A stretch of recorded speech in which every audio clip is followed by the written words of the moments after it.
هي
eye-opening to see it from the other side of the track. And the first thing that happened, I joined. Oh, that's a got a couple of bits and bobs conversion businesses that we're going to go to put themselves into as well. So I used to look after some random bits of conversion companies, which was great. So you got sales target? Yeah, all that. So it was a different world. As well as the product. I know that in the US, I think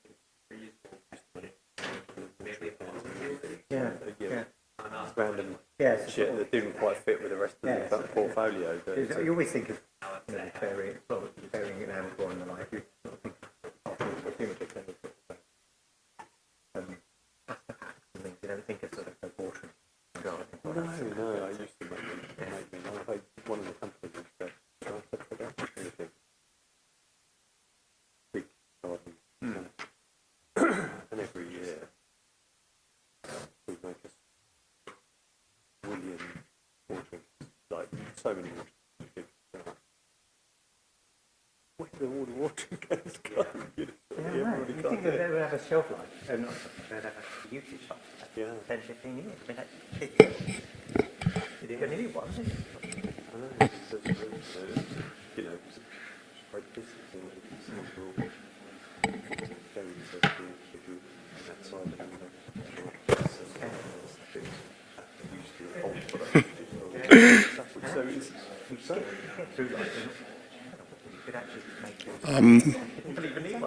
Guten Morgen, meine Damen und Herren.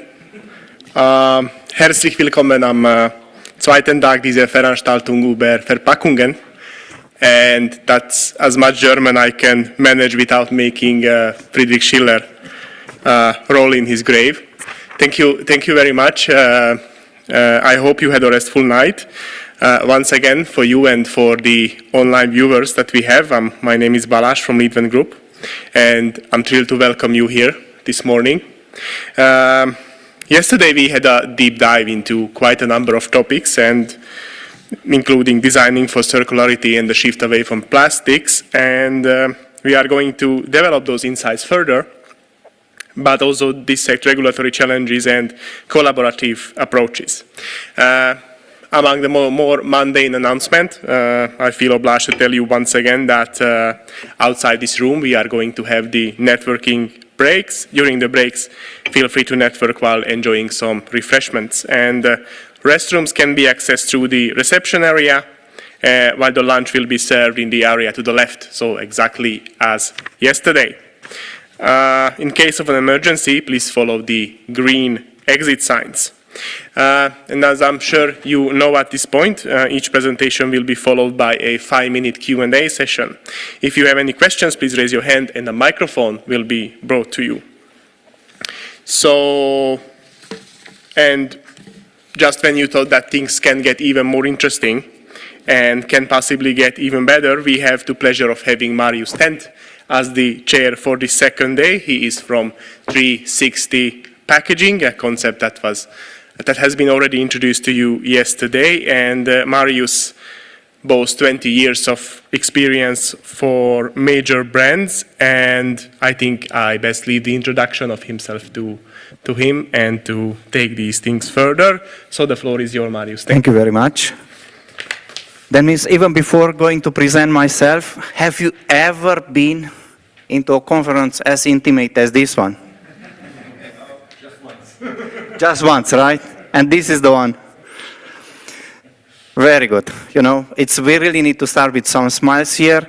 We really have to find maybe a way to get closer together. I'm not forcing everyone. I'm just inviting all of you, if you wish, getting closer here, because then we really make it like, I cannot say family, because whoever is saying family in the business is not, you know, but people working closely together and networking.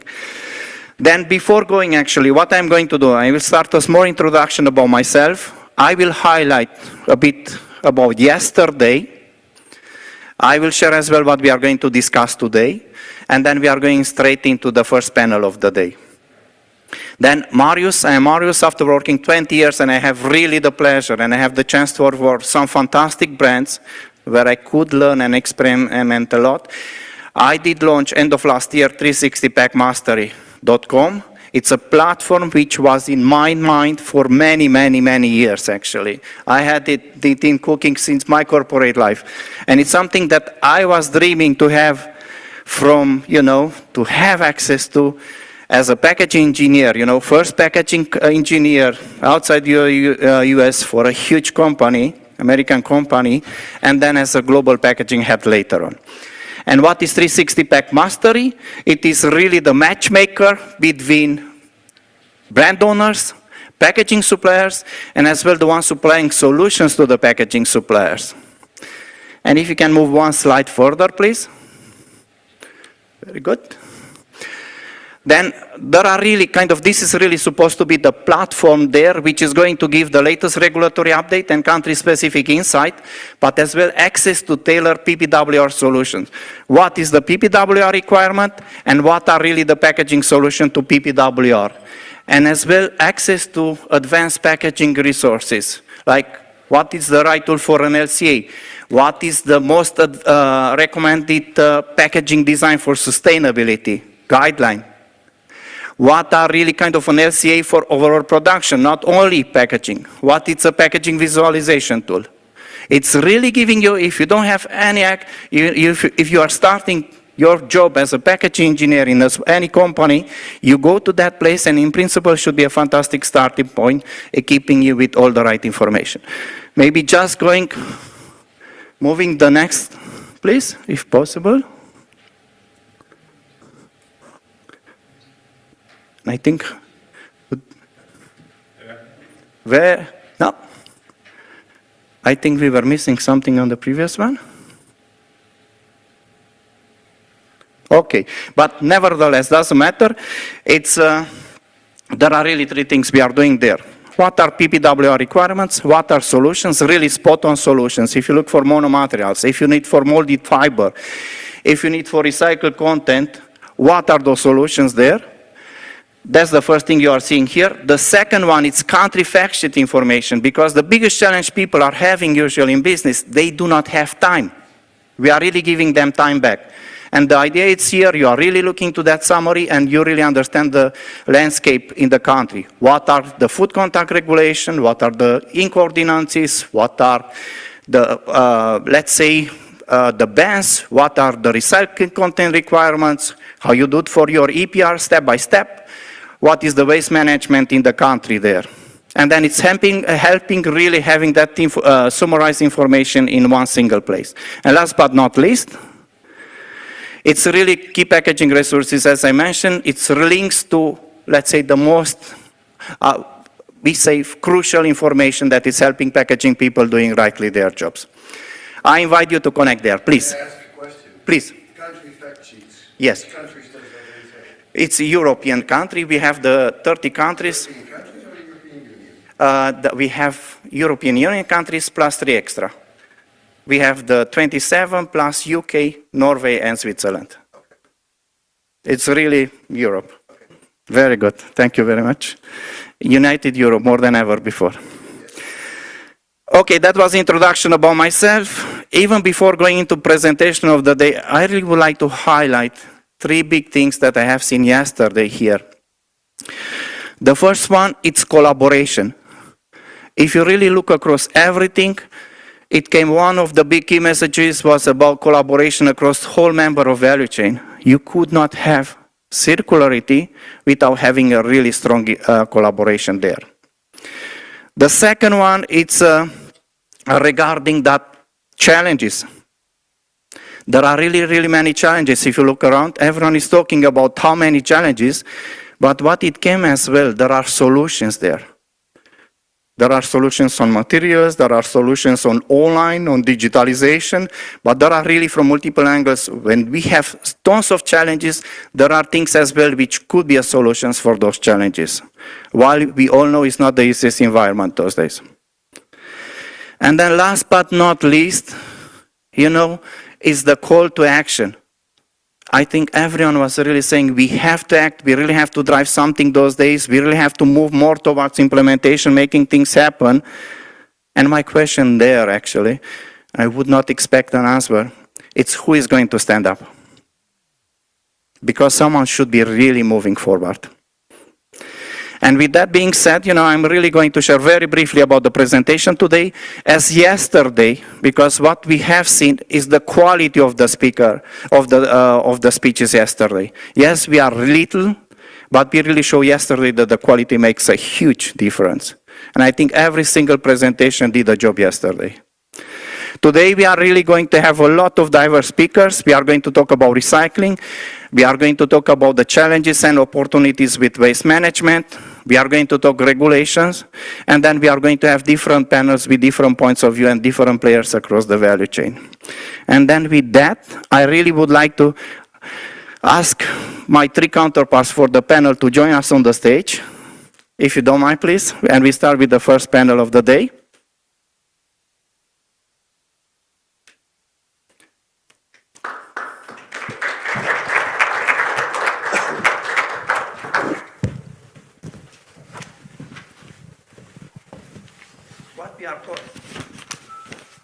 Sorry for that. It's unpacking the strengths and trade-offs of PLA, PP, and PET in sustainable packaging. That's the title of the panel, and I really would like to invite you, starting with Roy, to introduce yourself, if you don't mind, please. Sure. Good morning, everyone. So my name is Ray. So I'm chemist by training.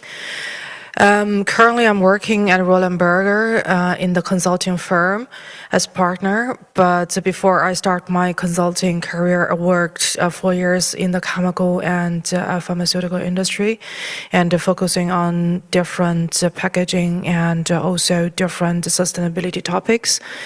Within my current career, I'm focusing on the sustainability transformation and how to make this transit happen, especially from the economic technology combined view. So very happy to join today's panel discussion, and good morning, everyone. Thank you very much, Roy. We'll move to Jess, please. Morning, everybody. I feel like I know everybody personally in here now, Yeah. so that's the best thing about this. But just a quick recap. So I'm from Berry Global. We do lots of packaging conversion, but my specific role in this is about recycling. So I spent a lot of the time in the recycling industry, in just about every bit of it: waste management, reprocessing, chemical recycling, you name it. I've sort of played with it. So that's why I have opinion on most things, and if I don't know the answer, I have a tendency to make it up. So that's I'll carry on doing that. That's going to help a lot on the panel. Thanks a lot. And then Ton, please. Right. Ton Knipscheer. I am what we call a packaging veteran. I've been in packaging longer than I care to remember.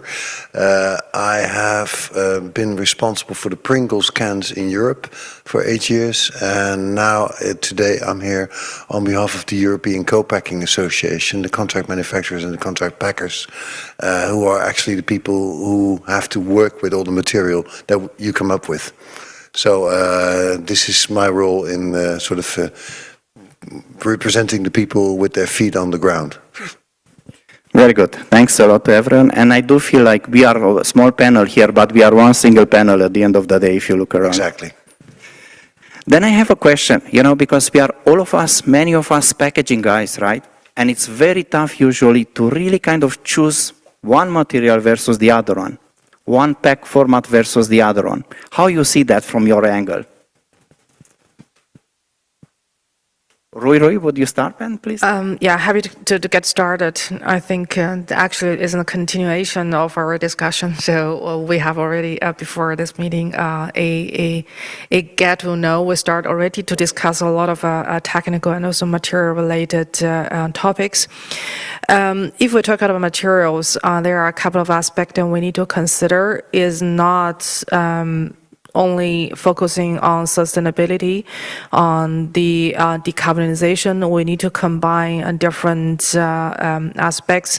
For instance, the performance, customer preferences, and also from the cost perspective. You talk about PNA is a very beautiful example. And this materials has a beautiful CO2 footprint. because of the bio base per nature is almost zero, but the PLA alone has limited performance. So we have to make compound, make the mixture out of that to improve the performance as packaging. At the same time, PLA is still more expensive than fossil-based or recycled materials, but PLA is the first one we see a potential to be more competitive against the fossil-based virgin material. It depends on the volatility of the oil price. So we calculate roughly at 80 to 100 US$ per barrel. On this level, PLA will be financial viable. From the customer perspective, PLA is very well accepted because of the bio features everyone can associate and can touch the sustainability in their daily life. So as said, is a balance among different factors and make trade-offs. It's not an easy choice, but I think that's exactly why we are sitting here and discuss. Very good. Thanks a lot. Really appreciate it. And Jess, please, as well. I'm going to come at a slightly different viewpoint.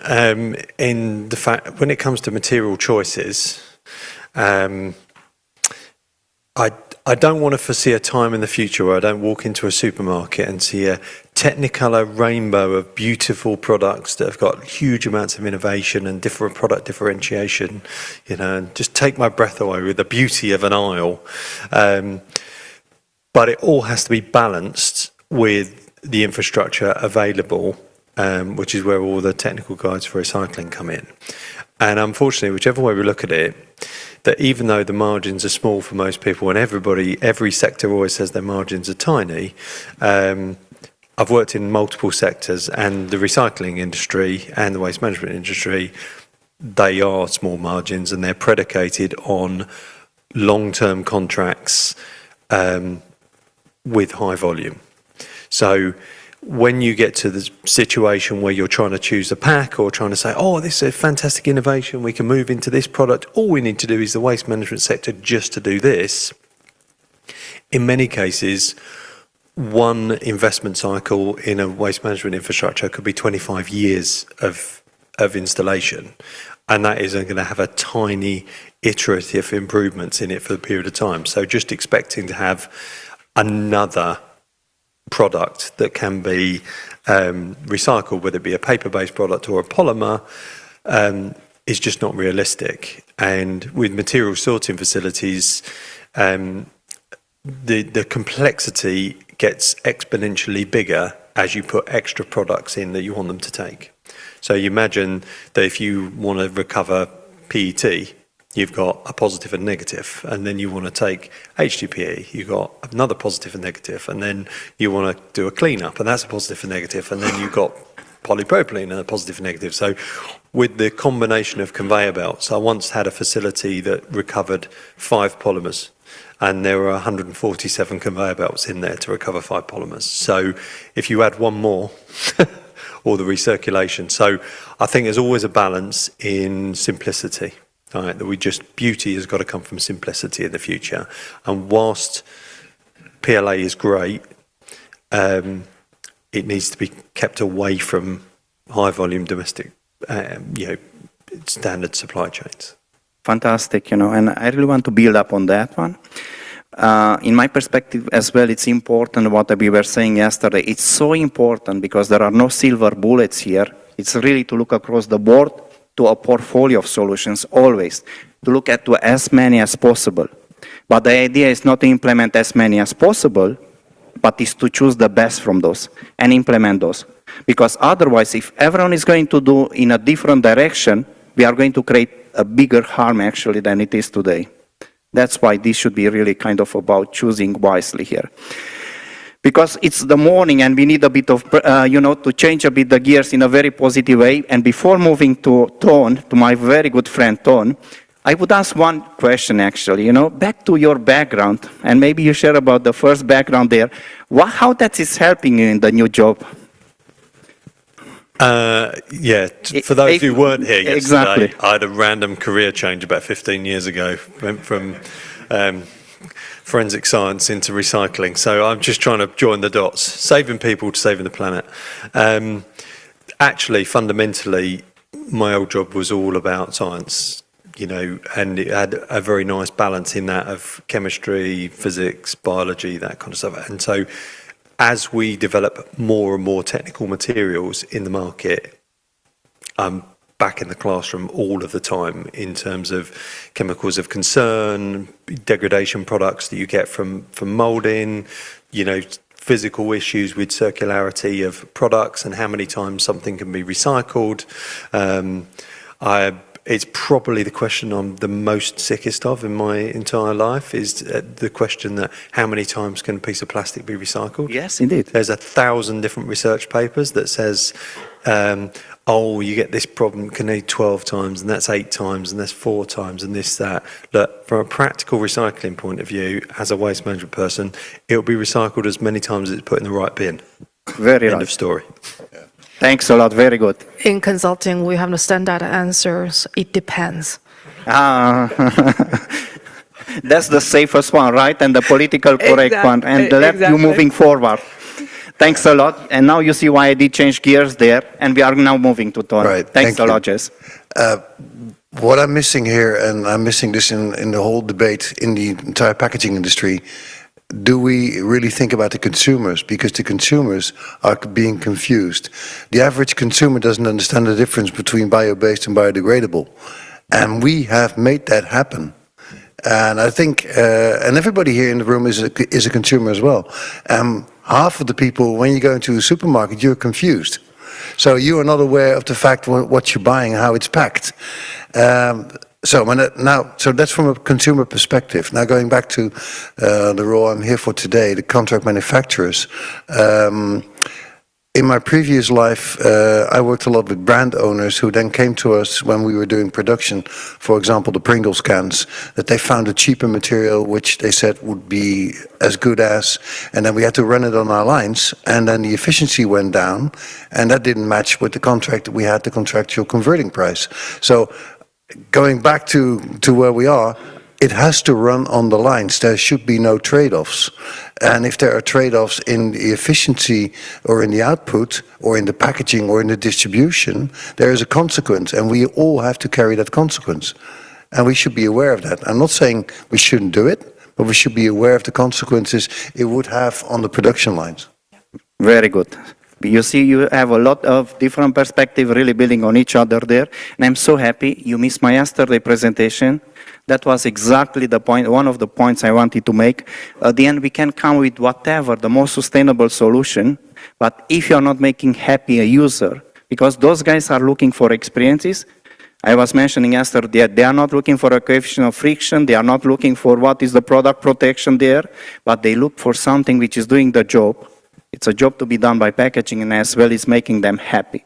Exactly. And there is one thing as well there, when users or shoppers, let's call them shoppers, at that moment when they are buying product, they make the decision in less than 3 seconds, in some cases, then you really have to use those 3 seconds to convey very clear your message actually, and to help their decision.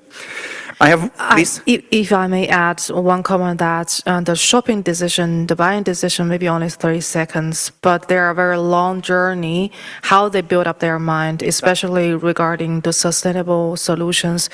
There are quite different customer education say happening in Europe and in the US. In Europe, we focus very much on bio-based and recycled materials because you can see, you can touch, you can sell it. In the US, it's more on the decarbonization part. One beautiful example is P&G. So they aim to change their packaging 100% decarbonized. So they use also fossil but fully physically decarbonized, for instance, via CCS or electrification. That's something we don't see in European countries. That's different customer education. What do we pay attention to? What I'm paying for? We see the big differences in different regions. But let's see what's going to happen from the political point of view. Agree. Because let's not talk about the orange one, but let's talk about that there is something going on in Europe as well, where certain countries and certain companies may be withdrawing their ambition, which they previously had. So let's see how this is going to happen. I see a question coming up there. Yeah, very good. Please. Okay, I don't think I need a microphone. You need or not? Small enough. So I'm Alex from PreZero. Yeah. I'm actually one of the lead consultants for a small company called Lidl and trying to advise them on how to meet the packaging sustainability challenges. And last week, I think I had a chat with a colleague at Lidl, and we were talking about PLA actually. And the answer that I gave him is, it's useless, we should get rid of it, and it serves no purpose. What's your opinion on this? Oh, I'm going to dive in very quickly on there, and nice to meet you. I'm sure my colleagues have got lots of opinions on this. Look, generally, in this whole subject, Lidl, like every other supermarket that you go into across the block, they don't sell hand grenades. Right? And they don't sell hand grenades because we've made a parental decision that they're not safe things and they're not suitable things for people to buy. And it's a very extreme view, but I feel exactly the same way about packaging. Right? That yes, we want people to have lots of choice, but that choice needs to be very tightly controlled within a range of things that are appropriate. And we also can't impart too much common sense into the average consumer in terms of their buying decisions. Yes, they do make lots of subliminal decisions, but generally speaking, they tend to buy what they normally buy. I saw a very recent study about paper bags versus plastic bags. So there was a major supermarket offered plastic bags and paper bags to see what customers would choose in order to pack their food. And it was an overwhelming success for paper bags. Like 99% chose paper bags. I guess it wasn't raining then. Right? Well, it was 99% paper bags. So the outcome was paper bags were obviously the right choice. But then they repeated it because in the first study, the paper bags were on this shelf and the plastic bags were on this shelf, and they repeated it with the plastic bags there and the paper bags there, and it was 99% plastic bags. Mm-hmm. So we've just got to know that people just do whatever's convenient. Exactly. Fantastic. And I really think we have, building on that one, first I really want to thank you, Alexander, because we need a bit of salt on paper. It's not everything putting the ball up there, but we really need those kind of different perspectives here. I would say as well, we have to make the difference between the reality and as well the perception. Because might be one thing which is reality, which is the better solution versus the other, but for shopper, for consumers, they might have a different perception. Better for some, worse for the other. And actually, really to wrap up, I have one last question, and maybe I will not be able to ask all of you. But we talk a lot about end of life. What about the impact? What's your point of view? Carbon, water? Really curious to hear at least one answer here. Sticking to the time if possible. Sorry for that. I will give you extra time on that one. Who would like to take it, please? Please, just. Thank you, gentlemen. So that's definitely in my favor. Me, you know? It's 40 seconds here. If we talk about the end of life, let's start with the life without end of the life. I think the first thing is the life extension. So we see multiple design or from packaging point of view is already changing to extend the life cycle, either reusable or refillable or can be repaired. That's the first what is happening. And the second one, end of the life is end of the first life. We should extend maybe recycled into the next life cycle. So the purpose should be to reduce the waste volume as much as possible. I think that's the purpose. If I may interrupt or add on to this, reuse where possible. Yes, and actually waste management hierarchy where it's starting with prevention, minimization, really kind of be true into that one. Fantastic, they really deserve a round of applause. Please go for them. Thanks a lot, really, thank you. Very good. And you see now how the pressure is working? You put there 40 seconds left, and you see but they manage very well. Thank you. Now we have a very interesting, actually, we are going to the next topic. It's Hermes here. Perfect, very good. You are invited to the stage, and it's very interesting title here. It's called European Competitiveness 2.0. It's domestic red tape versus red carpet for imports. And get ready your questions, very good and challenging question at the end, please. Thank you. Thanks a lot. Thank you. I think the title is better than the presentation itself. So, so do you have? Yeah. Should we stop here then? Yes. Do you have? The pointer? Yes. Yes, sir. I think it's on the stage. Okay. Thank you. I set up the standards, starting here down, but usually people are talking. No. It's first of all, it's I like walking even in a big room, not in a 10 people room. But yes, so my name is Hermes Panagiotopoulos, and I work for Indorama Ventures. Indorama Ventures, for those who don't know, is the largest PET virgin producer, but also the largest recycler in the world.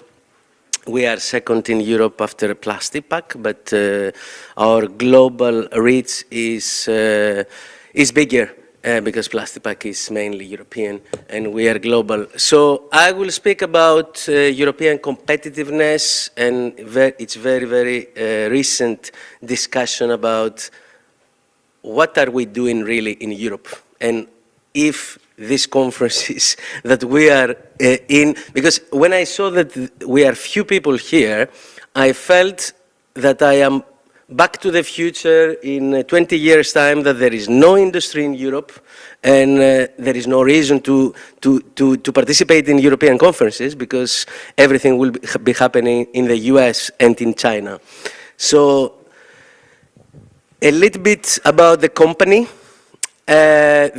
Now, I've been with Indorama Ventures for 2.5 years, and the number 117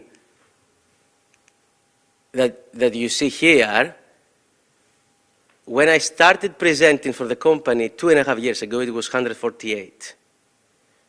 So this says everything, and the main closures are in Europe. The biggest PET plant that all competition had, it was Indorama Ventures, and it was in Rotterdam. In terms of capacity, it was the biggest. We closed it.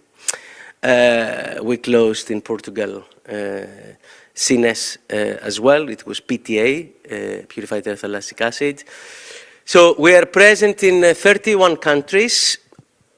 You will see the picture later. We are almost everywhere. The revenues is around 15 billion. When I joined, used to be 20 billion. So, but you will see also the split of different regions that confirms what I'm saying.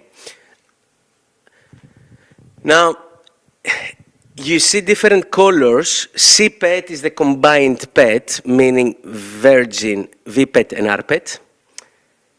Indovinya, it's surfactants, so it's a totally different business. It's an acquisition from Oxiteno in Brazil. And the green is fibers. We started as fibers and we continued as CPET. Now PET is the biggest part of our portfolio. Now, we are almost more than 26,000 people, and you can see where we are located, in which countries. Of course, in Europe, we have a lot of fibers, but not for textiles. It's mainly for fibers for the automotive industry. Here in Germany, actually, we are the main hub of the fibers that is being used by the big automotive. Now, this is what I was telling before. So if you see Americas, North and South, Europe, Middle East, Africa, and Asian split, So the 117 that I said earlier is the locations that you see, the split. So we have more plants in Europe, but look at the last figure in terms of the revenue versus US. So if you compare 36, 38, 14, 50 to 21, it says it all. And of course, in Europe, we are second to none in terms of drafting, not implementing, but drafting legislation. In the US, they don't care about the environment so much. Business is the most important thing. So shale gas is a good example. The Americans were importing natural gas from Russia in the past, and this stopped when they exploited the shale gas, because the price became more or less the same and the logistics didn't make sense from Russia to the US. Now, after the Ukraine war, Russians lost another big market, which is the European one. But they found a friendly country, which is China, that was buying from Iran, and they offered Iranian minus price in order to get the Chinese market. All these energy geopolitics play a role in the competitiveness of what you are seeing here. Because the Chinese can produce anything. Here it's about plastics, I'm presenting PET, but any kind of commodity that's energy intensive you need energy, and if you have cheap energy, another sector, fertilizer, that I know very well, fertilizers, 60 to 85% of the production cost is natural gas. If you have natural gas, you're better off than those who buy natural gas. So that's why competitiveness, geopolitics play a role, and also on top of it, what the EU does is putting red tape on the domestic producers. So if you have the money, it's hard to invest in Europe nowadays. And the reason, you can see on the supply side, energy, raw material costs, etc., and of course low utilization rates, because when you have a plant that the demand is low and the demand for Asian products is high, then your operating rate, capacity utilization rate, decreases as well, and also because of the pricing. On the demand side, high inflation, the weak demand because of imports in Europe. So we have a concrete example, Single-Use Plastics Directive, 25% by 2025, 30 by 2030. This is per country average, not per economic operator in the SUP. Everybody thought, okay, 2025 we'll have the boost of recyclers to have more ability to sell, to exist, etc. This sector is in really array. If, as in Indorama, we were not VPET and RPET together, the first to close, it wouldn't be the virgin plants that we have closed, but the recycling plants. Because it's much more profitable, if I may say, to produce VPET rather to be a recycler. It's much more difficult and much more profitable. We said about what happens with Asian countries. There is a red carpet in terms of business, and big manufacturers go to Asia, even though it's not so easy to do business there if you are not local. But US, with Inflation Reduction Act, attracts investments. They are really into business. We are really on. Now with ChatGPT, I'm not very sure how the European legislation will be written, because we were second to none in terms of writing the legislation. Now with the ChatGPT, we might have a competition there, because we are good in drafting, not in implementing. Concrete examples. because CBAM is a carbon border adjustment mechanism which kicks in, ETS free allowances kick out, phase out. Plastics are not in the first sectors, in the first wave of CBAM. So we are not protected. So basically, if you produce in Egypt, in Turkey, to be close, not to go to Asia, you don't pay CO2 emissions from your production. If you are in Greece, I put, not because I'm Greek, but because it's Turkey, next to it is Greece. If you are really in Greece, you are loser. You pay everything. While if you pass the border in Turkey, you don't pay anything in terms of environmental legislation. Are we really protecting the environment in Europe? And because I don't see any cover from Greece to the other part of Europe in terms of emissions, etc. Europe is responsible for 6% of the global emissions of CO2.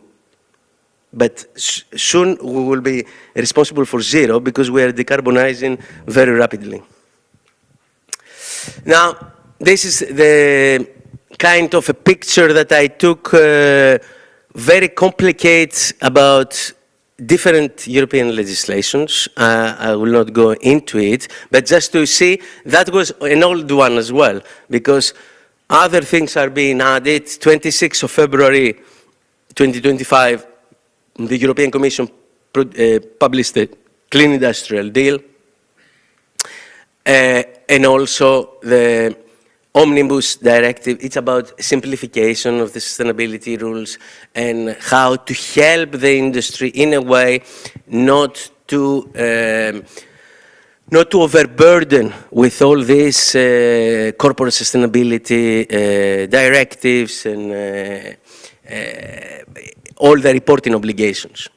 Now, what is about Clean Industrial Deal is about decarbonizing, but also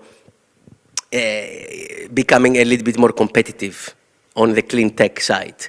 Very important is the access to affordable energy, which is the biggest problem of all industries, not plastics, but all industries have really an uncompetitive situation compared, for the reasons I mentioned earlier, to the US, shale gas, and to Asia because of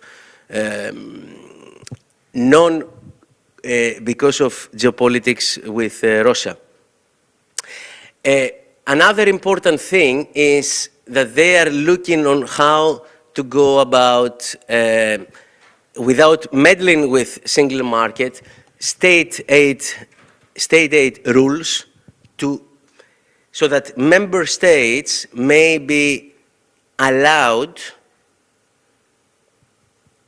to give the necessary instruments to the countries without, of course, from one country to another have a competitive advantage over the other. So they are doing a lot of things in order to help, but for the time being is in paper, in words, and not in action. And of course, this to take effect, you need 5 to 7 years. The question is if all the industries will be able to survive the next 5 to 7 years. On the affordable energy, the idea is cooperation between member states, EU, and the corporations or the private sector to cut the energy costs, to attract investments in an environment where the others are much more interesting. It's going to be hard. And of course, to prepare for the energy crisis. All this came after the reports of 2 Italians, of Mario Draghi and Enrico Letta. They both made one, Letta made for the single market, and Draghi made for the competitiveness, and that's why the competitive compass came after, for the competitiveness of the European industry, highlighting everything. And Mario Draghi was the former Italian Prime Minister and also President of the European Central Bank. Now, this is many people crying out. So here you see CEFIC president from Syensqo, Ursula von der Leyen, Bart de Wever is the Belgian PM, Séjourné is the executive vice president from France in the Commission, and the Spanish one is Teresa Ribera, from executive vice president as well. So you have the Commission president, 2 executive vice presidents, with 400. It's not the. Here is around is the 200 CEOs. So we were I was there. 400 people. 200 of them were CEOs of all big companies, from BASF to all the big ones that you know. They were there to cry out collectively, I would say. So it was a session, not AA, but it was a session of crying out that we are dying, please help us. That was a year ago, it was in Antwerp, both were in Antwerp, but a year ago was the Antwerp Declaration, and now it was 26th of February this year on presenting the clean industrial deal that I said earlier. So the Commission President presented the industrial deal in Brussels, half an hour by car into being there for 3 hours with us for the Antwerp second year, let's say, to present that, but also to say, we listen to you, we will do something. And after that, she took the flight to India for the EU-India FTA that was with Modi, and they announced that by the end of the year we will have the free trade agreement between EU and India that was for many, many years in stalemate. So basically, why I mention that? Because helping us, it's very important that she's there, they listen, etc.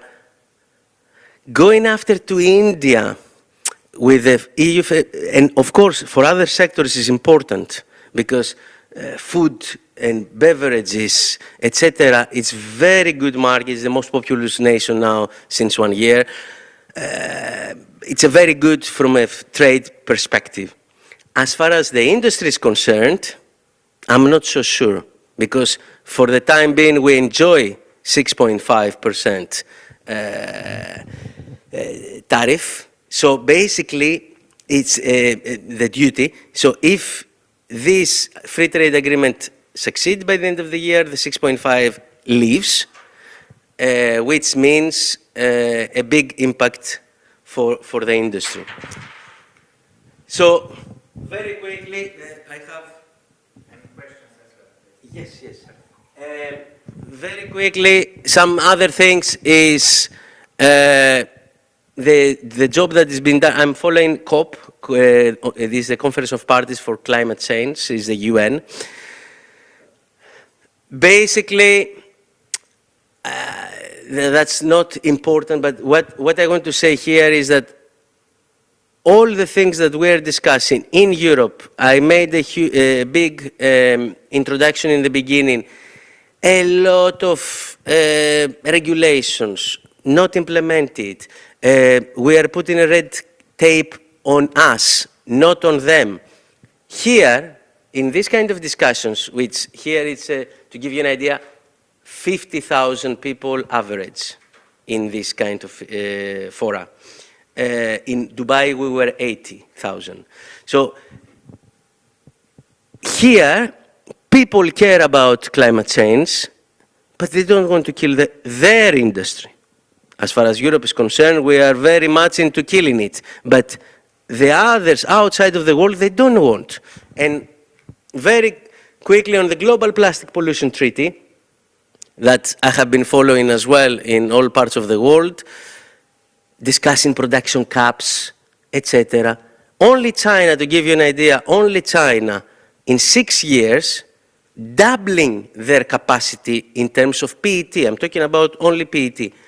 Doubling their capacity. And here, the UN wanted to have an international legally binding treaty capping production of plastics in order to avoid pollution. So to avoid pollution, cutting production. Russia, China, Saudi Arabia, all the Gulf states, super against. That's why we were expected to finish in Busan, in South Korea. That was in November 2024, just now. It was not agreed because they were blocking any agreement. Why? Because super ambitious EU with pushing the UN to that all the world will follow Europe, and nobody is following Europe. Nobody, because who wants to be a museum at the end of the day?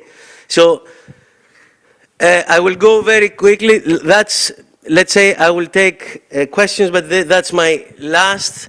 So the way it looks is that is a 5-year-old child playing with an 80-year-old chess, and we want the 5-year-old to win. It's very difficult exercise. Concrete example, 2024 April, we had anti-dumping case against China, we won the anti-dumping case against China. 5 months later, the Chinese said, okay, what do you want to produce PET? Because you VIP virgin PET, you take petrol, you take natural gas, plus the catalyst. The catalyst, we use antimony trioxide. But let's say antimony. This is a EU critical raw material being listed as a critical raw material. 55% of antimony is being produced in China. What the Chinese did? Export restriction. You want to produce? No. Export restriction. Very limited, 55%, so half is being taken out because we have domestic demand and domestic needs, etc. That was the excuse. That's why we export restriction. So basically, that's the chess that I was talking about here. You win on the anti-dumping because we dump products to you, okay. You win on that side, we will restrict your production. So, yes, and a few slides on education that you will have. We're doing a lot of things on the education part, not for PET, but for all waste, aluminum, glass, paper, all included here. We cooperate with the foundation in order to boost collection and recycling of all materials. And this is an education program for the teachers from kindergarten to university. SDGs you discuss to the university, not to the kindergarten. On kindergarten you discuss plastic here, paper here. So I think I did it on time. I think you did it very well. Yeah. And I really have to give you a compliment. You did a statement in the beginning. You said that the title is better than the presentation. I should say, no, please keep it. I should say the presentation is at least as good as the title. Very relevant. No, please stay here because we will have some questions very briefly. A really good presentation, super relevant. We continue the trend from yesterday. Well done. I really appreciate it. I have two questions actually, and then I will open for one question to our colleagues here. One will be, we talk the challenges. What do you see if it's one single thing? What's that one single thing which should be done to help? For the industry. For the industry. The only single thing, there is not one, but I would say making joint, so Europe, that's a problem, that Europe is not one, while US now is one. They decide all together, Trump decides actually, but it's one thing. Oh, we see some movement. But here we have Hungary, that is not with so much with the decisions of the rest of the countries, etc. So there is, we are not one, and that's the problem in driving. So that's why the treaty, in my view, in EU needs to change. That we need to have on a majority and not on a consensus basis, because if you have 1 or 2 countries out of 27 blocking things, you cannot be fast, and if you are not fast, the others. IRA, Inflation Reduction Act, attracted investments. They were saying, come with your factory, half of it will be paid by the government in the US, etc. all the companies were thinking, but in Europe. Then we started doing something, but we didn't do it properly in order to match this. So we are following, so what can be done? Energy is important for all industries. Joint purchase PPAs is important, so to have a big, because we are 500 million. Americans are 330, we are 500. But the power of population we don't use because we are not united. So for me, one thing is unity in Europe in order to drive this and give the necessary, so it cannot be one thing because China for the last 30 years has been investing in Africa for raw materials. Everybody knew that. But now we start waking up. EU Critical Raw Materials Act, we don't have these materials.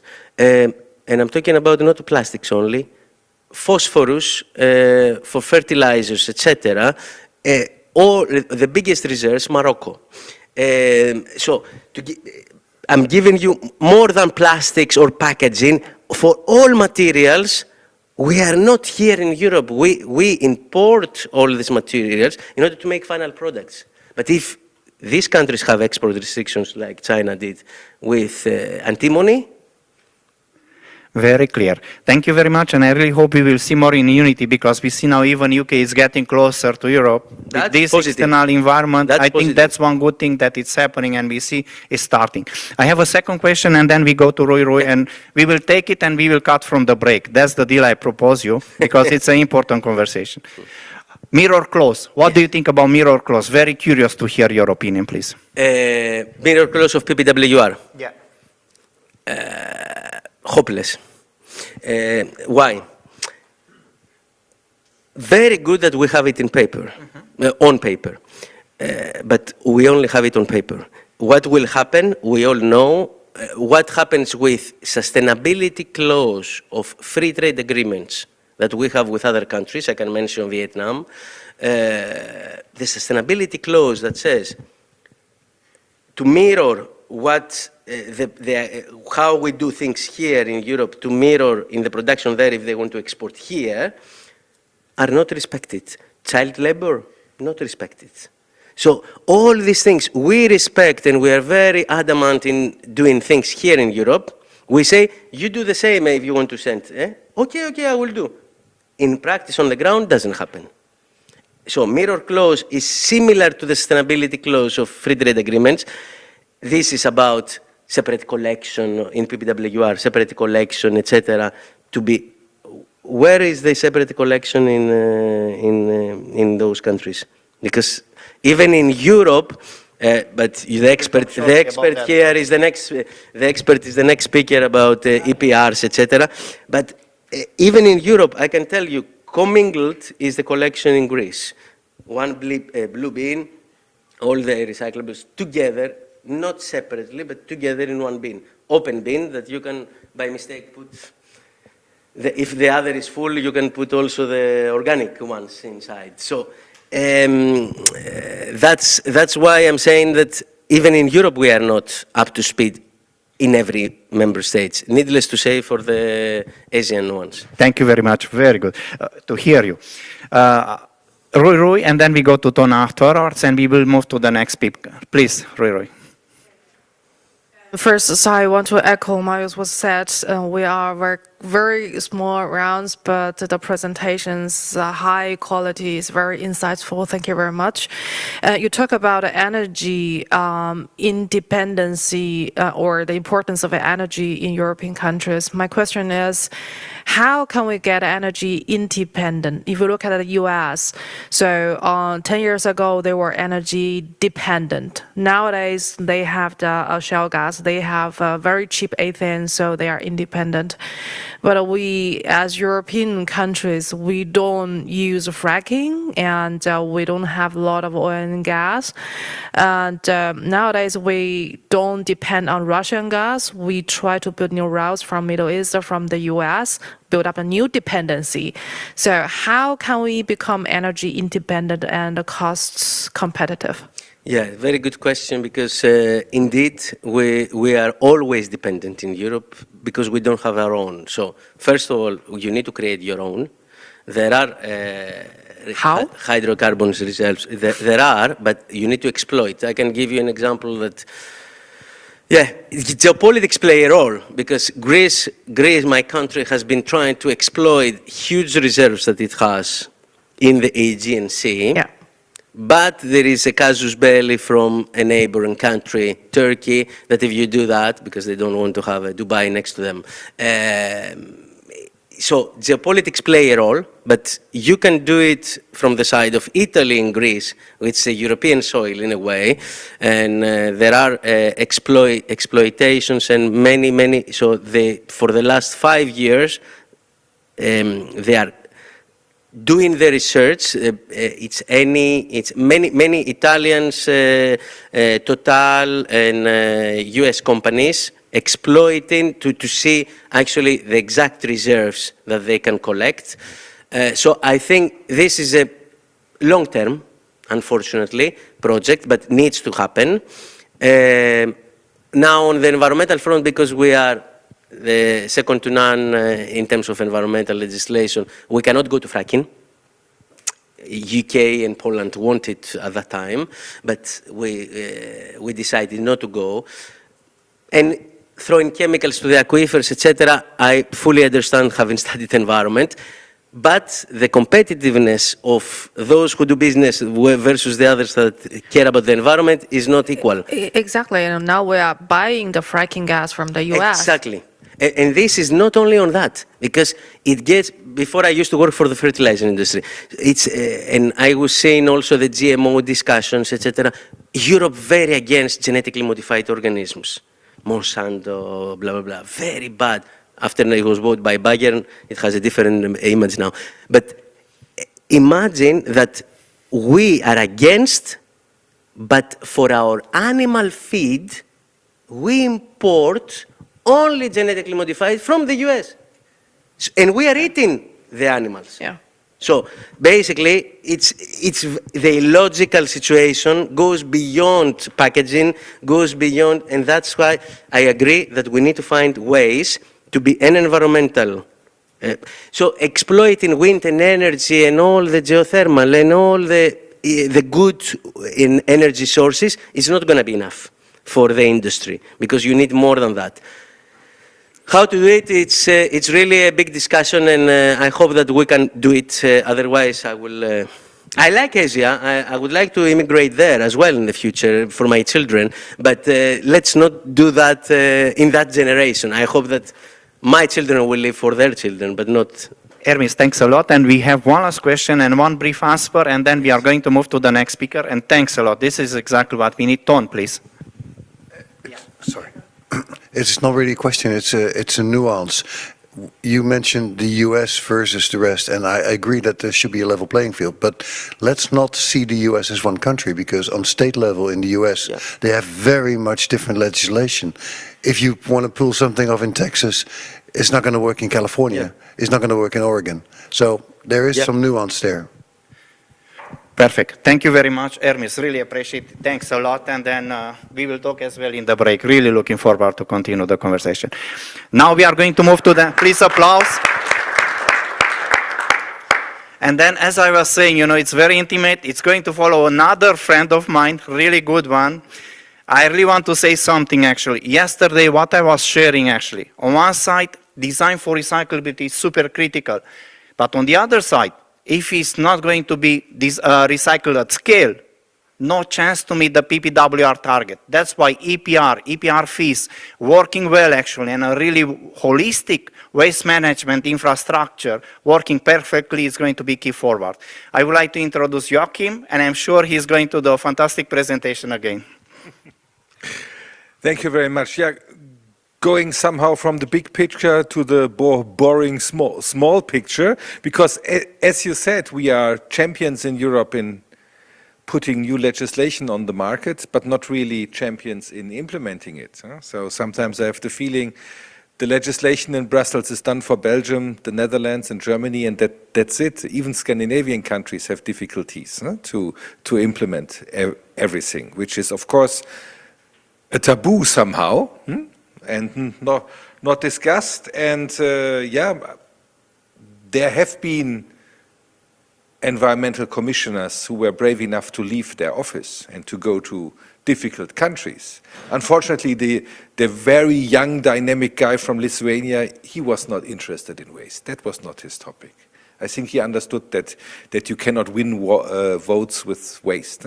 Hopefully, the Swedish lady will be a little bit more brave now, but it looks interesting. EXPRA, Extended Producer Responsibility Alliance. This is a club of, in the meantime, 34 producer responsibility organizations or entities on the way to a producer responsibility organizations, with a specific that my members are owned by the obliged industry and work on a non-profit basis. So that's, for example, the reason why we do not have a member in Germany and do not have PreZero, for example, as a member. But nevertheless, of course, or Belland Vision from Veolia. But of course, we cooperate in different associations like in ISWA and so on. Members mostly, of course, in Europe, in the European Union, because EPR was invented in Europe, although, if you are honest, it was invented in Toronto, because they had a co-financed industry separate collection in the city of Toronto in the 80s, and Professor Dr. Töpfer made a visit to Toronto, understood the concept, and took it then to the bigger scale, of course, selling it as his own idea. So in the meantime, we have also members in Canada. They are as crazy as the Europeans are, because this is a province-based legislation. So the EPR systems are different province by province. But so we have 2 members from Quebec and Ontario, 2 members in South America, Colombia and Chile, I think, with a very interesting developments in how to include the informal sector in the system,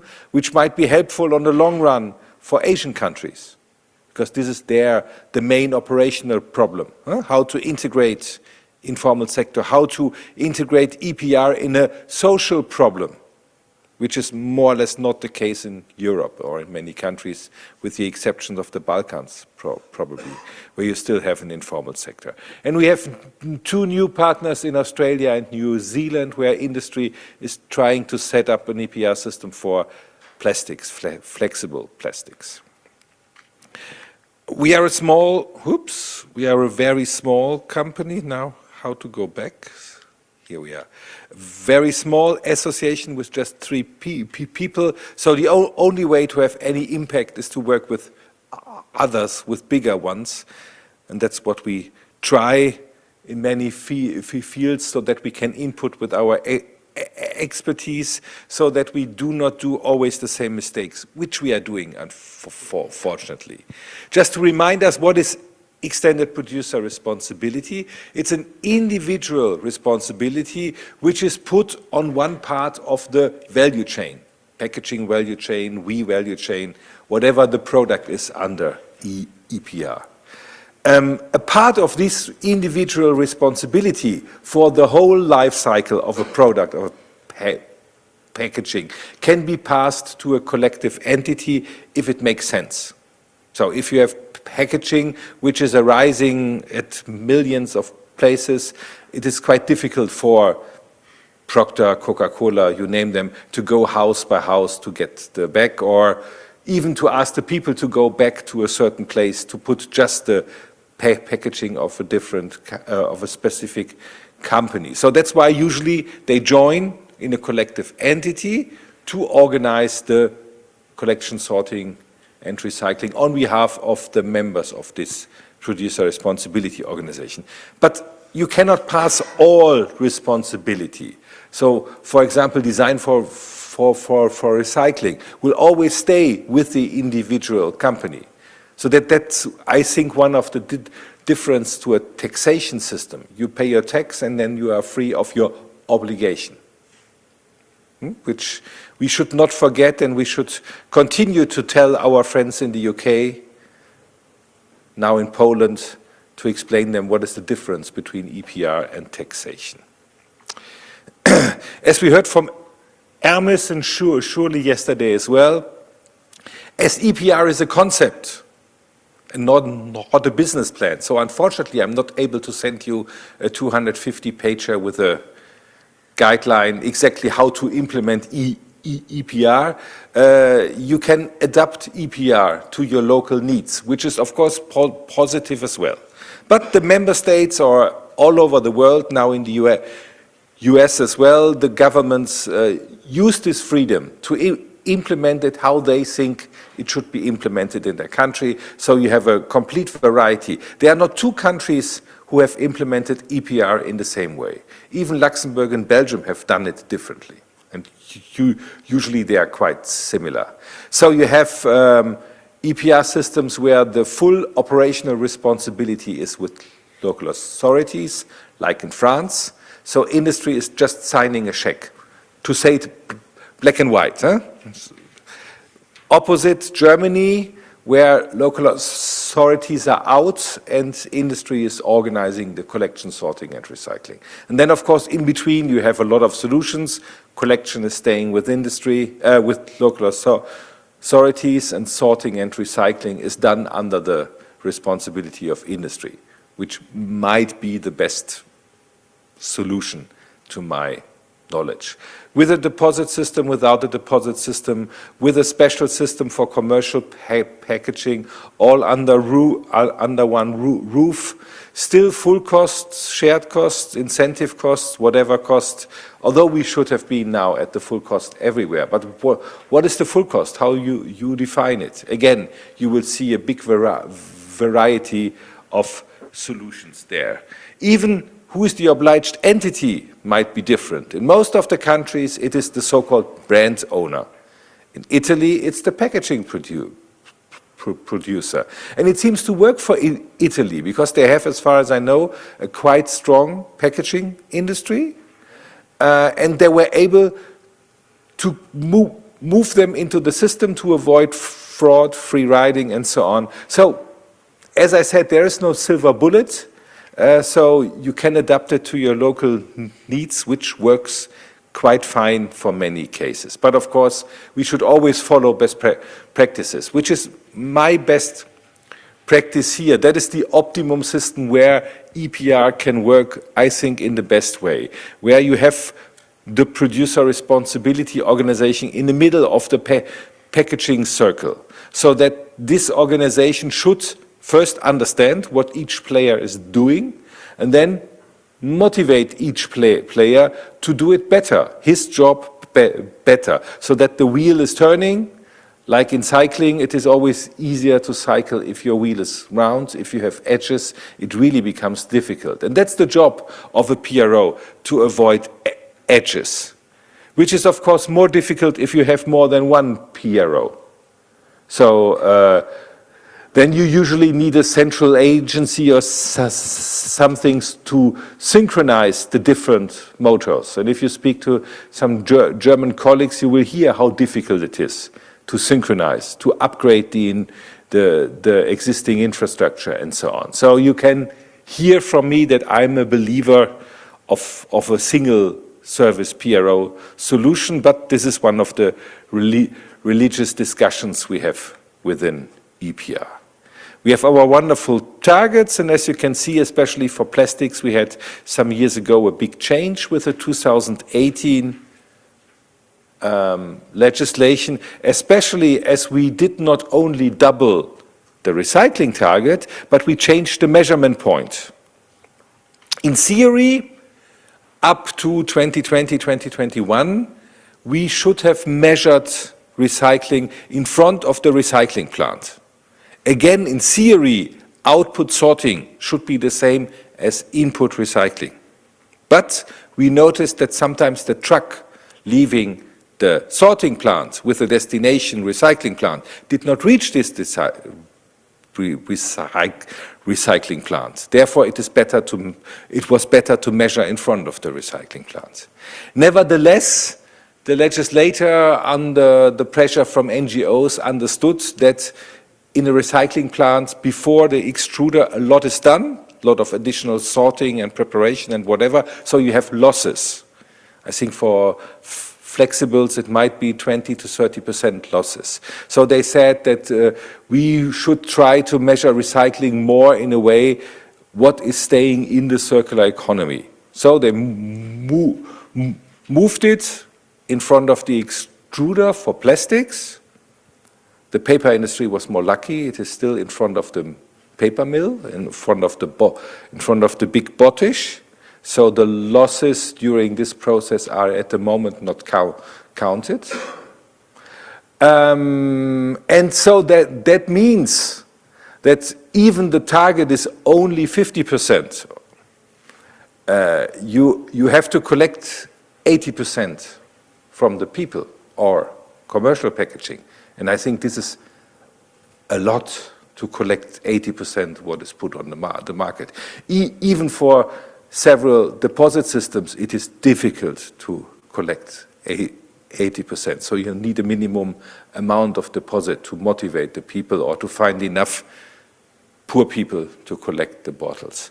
And then in the sorting plant, you have to sort out 80% of the input, which as far as I hear is a lot of work and a very good performance. And then the recycler has to have a yield of 80% as well. So always really good performance is needed, and even more to reach the 55%, then you have to have minimum 82 in each step, which is really a challenge, and not achieved by many countries. Because as you can see from the latest early warning report of the European Commission, we are, I would say, in big shit. Only some countries are fulfilling the targets, and especially our friends in Eastern Europe, or also in Greece, unfortunately, it is totally unlikely that they will reach the 50% and the 55%. Really, totally unlikely. As you can see here, it's mainly plastic, but not only, and only a few countries will probably reach it this year. So it will be interesting to see the next figures and so on, to understand where we are and what are the chances that we are able to fulfill the targets. These are the figures 22 still, so we wait for the 23 figures. At the moment, only Italy and Belgium are reaching the target. Other countries, also Germany, we still have a long way to go, not to talk about countries like Malta and even France. So please have this in mind, because this will be extremely important later. Because at the moment, with the targets, it is bad luck for the country. In the worst case, they will have to pay some fines. But it does not interest industry in the end, and it does not interest the whole European Union. But this will change. So what is the problem in the countries? It is the too much concentration on the national solution. They are really ignoring what is working and what is not working. Latest example, Poland, where the Polish government announced to introduce a taxation system, not EPR, run by the government. Against all the experiences, they say, no, we don't trust industry, which might be true as well, because up to now, industry was very happy to pay more or less nothing. They did not complain that the system should be changed for better performance, because they would have to pay more. Now we pay the bill. UK, the same example. So we can do it, but of course, we should follow best practices. We should take our responsibility and put it into practice. I think this is the only way how we can do it. We have examples where it is shown how it can work. Buzzword fee modulation. I think this is everybody knows how to modulate the fees. This is fantastic. I feel like in football, where everybody is a better trainer. It is an obligation, or the obligation is clear since 2018. The obligation is in place since 2023. So since 2 years. And still, we only have 6 or 7 countries where there is a modulation. All the countries within the competitive system don't know how to do it, because in a competitive system you have one price for the portfolio of a company and not a price list or something. And this one price is usually different company by company, because it's an individual negotiation between the PRO and the company. So the most detailed modulation you can find at the moment in Belgium, and perhaps you can have here already get a grip with what might be the future if you have the fee modulation in different grades. So non-recyclable packaging in Belgium pays, plastic pays 4,000 euros per ton. I think this is money, compared to 1,000 for recyclable packaging. If you think that this would be extrapolated to all over Europe, probably money would be really an incentive to move quicker to recyclable packaging. The future, quickly, PPWR. My biggest headache is the recycling at scale, because it will be a market ban if we are not able to do recycling at scale, because the recycling at scale means that on EU average you have to achieve, for example, 55% recycling. And not only for plastics, but for the 7 subcategories. And even PET bottles have to worry, because the bottles are in one camp with the PET trays. And as we all know, PET tray recycling could be improved a bit, as far as I understand. Even the easiest packaging is a bit in trouble, not to talk about flexibles. So we need to do a lot. We really have to run. At the same time, a fun fact from my point of view, we only have to reduce the use of packaging by 5% until 2030, 5%. Some glass packaging less, and the problem is done. But 5% from the baseline 2018. And unfortunately, although we heard all the problems, we had some economic growth in Europe, in many countries. Because if we sell more, we use more packaging. So for some countries, it will mean, and using only 21 data, that they will have to reduce packaging put on the market by 20%. Up to now, I didn't find anybody who could explain me how this can work. So this will be a very interesting thing once member states understand what they signed up for.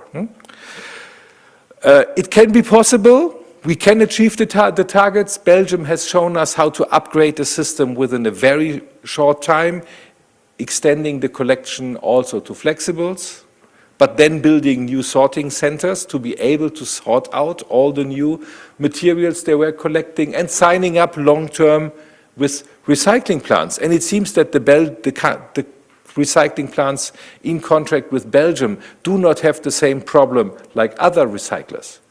Perhaps we should discuss why. Security might be a value as well, and not maximum freedom to market your material. But there are different views as well. So it is possible, we just have to do it in the right way, which is the problem, I think. Just to promote my heart baby C-Flex, where I'm involved since the very beginning, I think we achieved a lot over the years. Moving more to monomer material instead of multi-material. So it is possible for flexibles as well to have a circular economy, but it needs collaboration and it needs efforts and some more money. If we want to use flexibles after 2035, this is the only way to go. If we think we don't need flexibles, well, okay, then we can stop the use and save some money. That's it. If you want to learn more about best practices, we have a wonderful document here. And sorry for speaking longer. No, it was very good actually. I have questions, but I would, we'll have a lot of interactions. That's why I would prefer to ask really the audience. Any question, please, to Joachim. Vincent, please. Okay. Joachim, thank you very much for the presentation. You were mentioning that we have to reduce the amount of waste. One of the other topics that we have is, of course, reuse. How do you see the role of the PROs for reuse? Yeah. This is a new role, just a few years. So at the moment, only the front runners are trying to deal with it and trying to understand what we can do. The French have been forced to do it by the legislation. They have to use 5% of the one-way income to spend for reuse. Belgium and Netherlands are following now, and they have some obligations as well, not as strict as I know as the French. So the biggest problem, I think, is to understand which reuse solutions should we support, under which conditions. Because I think we cannot just throw money somewhere, although some NGOs would like us to do this. So I think how to understand which solutions will be sustainable and which will work. Probably new solutions, because in the beverage sector, I think we know what to do. We have minimum in the beer sector, we have functioning, reusable, refillable systems. But for many other sectors, I think this is a new adventure. So there is a role, but I think we have to set ourselves guidelines and criteria how to support which solutions. Because it is the money of industry. We should not forget. 5% in France, this is 100 million euros. It's the hell of a money. If the other countries are following, and I think the European legislator will use this opportunity to force the other countries as well. So I think it is important to understand what we should support under which conditions. So I think this is a very tricky field at the moment. Perfect. Thanks a lot, Joachim, and it's a very relevant question, thinking as well, it's another example of how countries could go more than the European legislation, because with the 3 Rs in France, including reuse there, things move into even stricter, I would say, rules there. I would like to one more question, and then we move to the next speaker. I think was there. You want it? Please. Can you hear me? Yeah, no. Should I? I think I can do it without a microphone. As you wish. Okay, people online. My question was, do you think it would be a good idea to implement as well the plastic or packaging recovery from MRFs? Because as I believe, the statistics that you showed, for example, and pointed out, Greece doesn't have a good material recovery. It is one reason is because there's no volumes behind it that is recovered in the MRFs. So actually, Greek doesn't have the separate collection, pretty good implemented. So they have residual waste, they put everything in one bin, and then they have the pre-treatment before it goes to the incineration. And I think that reason is because that's not calculated in this calculation, the same like in Malta, for example. It's the same thing that is not covered in this calculation. So you think it's a good idea to as well calculate in this? I think if you sort out packaging from a commingled or even from raw waste, and if you put it finally to recycling, then I think it is counted in the figures. So because you see the Netherlands, they stopped in many cities separate collection for plastics and collected together with dry waste, and then they sort it out in front of the incinerator. But if this material is then reaching the recycler, then it is counted in the rates. And I think it's the same in Malta and in Greece. But of course, it has to reach a recycler. So whether this is good or bad sorting from raw waste, again, I'm a lawyer, I'm not an engineer, and the European Commission will have to say in the end whether they accept it, under which conditions or not. Perfect. Joachim, thanks a lot. Please give him a round of applause. No surprise, another really great conversation. And before we move to the next speaker, I want to say, because we are colleagues at CFlex as well, one of the key messages I wanted really to pass yesterday, join consortium, because this is a systemic change and you need really the collaboration to drive things forward. And as Joachim was saying, CFlex did a lot, and then CFlex is ramping up towards action as we move forward. That means this is really the right time to join there. And now moving to PreZero. Another interesting title we are having there. It's InterZero. InterZero, sorry. InterZero, yeah, sorry for that. InterZero. And then the title is Challenges and Outlook for the European Recycling Industry. If I would say one thing, you know, the biggest war we were hearing, challenges yesterday and a lot today. I let it up to you now. Please. Hello, Balázs. I think the presentation is a bit, it's Quo Vadis Recycling, yeah, thank you. We haven't met before. Nice to meet you, Balázs. I'm here today for my colleague Patrick that usually would have been here today. Since I wasn't here yesterday, maybe a short introduction for myself. I'm Fabian. I need as well that. Thank you. Fabian, working for InterZero. It's a very usual mistake that happens. Not the first time, actually. Now so, it's more visible. Yes. And I'm in product management. And product management is anything that belongs to, we have products, I will come to that in a second, and we are trying to ensure a market fit for the next year, for the next 5 years, and the next 10 years. So we also look a bit at the challenges and the outlook in our industry. We are a waste management company with a presence in Europe in more or less 10 countries. With 30 years of experience in the waste management and approximately 1 billion. I'm going to keep this very short, but to understand, to give you a brief introduction what InterZero is, we are bundling everything under one InterZero brand. It is the former Alba Recycling, or Alba, maybe you know Alba Berlin, the basketball team. So I'm the one that is working on the left side of this company, is the plastics recycling. So this is the asset heavy parts. We have 5 sorting facilities of the lightweight packaging waste with around about 800,000 tons capacity. And then as well some production of granulates with our own fraction, HEP, EPP, and PET from the deposit system. On the very right side, we have, it's called Circular Solutions, everything that is doing with digital solutions to bring back and in the waste management. And in the middle, we have the EPR dual system. We are one of 10 or 11 dual systems that is licensing the packaging in Germany as well in Europe, and as well having a consultancy on how to optimize packaging.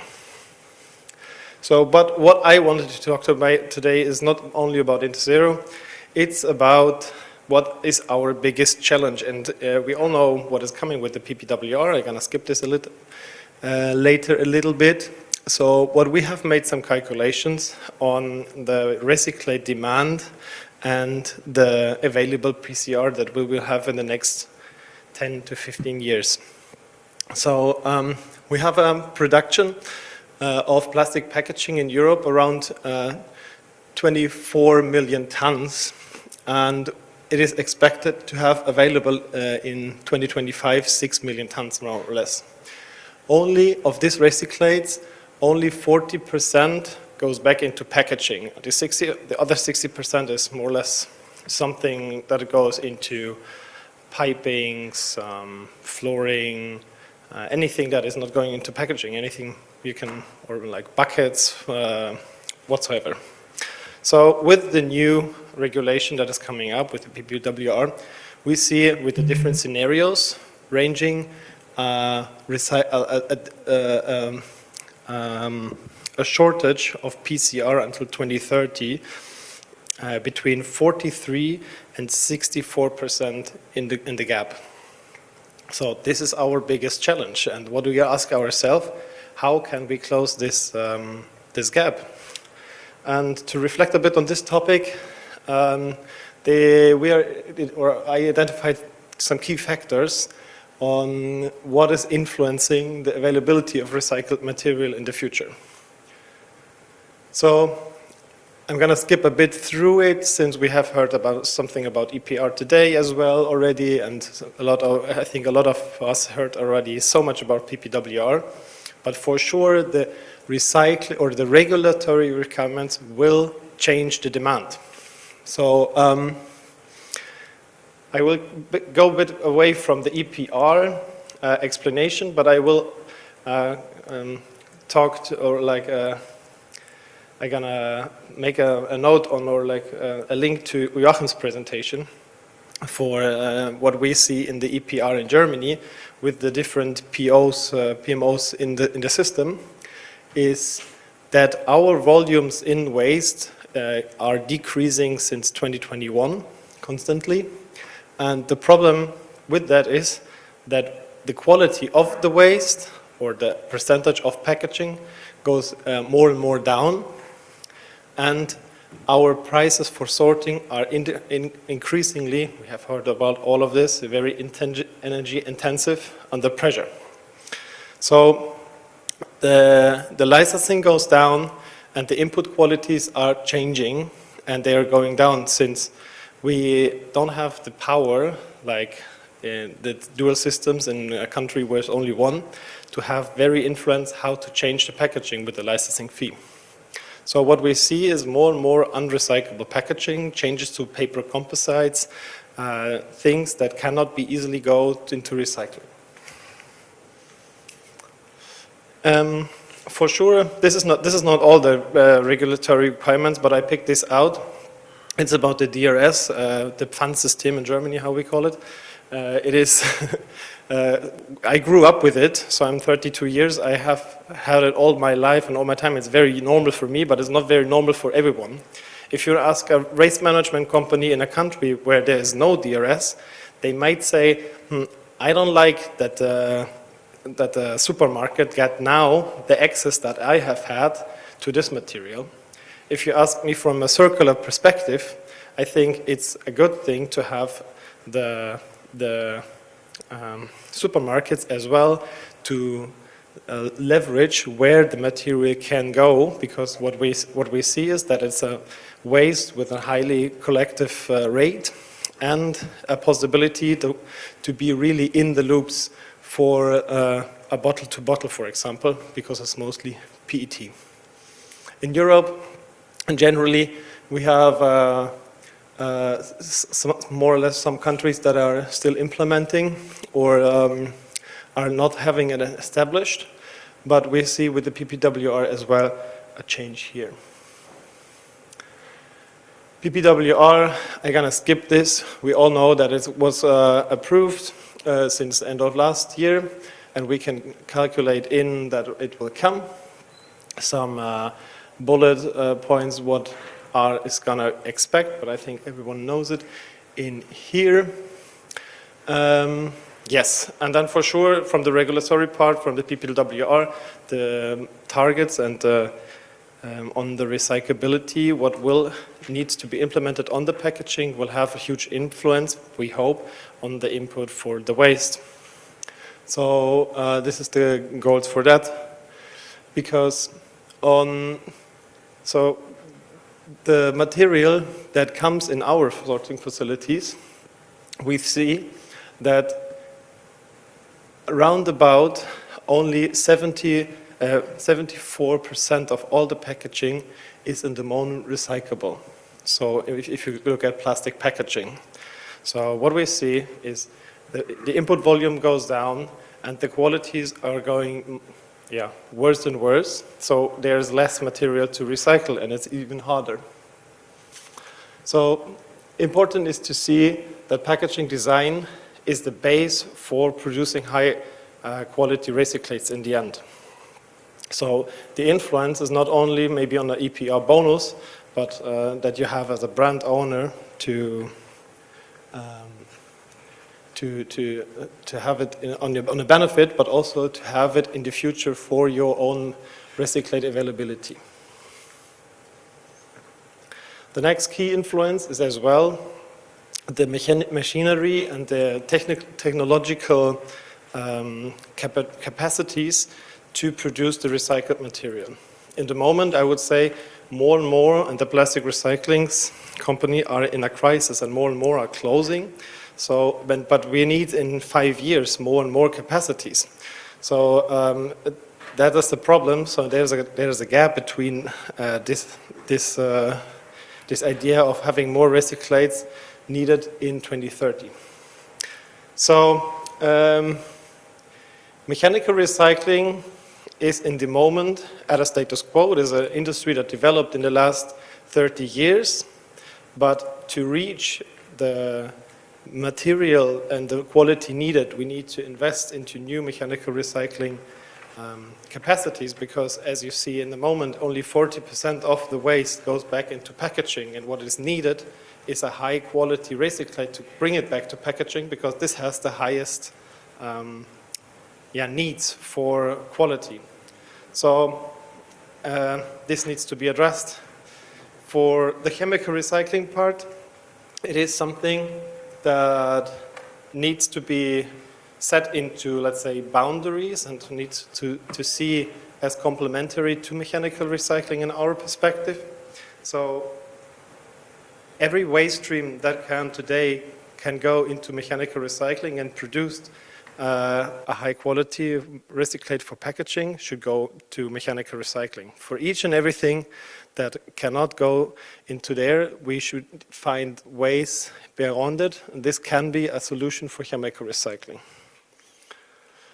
To give you maybe a short example, what we are doing for that is that we are improving our sorting facilities and putting a lot of money into the to produce high quality sorted fractions. We have heard today, I think it was you, the effort for 4 or 5 sorting fractions is very huge. We have an average 14 fractions that we sort out of one sorting facility, so the effort is already very high. And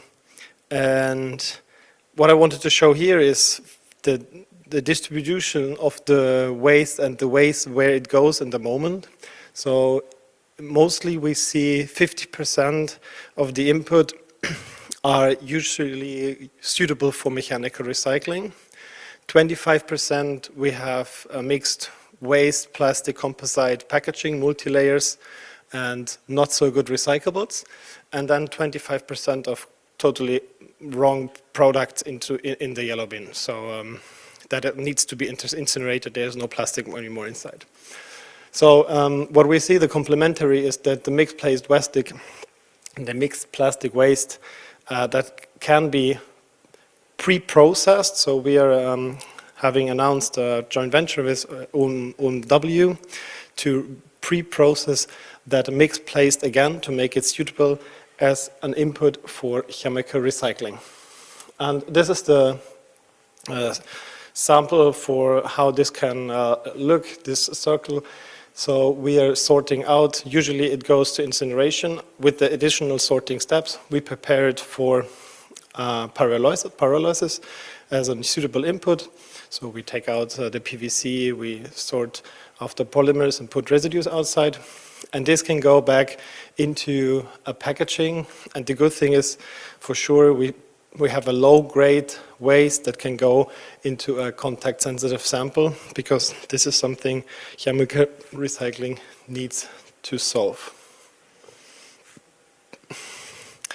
Our key principles for mechanical and chemical recycling is that the best way chosen should be at a CO2 emission option, and that we need to take a decision between mechanical and chemical recycling, always where is the best CO2 way.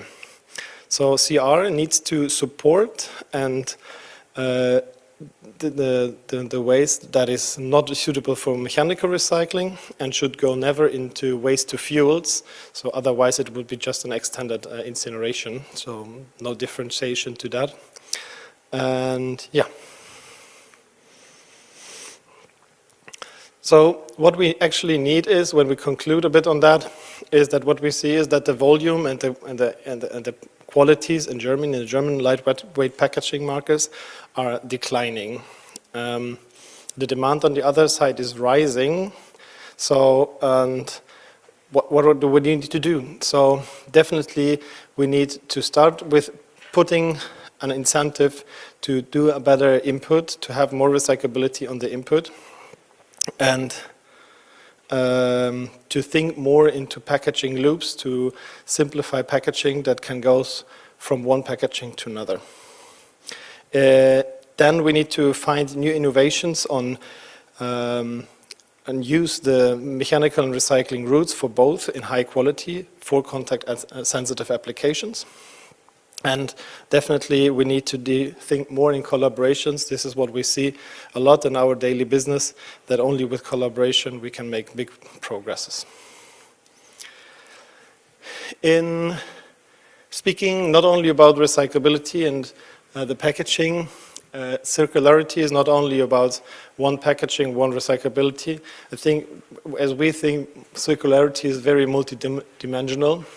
So only reducing, for example, a packaging, and what is seen a lot in the supermarkets, as well from the customers, is on the one side we are reducing and replacing it. On the other side, it gets less recyclable. For example, a very good example is that in our sorting facilities, PP packaging was usually a rigid, with a lot of actions from the supermarkets to reduce plastic. It's a really good action and it's very useful, but it transforms so thin that this PP packaging ends up in the film fraction because it's so light and so less dense. So we have a PP and an LDPE film fraction. So there's a solution to it. So we need to adjust your sorting facilities.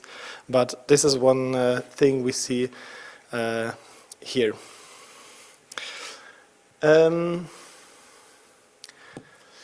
Yes.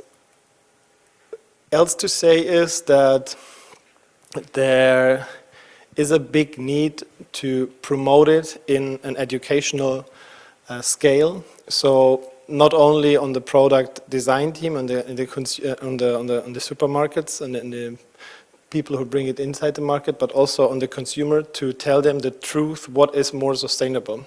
So we have seen a lot of plastic composites with paper that have a sustainable feel, but in the end, it has nothing to do with sustainability, it's just about marketing.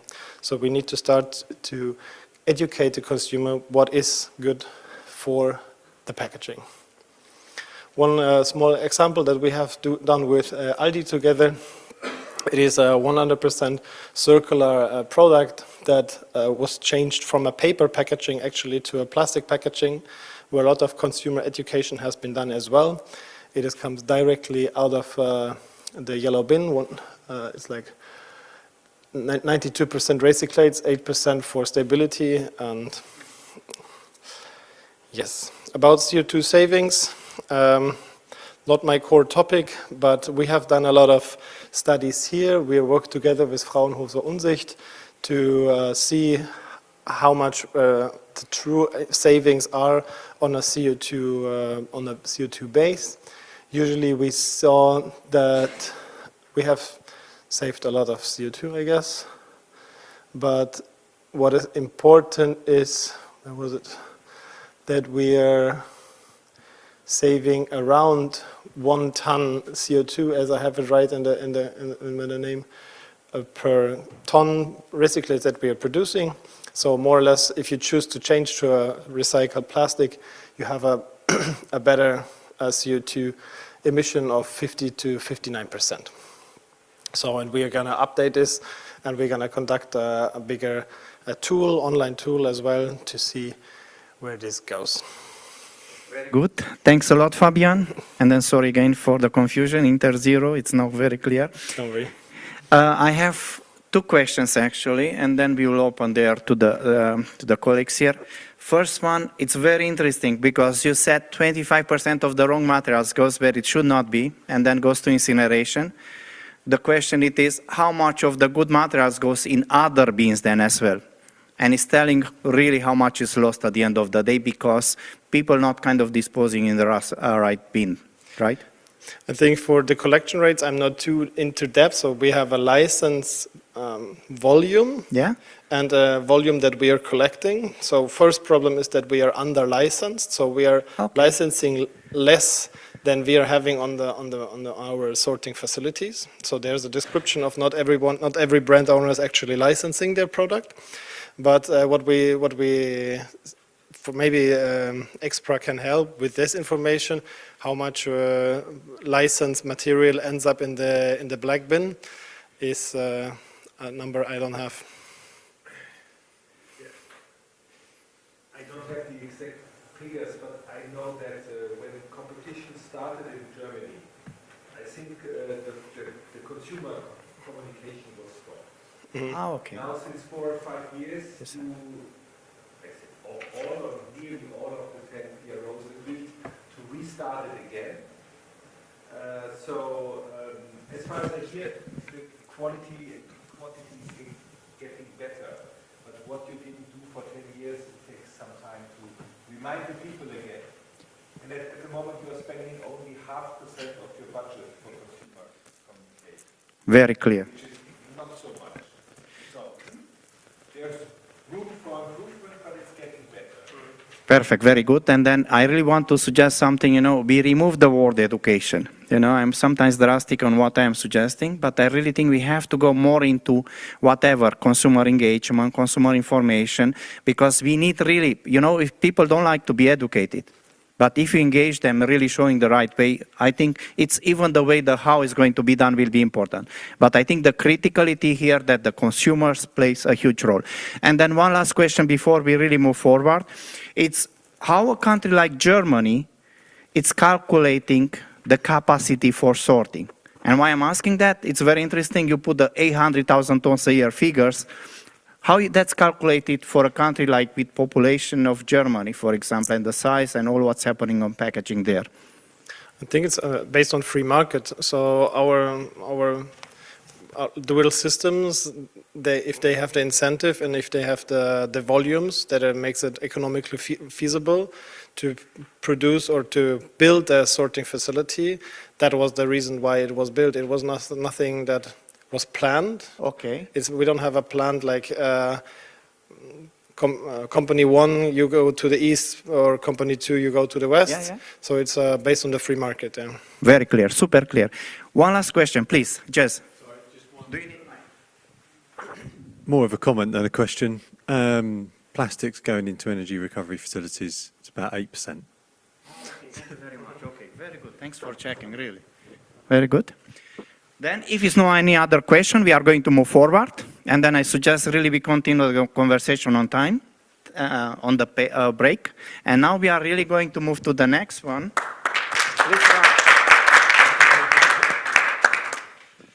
Then we are going to have here, it's going to be Josas Baranuskas. Please, you correct me if I'm saying, I cannot get it the second time wrong. And then we are going to discuss, I'm very keen on that one, seeing to the title, and I think we really kind of choose the right titles here. Oh, thank you. The new era of packaging design, sustainability, profit, and uniqueness. Thank you. Hello, Yeah, we can hear you. is it working? Yes. So hello everyone. I guess I know all of you in person already.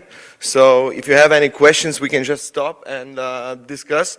So my presentation is going to be lighter than others. I mean, less technical. Yesterday, after the whole day, came back to my room, took out some of the more technical stuff because you already, talked about a lot of things already. So short presentation about myself. We are super small agency, 4 people, and we work usually with design agencies in Europe mostly, but we have some partners in USA as well. And we help them to create more original packaging, but as well optimized, sustainable, and so on. So we work with medicine brands. This project won many awards. It was made for children in hospitals, for non-profit, those who are like really, really sick. So we redesign how the medicine should look like for them. A lot of projects in e-commerce, especially after COVID, because brands are starting to differentiate and create solutions for retail and solutions for e-commerce. As well, some projects in FMCG. A lot of you were like talking a lot about, you know, big quantities, big numbers, FMCG. As you saw from other projects, we usually do smaller scale projects, but we did some of those as well. As well, some systems, well, we try to combine sometimes like single-use packaging with reusable packaging, refillments, and so on. So as we are not biased, I mean, we do not have any manufacturing facilities, so we are, you know, we can suggest the best solutions we think for the brands. As well, we work with really big things, I mean, big in size, where there's like packaging systems, like primary packaging, secondary packaging, shipment packaging. Yeah. So I'm gonna begin from the situation, how we are educating design agencies and how they see the situation. So on one hand, like on the media and in the conferences, they see that like situation on one hand is getting better. They see like monomaterials are being introduced, new regulations and packaging sizes are getting smaller and more optimized, zero waste movements and so on and so on. But on other hand, we still see consumption is rising, packaging sizes are getting smaller, not because we optimize them, but because the households, I mean the families are getting smaller, less children, that's why the sizes are getting smaller.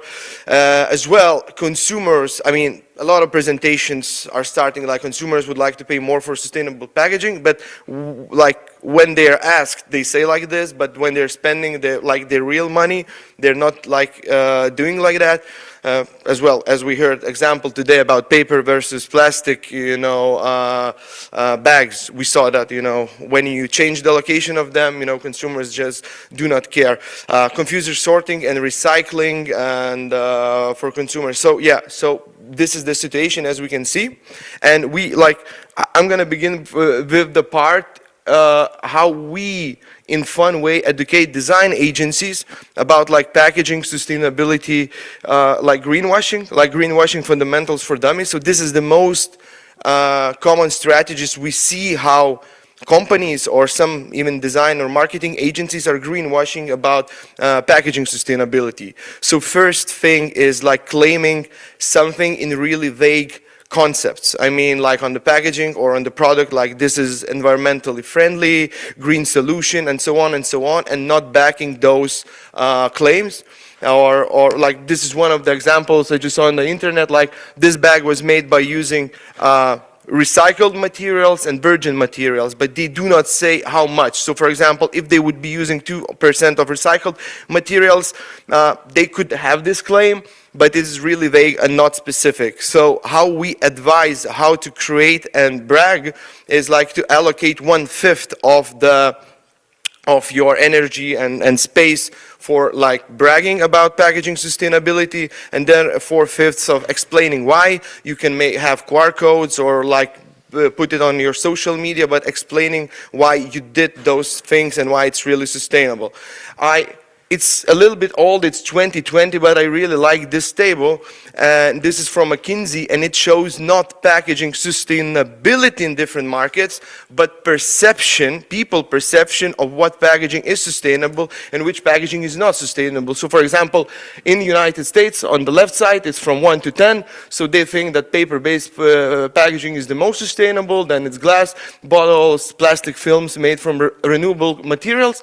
And in Europe, it's a little bit similar. I mean, Germany, France, United Kingdom, first place glass bottles, second place or third paper. But if we go to other countries and other regions, we see that their perception, for example, glass bottles is 7 or number 6, and for example, plastic films or plastic bottles is number 2 and number 1. So what I mean by this is when we are creating packaging, and if we are thinking how much to market it and talk about it, whether it's sustainable, we need to know to whom we are creating. So for example, if we created paper-based packaging and we know that it's good and it's sustainable, and we're introducing that solution, for example, to Scandinavian market, they already know about paper solutions, so we don't need to put too much energy into that. But for example, if we are creating something from paper-based packaging and we know it's good, and we are doing that for Asian market, for example, and we don't need to, just because they think this is not sustainable, to change it because of that, but we need to put more into education when we're creating for that market. So the second greenwashing strategy brands and agencies are using is like more leaves, arrows, carrying hands, green symbols, and so on and so on. And this is usually really vague, and how we advise to do. First of all, use official certifications, codes, documents. If you're like a small agency or brand, just ask for official third-party certificates. If you're creating some of your own marketing material, that material cannot look like already existing certificates or symbols. Then the first strategy of greenwashing is brown materials. Last speaker already told about that. Now we have not only paper looking like paper, but we have plastic packaging. On top we have paper imitations. We have some, I even saw metal and glass packaging with paper wrapped around it. So like simple rule of thumb usually is that less materials are better than more. And how we can go around it, I mean, if we still want to, market our solution as sustainable, but we're using other materials, just say what you're using. If you're using mono materials, communicate about that, and do not hide, materials by other materials, because this is just gonna make packaging less recyclable in the end. Another greenwashing strategy is using something super unique and super exotic. I saw one brand on the social media, they were like bragging, it was like a brand for Baltic states, and they were like bragging about using plastic made from some like exotic plant from South America instead of PET bottles, right? And like in PET bottles are like high recyclable things there in Lithuania, and they were like shipping, and as well, bottles are not folded flat when shipping. I mean, there's a lot of space to be shipped, and they were bragging about that. So if your competitors are using something, what we say to the brand, something super exotic, you don't need just to follow because others are doing that. You can just explain to your customers that, for example, we're not doing these trendy solutions, and we are not doing them because we calculated they're not so good. I mean, in some cases they're good, but then you need to have documents about that, and you need to have data about why they're so good. Then another strategy is showing only primary packaging and sharing numbers about primary packaging. Maybe it's going to change quite soon when we have, companies making full reports, which will be achievable to the end consumers about how much materials really goes into the whole packaging system. I mean, not only primary packaging, but secondary and tertiary, like to go to the retail shelf. So for example, sometimes brands makes primary packaging super lightweight, super thin, and then they need a lot of extra materials for that packaging to be shipped safely to the retail space. So when creating packaging, we need to look to the whole system and try to optimize materials where we can. Sixth greenwashing strategy is highlighting only one feature. And for example, if we are using glass or metal packaging, we can just say it's infinitely recyclable. If we are using plastic, we can say it's using less, emissions and less energy than other packaging solutions, or less water. And in this way, a lot of brands are trying to manipulate, but when we are creating something, we should look holistically on how many resources, how many materials, energy we're using, and just to choose the best solution we know for that specific brand or application. Sixth, compensations. I mean, making your CO2 footprint lower is really good, but some brands are not doing that. They only calculate their CO2 footprint and then they just compensate, sometimes through some shady looking organizations, or like there were like a lot of situations where the same CO2 compensation certificate were sold to the to a few companies, meaning that they were paying for the same CO2 compensation. So I'm not saying that CO2 compensations are bad, but first thing, you cannot say that it's CO2 neutral. You need to say that it's CO2 compensated. Then you need to try to minimize your own CO2 footprint, and then you can compensate CO2 through responsible organizations. Create generally sustainable packaging solution and then ignore all others. This is a strategy really popular by fast fashion brands.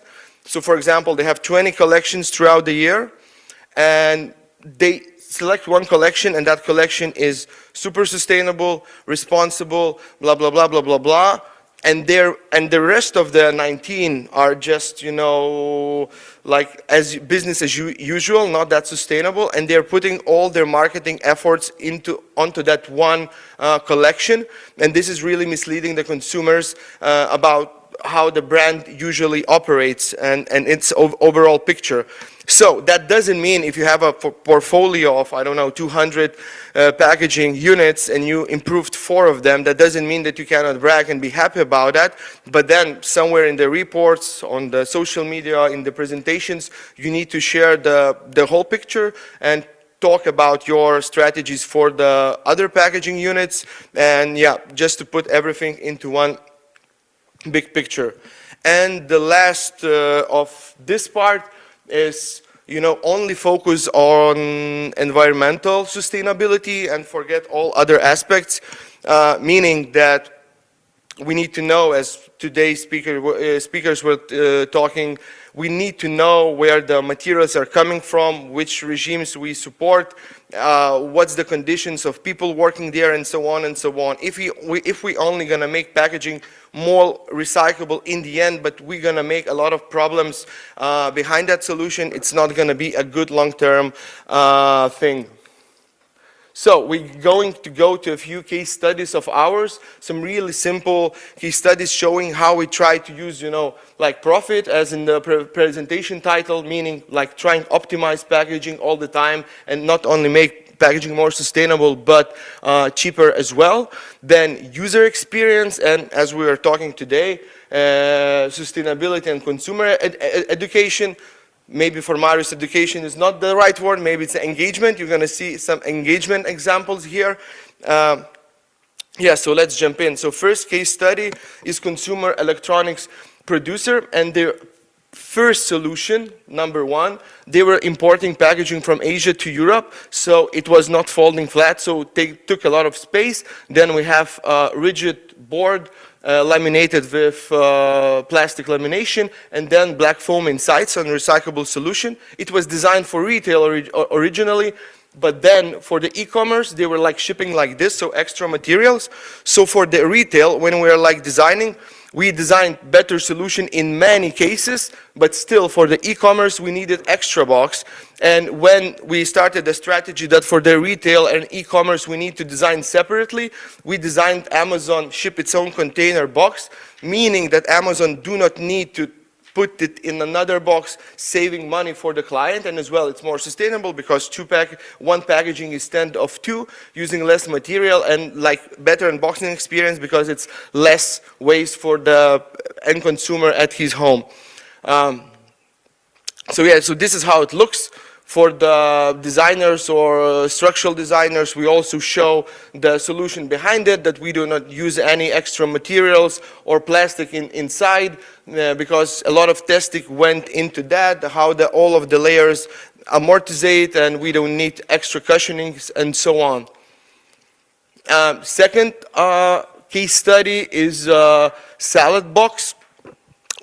From the structural design perspective, we won many awards with it. We patented this solution.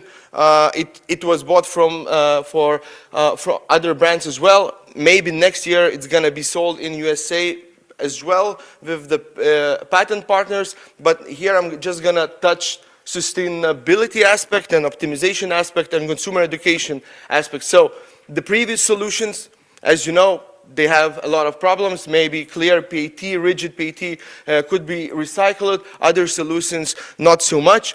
And when we designed the box, in the beginning, they were using plastic lamination, as well incorrect recycling inside the restaurants, and wrong labeling and communication, new taxes in Baltic states for paper-based packaging with plastic lamination inside, and as well, even some unhappy customers. This is in, not in English, but like people were like saying, how do I recycle it? It's a brown paper, but I can clearly see that there's lamination inside. This is greenwashing, blah, blah, blah, blah, blah, blah. So we made a lot of testing. It was 4 years ago with a lot of different materials from Europe, where they didn't have plastic lamination film inside, just water-based properties. And yeah, some of the materials were really shit, as you can see. And as yesterday, one speaker told a really good thing that I think so Claudia said in the panel discussion that sometimes product could be changed because of the packaging, because packaging is a part of the product. If product do not exist without packaging, it's a part of the product. So this brand, I mean, we tested a lot of different sauces, and we found out that one sauce kills the packaging. So the brand changed the recipe and get rid of that sauce so the new material could live. So in the end, we had this new solution. And it's already from recycled, it's from Germany, post-consumer waste, 85 or 90%. And we can use it for food application because it uses activated carbon, which absorbs all the bad things. But yeah, so as well for the education, for the correct recycling communication in the restaurants. And yeah, so this is our strategy for primary education, so sustainability message to brag about, then clear instructions. The top part is still clean, so we can recycle with paper, usually it's still clean. The bottom part usually gets dirty, so industrial composting was introduced in Baltic states 1.5 years ago, so in some places we say industrial composting. If you do not have that already, then general waste, and then CO2 compensation, but here, if you would scan this QR code, this is second level of education. You would go to this brand website, and you can press on any point, and it would show where we're buying material from, comparisons, CO2 footprint, where it comes from, who is manufacturing that, with what kind of energy, and then recycling, and so on and so on. If you discard it in the restaurants, we even went through the whole chain and find out that it's going to the Poland recycling facilities, and corrugated carbon is being produced from the clean part. So this is like, you would think this is too much, and nobody is like going to go that deep. Maybe 1 out of 100 customers would do that. But this brand was selling the franchise and looking for new investments. So in this regard, it's really good communication for them when they're going to new, expos and franchise shows. And for the investors, they're showing that they know what kind of packaging they're using, and they're prepared for the new legislations and for the future and for the consumer education. Yeah, so this was, more information and examples, but you can look that yourselves. Yeah, so this is the last slide. This is invitation. We're trying to make all of this packaging education more optimized and more automatic. So we're gathering some data from like some paper manufacturers and having a system where we could do this more automatically, because the last slide, we did it by hand. I mean, we gave all the data for the designers, and then they put that manually, and we're trying to do this. So if you're interested, just connect through this website. And yes, thank you.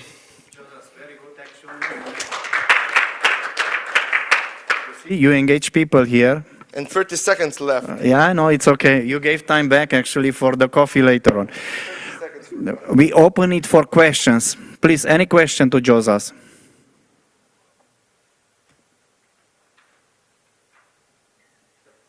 Yes, Don. Please. You mentioned the carbon which they added to the board to absorb the mineral oils, the Moshmoa discussion. I know that Smurfit tried that many years ago, but I thought they stopped with that development because it wasn't quite working, because that was based on average contents of mineral oils. What if that mineral oil exceeds that average? Then you have a risk of contamination, don't you? I mean, but do you know that they stopped it or? I heard, but maybe somebody else here in the group can confirm this, but that this... Because when we get, I mean, maybe there is some, backstories which we don't know, but when we try new materials, then we go to the official bodies where we're going to use that material, and as well to the manufacturing facilities. Sure. And we showed it to them, and if they confirm it, then we good to go. I mean, we do not have our own laboratory, so we do not double check if we have all of the confirmations from the brand and as well from the third body. So. Okay. Yeah, fair enough, but I was just wondering if you had any feedback on that. Okay. Perfect. Thanks a lot, Don. Any other question? Just a Please. small question. From my understanding, you're operating across Europe? Or? I mean, we have some clients in USA, so usually, I mean, we do not do graphic design, meaning that, for example, last year, I mean, in two last years, for example, we made workshops for 50 design agencies, most of them in Europe, and some of them became our clients. So, for example, they're developing something new, and they need, usually these, in the first place, they need something original. That's why they came to us. And second thing, we try to make it more sustainable and optimized. And by more sustainable, I mean, it's not rocket science usually, as you saw. We're just taking what's already existing, trying to make it more monomaterial or less in size, or that it ships flat. So yeah, but mostly in Europe, but as well a little bit extra than that. Okay, super. Understood. Perfect. Thank you very much. Really appreciate it, Josas. And now we move to the last presentation before the coffee break. That means no pressure. And then we are going to have here packaging case studies and retailer strategies. And then it's Hendrik Kleinfeld. Thank you. Thanks a lot, Hendrik. This It's working. If not, I give you this. This one. Thank you very much. I will place this here. Oops, it's not working. Yeah, hi. My name is Hendrik from Lasex. I'd like to introduce you today to a technology which helps you design your packaging or your product for recycling. Like Elizabeth said it yesterday, this is one of the levers you can pull during the design of your product or packaging. I will short introduce our company itself. I will introduce the product very briefly, that you know what it's about. Then I will explain some details, so the approach, why we developed it, and I will show you the benefits and some application examples with videos. So please turn off the audio then when it appears. Thanks for that. Lasex, it was founded in 1998 in St. Paul, Minnesota, so they're still our headquarters. Around 75 people working there for us, mainly optical laser engineers, mechanical, electrical engineers, and process engineers. This is very important to mention. We built equipment in the end, so this is just an example of a narrow web machine processing RFID labels. But typically we develop the process for manufacturing demand our customers have. He cannot solve or cannot sufficiently solve by an existing process. So typically we develop a process and then we provide our customer with an appropriate equipment doing that. We have around 350 installations worldwide of these several types of laser processing equipment. I will say some words about the markets on the next slide. So we are, the biggest market for us is packaging. It was flexible packaging traditionally. We are now moving with our partners a little bit into rigid packaging, but it was the classic application, micro drilling for OTR controlled packaging, easy scoring with a laser on flexible packaging. I think most of us knows this. We are in precision converting for electronics, adhesive cutting, in general, metal foil processing for EV components like battery foils and some aerospace application. We have an own department where we are doing medical diagnostic products like microfluidic devices, and we have here on the right side also own products, these prime vent material for coffee bags, so which saves a lot of material and significantly increase the functionality for coffee bags. Yeah, brief overview about our customer base. So basically, nearly all flexible converters worldwide belongs to our customer base. We have here also Avery 3M since the beginning for the precision converting applications, as well as Bayer Siemens from the medical side. And nevertheless, P&G, which was our partner for developing this laser sharp marking product. So, what it is about. Start the video. Oh, go back. Can you please try to start it? Yeah, so this is a bottle. You see the size there, 100 by 40 millimeter. So it is a little bit smaller, like the example I have here with me. And this is what it's about. The concept is to replace, firstly, the back label of packaging like this. Yeah. So this is a high-speed application, high resolution. For typical, I would say it, pattern decoration like this, small fonts, a lot of information, bringing direct onto the package or the product. A little bit more in detail why we developed this. So first, there's definitely the impact of material reduction. So removing at least one of these two pressure-sensitive labels on the packaging reduces already the effort to separate materials and after the use of the package. You can imagine doing this with products. So we talked yesterday about these cosmetic products. If they are already made from a monomaterial design, from all the mechanical components, and then you can remove, in addition, the ink from that. So this will help you in that case. Second point is, and this was very important, having access to the information you as a producer or a packer put onto the package at the very last stage. So getting rid of all these label variants, languages, ingredients, having obsolete label stock on the shelf. This is the second point. And then, of course, you get an ROI on just the material savings, streamlining the productions, not having these labelers in operation during that process. And clearly, also why this was developed with that type of technology, it is for high volume and mass production integration. So it's really improving the laser marking technology in general. Yeah, I said it right before. This was a development we made together with a partner. This was P&G in US.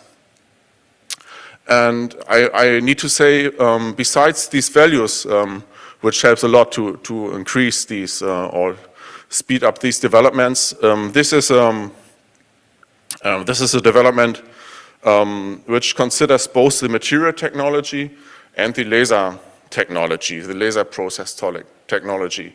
We, as a partner, are responsible for the laser processing technology, all the speed, what happens bringing this pattern onto the package. The material know-how on that always belongs to the partners. So that's why the system is open. Yeah, so P&G has their own materials. Someone else can bring their materials into that concept, and we will work with that. Some details about how it looks like. So this is what you see magnified here. So we are basically putting at extremely high speed, placing dots on the surface. We do this with quite high precision, so that the grayscale image doesn't move. We are utilizing extremely high pulse laser sources. So this is, if someone is familiar with that.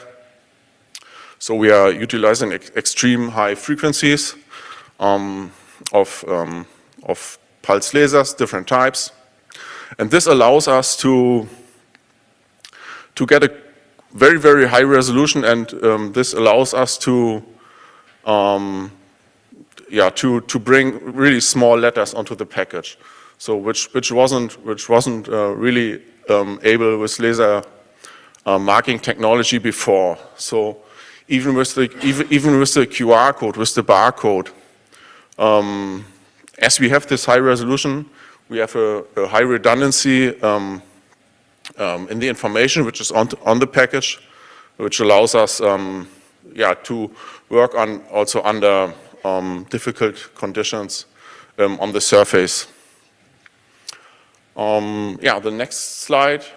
Just a word to the how it works in general. So I think some of you know laser marking, so you can ablate things. You can ablate whatever, a black layer from a printed black layer from a folding carton, for example, in pharma packaging. It is made like that for a longer time. This works only for small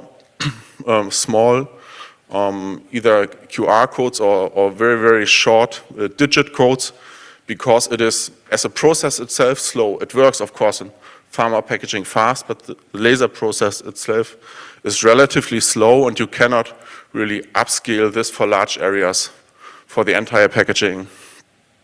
Going down, we have this foaming, we have carbonization, what basically means burning the surface and making it black through that.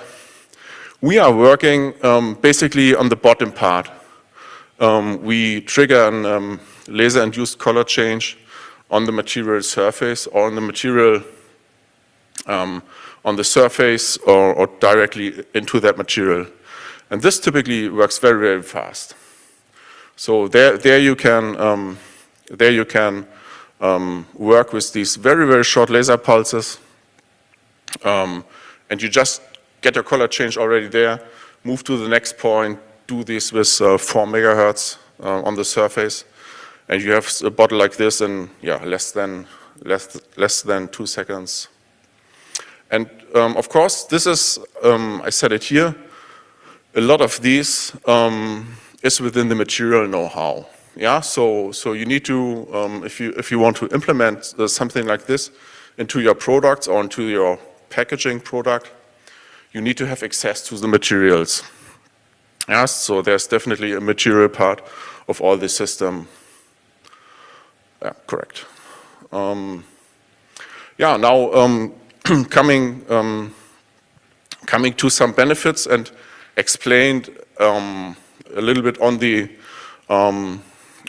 example pictures here. So I said at first you can transfer high resolution information onto a large area. You can really increase the amount of variable data you have on your packaging. Yeah, because you can use basically the entire area of that. You can use for variable data. It really doesn't matter. The system is fast enough to change that QR code. You can change more. You can change languages. Not necessarily do it on each package, but in theory you can. but you can change very fast languages, ingredients, etc. I said it right before. You get your ROI alone from the material savings from the process, but you have also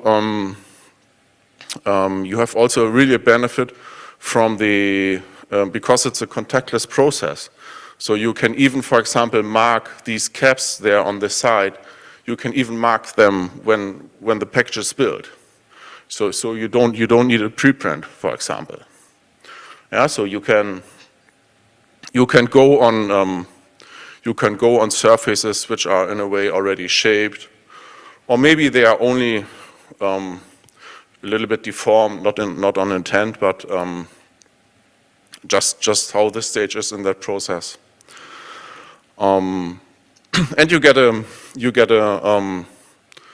quite durable decoration. Yeah, so this is typically scratch-free. You can go into, for example, this is one application which is already in the market. When you are having washing detergent dosing caps, for example, and you'd like to improve your product with the contrast. So printing ink doesn't really survive this environment being in that box with the chemicals. Only embossing is a little bit less contrast, so you can use this technology, and the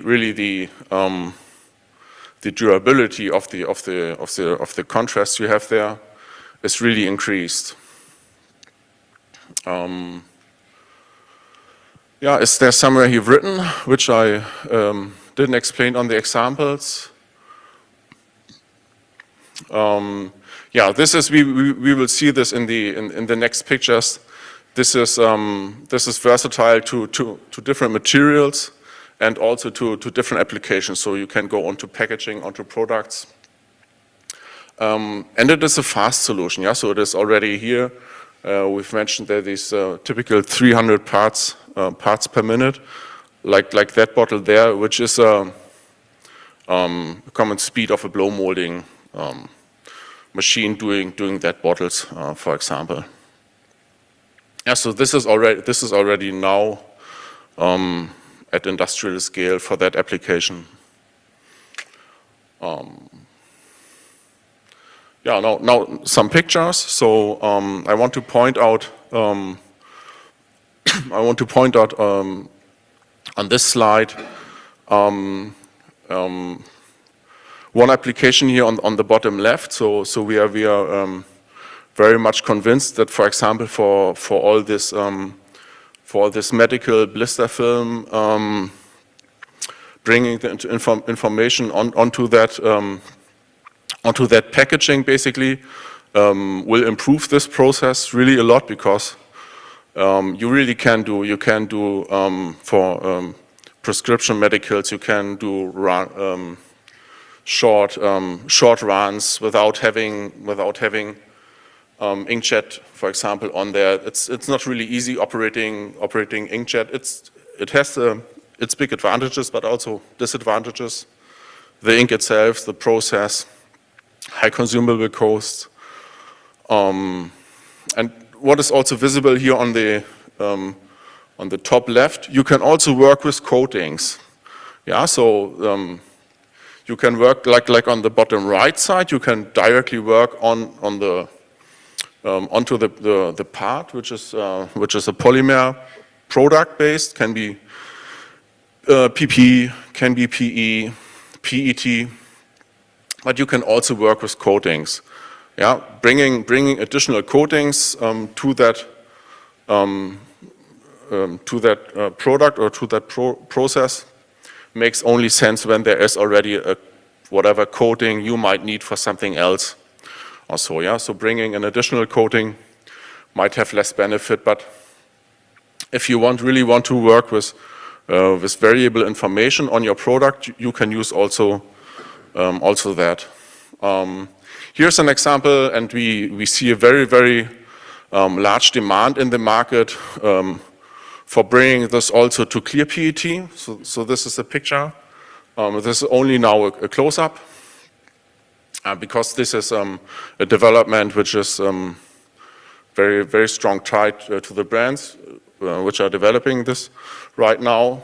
But this is already possible right now, so you can go to light markings for dark fillings, or you can go to dark marks for transparent fillings, for example. And you can do a 360-degree decoration around the bottle. Yeah, can we start the video? Yeah, so this is now a real-time video. So you see that we are just running with laser over the surface. We can do this on the fly with moving bottles within the whatever bottle manufacturing or filling process. Going to the next slide. Yeah, this is an example I said right before. So you can easily work with variable information, really on a large area on uneven surfaces. So like we see it like this, and then you just bring the link into the whatever the device you want to have, or whatever information you want to code there. So I think I'm done with that. Yeah, thank you for that. We have more time for questions. Very good. Yeah. Thank you. We have one question there, and then the second one here. Great. Thank you very much for your presentation. I really enjoyed it, and I'm really intrigued by the technology. You were talking a lot about the benefits that this technology has, but I'm curious, what's holding it back? What is preventing you to get more market penetration? Is this CapEx that you need? Is competitiveness in terms of line speeds? Is it just the marketing requirements? What's holding this back? Oh, it's just new.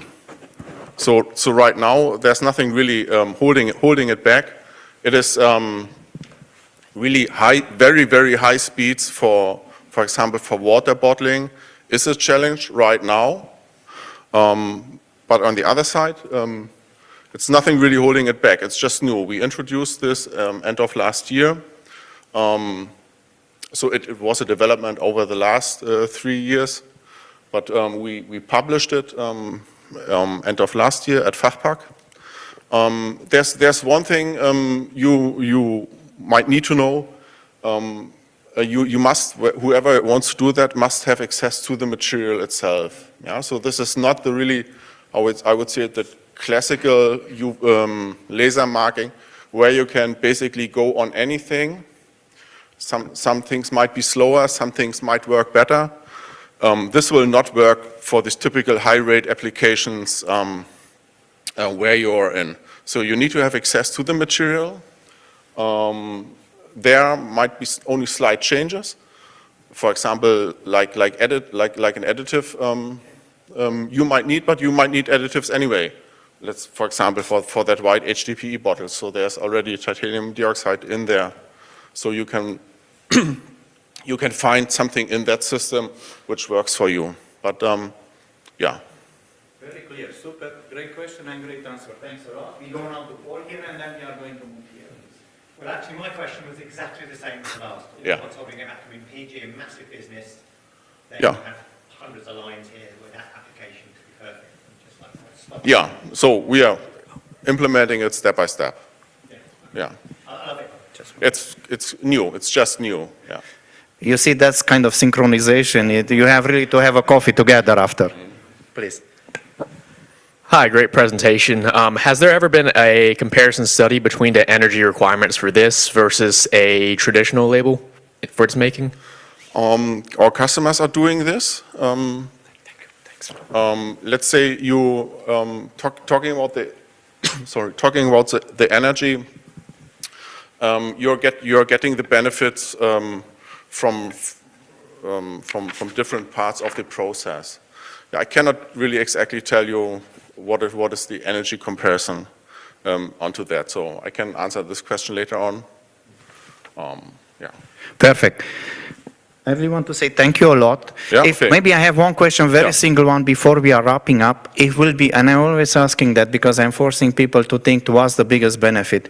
If it's really one thing, the single biggest thing that you think will be kind of promoting your solution, what that's going to be, Hendrik? You ask One me, single thing. what is the biggest? The biggest benefit to move into that direction, actually. Oh, it's I would say it's really lifting the product by bringing additional information onto that product, I would say. Making it looking better, actually, putting more information or standing up, a sustainable solution. Bringing different information on it. Yeah, so be really variable with the information you bring onto that. Fair enough. Thank you very much. Very good presentation. We are going now to have a coffee break. Please give him a round of applause. We are going to kind of reconvene at 11:40, and really please be in time. He's not going to be on time. He's going to do something special, dancing or whatever. That means looking forward to see all of you here. Thanks a lot. Have a good coffee.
How we should stay security for. Very good. Yeah, just I will introduce you and then. I think Paul is up and for running here and warming up, but we do have a small logistic announcement because I think everyone is planning their booking, right, for taxi or whatever trains. What we are going to do, we are going to end up earlier. That means we were planning to kind of run, I think, to have the closing at, let's say, 5:50. We are going to wrap up roughly at 4 o'clock. And then we are going to combine 2 sessions later. And that's how we are going to end up at 4 o'clock. That in principle, you can start your booking afterwards there. Just wanted to give a heads up there. And then now I have the pleasure to introduce Paul here. And then it's very interesting actually because we don't have any retailers with us today. It's going to be about sustainable strategy at retailers, and we are going to learn some case studies. Paul, Okay. thank you very much. Thank you very much. Is that No? yeah? Oh, it is now. Okay. Yeah, you can't tell when you're talking, can you? If you can hear it or not? Yeah. Okay. Good morning. Still, I'm an hour ahead, but it's still the morning. I've had so much food; it feels like I've had about 3 meals already. My name's Paul Jenkins. I'm managing director of UK Packaging Innovation Consultancy, the PackUp, and I'm very much looking forward to talking about some sustainable retailer case study initiatives. So my title is How Retailers Are Adopting Sustainable Packaging Strategies and Driving Industry Change. So a little bit of context. The PackUp is a packaging innovation consultancy, so we work with brand owners, retailers, packaging suppliers, universities, agencies, anyone really interested in packaging and packaging innovation. Like a typical consultancy, we do technical service projects, events and things like that, but we've also got something called the Innovation Zone, which we launched nearly 10 years ago, which basically collates and monitors all the latest packaging innovations. We've got at the moment 9,707 listed, and we upload 33 a week. So we're very well placed to know and understand what's going on in the market. So the case studies I'm about to show you are from this innovation platform, and we've got about 85, 90 brand owners, retailers and packaging supplier companies that are members. So the likes of Coca-Cola, Danone, Kraft Heinz, Amcor and the like. We've also recently launched a patent zone database platform which does a similar job to the Innovation Zone. We've also got an event in June called Packaging 10,000. So in May, we're going to be hitting our 10,000th packaging innovation on the Innovation Zone platform. So we've got an event June the 12th in the evening in London, where we'll be collating the standout packaging innovations from the last decade. There'll also be an Innovation of the Decade competition. So a really different type of event, one to celebrate all the packaging innovations that have been initiated over the last 10 years or so. Enough about the PackUp and about me. So let's look at some sustainable packaging trends. So what I've done, I've looked at some retailer initiatives and essentially broken them down into sort of 5 core areas. So that's recycling initiatives, biopackaging, this paperization thing that's come along in the last few years, which is very dominant, refill and reuse, which is still very much at pilot and test stage, but there is a burning platform with PPWR and the like, where operators are going to have to get a handle on this, make it profitable and scalable. And last but not least is reduction. So what I didn't mention is that the Innovation Zone includes initiatives like the LaysX example, which is a brilliant example of a reduction initiative. So taking out weight and packaging from the supply chain. So in terms of recycling, so these are specifically retailer initiatives. And a bit of context of the UK got the ball rolling with the UK Plastic Packaging, UK Plastic Pact, which stated that operators, including retailers, should have 100% recyclable, reusable, or compostable packaging by 2025, and we're now in 2025. So we've already had a few, mainly brand owners, declaring that they won't hit those targets. But I did some research on the retailers, and they seem to be quite confident that they're going to be, Asda has said that they're at 96% recycled content and things like that. So, but that's really the context behind a lot of the initiatives we've seen over the last few years, is this sort of burning platform of delivering 100% mainly recyclable, because the compostable and reusable is a means to an end. It's all about, in that terms of that target, it's all about recycling. And so this is about recyclability, improved recyclability, and it's also about increased recycled content. So these are I've tried to do quite a varied selection. So some of these aren't groundbreaking, but it just gives you a flavour for what retailers are doing in the market. So the first one is from Waitrose, a premium UK-based supermarket, and they've collaborated with a company called Recorked, essentially to provide a process to recycle cork from wine bottles. I mean, the market has moved significantly from 100% cork to probably 5 or 10% cork, because it's now screw caps. But Waitrose are doing this pilot to do something with the cork at the end of its life. Again, Waitrose, they're doing I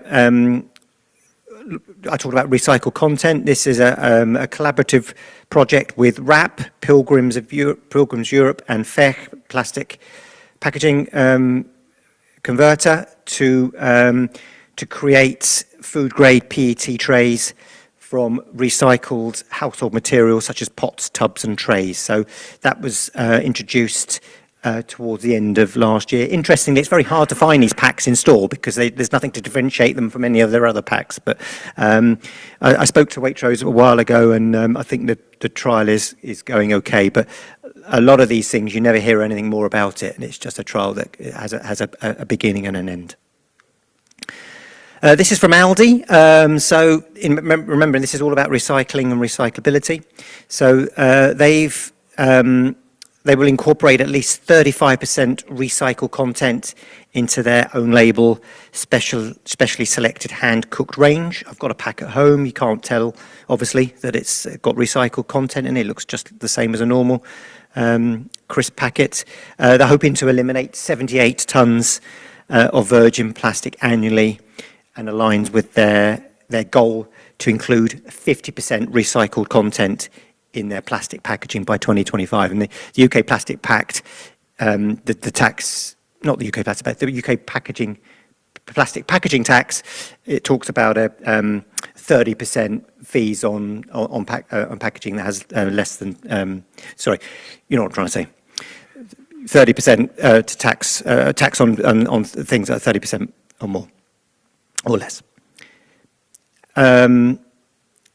Asda, the big issue around the recyclability and sustainability of coffee pods. It's a very big market in the UK particularly. Podback was launched a few years ago, and this is just really a retailer trying to improve their social responsibilities by encouraging their consumers to recycle coffee pods. It isn't available curbside in the UK, so that it really is just a PR initiative really to encourage their consumers to take back their coffee pods through this Podback scheme, where the pods are then recycled or repurposed into other materials.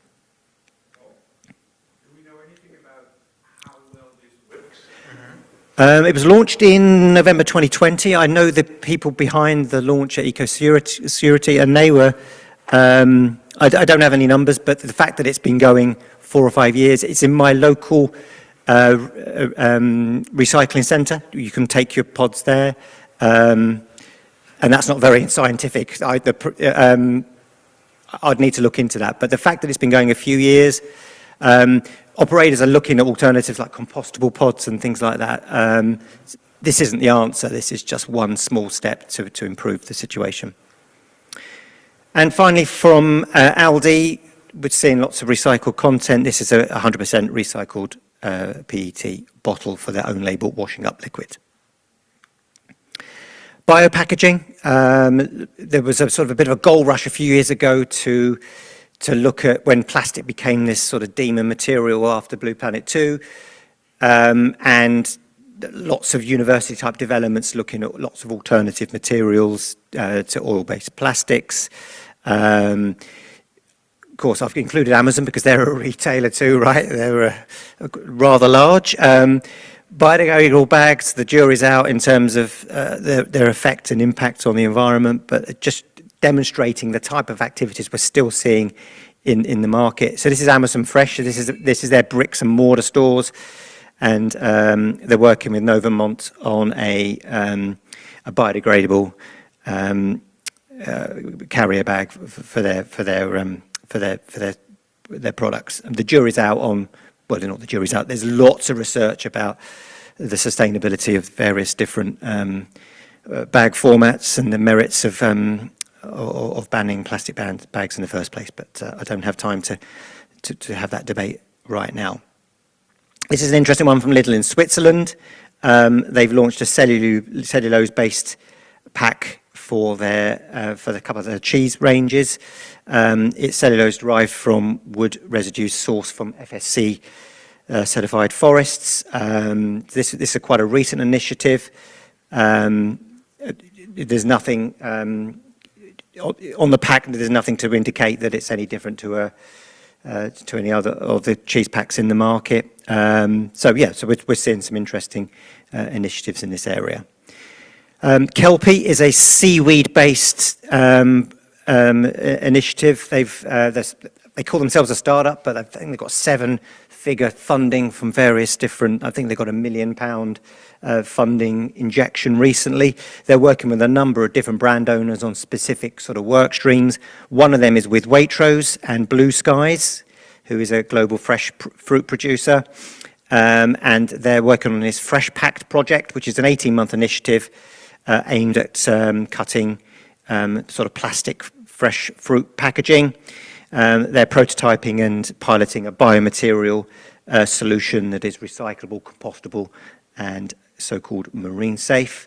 I would suggest this would take more than 18 months and it may never come to market, but we're just showing you some of the initiatives that the major supermarkets are embarking on. So seaweed packaging is a big area of development. There's some big players that like to Nopla as well is another example.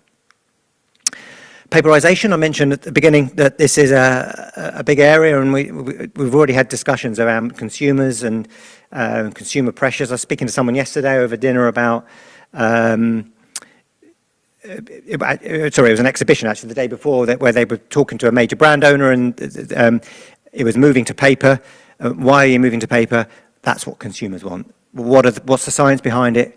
We don't care. That was 2 or 3 years ago, but it's still quite scary that a brand owner would sort of admit that. So some of the changes we're seeing maybe for column inches headlines in newspapers rather than necessarily the carbon footprint reductions. So this is M&S. We're seeing a lot of paper-based sort of confectionery bars in the market. So Kraft Heinz, Mars Wrigley and Mondelez, and this is a retailer-led initiative, and they're hoping to eliminate 1.4 million plastic units from their stores over the next year. If the trial proves successful, the retailer plans to extend the packaging to other chocolate bars. So very consumer-friendly. The consumers pick it up. It looks like paper. It feels like paper. They can recycle it. It's not plastic. It's a big tick in the box from a consumer point of view. Massive changes in the fruit and veg aisle over the last few years. Plastic has, there's still a lot of plastic in store, but there've been a lot of efforts to reduce the amount of plastic. And PPWR is going to be really another impactful measure, which for some formats will completely eliminate plastic in the supply chain. So this is Sainsbury's. Lots of paper-based solutions. One of the challenges is consumers, when they shop, want to see the product inside. However, they don't care when it's online. It's a really strange thing. When you buy something online, you don't really care what it looks like. You're quite happy with it. But in store, you want to touch it, feel it, look at it. So lots of the solutions have these sort of meshing or even a plastic window so that you can see the product. But these own brand avocados, paper-based, are expected to reduce plastic use by about 20.2 tons. And I realise I've got 7 minutes left and I'm not even halfway. Again, cardboard packaging for mushrooms, expected to reduce plastic waste by 775 tons. So all the messaging is about reducing plastic waste, reducing plastic waste, reducing plastic waste. So they're going to switch to, Sainsbury's are going to switch to this paper-based for mushroom products across the 13 ranges by last year. More paper-based, so pasta and porridge and cereals are moving to this format. And I mentioned about sort of carbon footprint. You know, it's a heavier material. This needs to be quite a thick material to make sure that it doesn't split. Is there an argument that pasta consumers want to see the pasta before they buy it? Obviously, this sort of hides it in some way. But this initiative from Tesco will reduce 30 tons of plastic. And another kiwi tray with a linerless lid. Again, a little bit of window there so that consumers can see the product. And this is taking out plastic for bananas. I mean, this is not new technology, is it? A sort of a ban like that. But you can still achieve quite good branding, and this takes out 234 tons of plastic annually. Paper bottles, I could spend a whole presentation talking about paper bottle development. This is an interesting one from, I've forgotten the name, Frugal Pack. And it basically got a plastic ladder, so a plastic bladder. So it's not 100% paper-based, but the consumer is supposed to separate it and recycle the different elements. This is all about paper, this is all about weight reduction. So 94% recycled paperboard, and it's significantly lighter than the glass bottle it replaces. So this is all about CO2 reduction. Refill and reuse. Amazon has partnered with Hipli for their reusable packaging. They talk about this pack being reused 100 times. We should stop hearing these initiatives. 100 times is irrelevant because unless you've got a 99% reuse rate, 100 times, it's never going to get reused 100 times. A 90% reuse rate, you'd have 0.23 packs left, so with 100 uses. With 15 reuses and a 90% pack reuse rate, you've about 20 packs left out of 100. So I wish operators would stop not talk about how many times it can be used as a boast about how robust it is. It pretty much means it's over-engineered.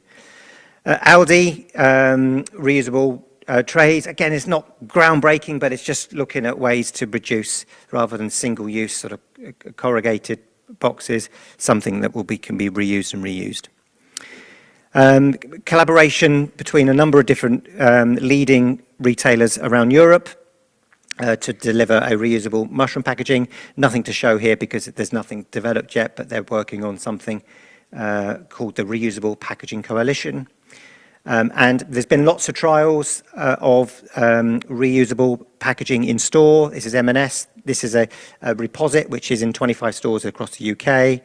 And Ravi, is it, working with Miwa Technologies on a refill solution in the German market. And it's a Carrefour in Spain, helping consumers deliver refill with their own range of materials. Finally, reduction. So reduction is the least sort of sexy area. It's just taking stuff out of the supply chain, really. So the Aldi have removed plastic windows and trays from their savoury product lines. It's just saving weight, saving material, and is PPWR approved, really. 127 tonnes a year they're going to reduce that for. I bought a pack. It feels a bit, doesn't feel very premium. It just feels, you pick it up, but consumers will still get used to that. My children were very disappointed when they consumed hummus recently, and the reusable lid had gone. And they're saying, "Dad, you work in packaging. Why have they done this?" And I had to explain to them over the meal table why this has happened. So both Tesco and Sainsbury's have gone down this route, and they're removing 31 million lids from the supply chain. The problem is you end up using cling film to keep it to preserve it, which you're just using another material. All you're doing is moving the problem further down the line, but that's for another debate. Plastic-reduced packaging for mushrooms. I wish I'd used Lasex here now as an example, but this is etching barcodes, so don't need a label. Tesco tried this out 6 months ago or so. It's no longer in store, so maybe that tells you about how hard it is to get these things scaled. Yeah, it talked about it being going over to 270 stores, but I don't believe it's any more in market. Quite a nice sort of point of difference. The retailer's pleased because they've got some branding there as well. So that's what I've talked about, and I managed to recover that time pretty brilliantly. So the 5 areas I talked about: recycling, biopackaging, paperization, refill and reuse, and reduction. I'd be very happy to answer any questions. Paul? Then we open really the room for questions. Yeah. Please. Hello. Hi.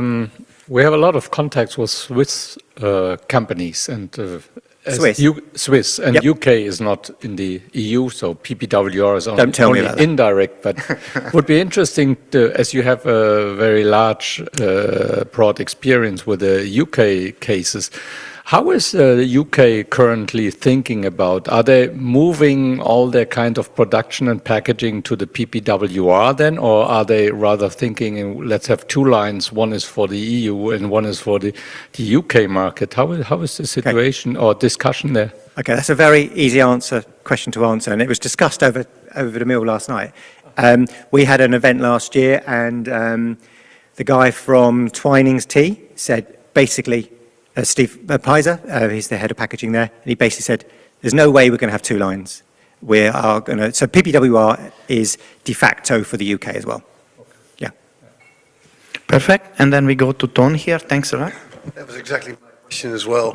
How does PPWR apply for the UK? Because unfortunately you're no longer part of the EU, but I think you gave Will people stop reminding me of this, please, every opportunity? Yeah. I We're know. looking for this Brexit support somewhere. I had to queue 20 minutes of passport control whilst he walked straight through. I know these things. I think without Brexit will be much easier. Yes. Please. Okay. Okay. Any? I really want to say, actually, it's a very interesting, I have a question as well. How you would see it, actually, the 2 ways, because that's going even deeper. How you see it, PPWR and RAM on the other side. And RAM, this new recyclability assessment, because that's very new, actually, in UK, and you really have to look to both of them. Curious to hear your point of view. It's so new that I don't really have a view on that yet. All I know that is all the regulation and law changes are making us all very busy. And yeah. Very good. That means that's the reason why our 2 platforms are very complementary today. Thanks a lot. Very good. Any other, or please give a round of applause to Paul. Very good. And we are going to move to the next one. And then again, I really don't want to put pressure here. Ryan Blackburn is going to talk with us about 3 decades of reusable packaging solutions. Very curious to hear that one. And then actually, not to put any pressure, we still have Ton afterwards, and then that will be really the last 2 presentations before we have the lunch. Thanks a lot. Please. Good afternoon, and no pressure. No, not at all. Ryan Blackburn, I'm the Managing Director of Carton Plast UK. Just over 6 months in the role. New to the industry. I don't have the exciting, interesting story that Jez did on how I joined the industry. Educational background is transport, logistics, supply chain. Majority of my career working for the Hilti Group in the construction industry, if people know them. Very high focus on sustainability. Was lucky enough that it was also a passion of mine coming from my educational background, and was able to work on some pretty cool stuff. Fossil-free deliveries in Sweden and Denmark, where I spent basically the most of my career, and also working with repair tools on reworking, reusing copper rotors rather than sending them off. Short time in the beverage can industry, which led me perfectly into carton plast. What I'm going to talk about today is a little bit further up the supply chain than what Paul just mentioned. So back with the manufacturers and the fillers. And yeah, 3 decades. And it's, you know, for me coming into the company quite new, it was really inspirational that they've been doing this for well over 30 years. It's not, you know, jumping on any form of bandwagon. It's really in the DNA. Yeah, and again, just a little bit about us, what we do. We're providing reusable transport packaging solutions, and it's really on the reusable part. We obviously then have the second cycle, which is the recycling, but it is mainly on the reusable part. Obviously, I think, you know, Marius mentioned it yesterday. I'm probably going to change this slide. Instead of saying cost effective to something a little bit more, you know, delivering sort of side of things, get away from that more value creation rather than the cost side.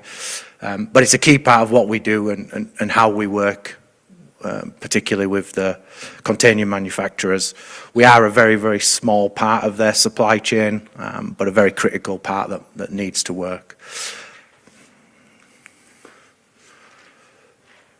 You know, a lot of companies, you see the vision, you see the you know, mission statement, and you kind of think, it's a bit cheesy or whatever. But I will say at Carton Plast, it's something that we genuinely live day to day, and it's you know, we do see a definite place for plastic and how it can be used to create a better world. What you've got there is the 2 sort of main examples that I'll refer to today. So it's the layer pads. So what you can see there is the blue one, that's for transporting glass. And then what you've got is the grey ones, which are for transporting cans. And for us, it is mainly beverage cans that we transport. And again, it's really about that lasting value that we want to create there. A few facts and figures. I won't go through them all. Again, we're only 800 employees across the globe, mainly based out of Europe, but also in Brazil, the US, and Australia. With using our products, when you compare them to using a cardboard layer pad, you save 78% water, which I think is pretty impressive. 99.9% recyclable. You'll see our 2 cycles that we have. So for us, it genuinely means that our product is, we control it, we keep the pool, and then we know that 99.9% is recycled. There is only one caveat there. This Christmas, we did get 1 pad back that had a star cut out. So there's a Christmas tree somewhere in the UK with a star on it. So that's wasn't the most pleasant thing to receive back, but again, that's your 0.1% that does disappear, and you do see in different places. 10 years average lifespan. It's PP that we use ourselves in our products, and we see there that they last on average 10 years. Reality is the majority last well into the 20 years if they are correctly looked after and correctly managed.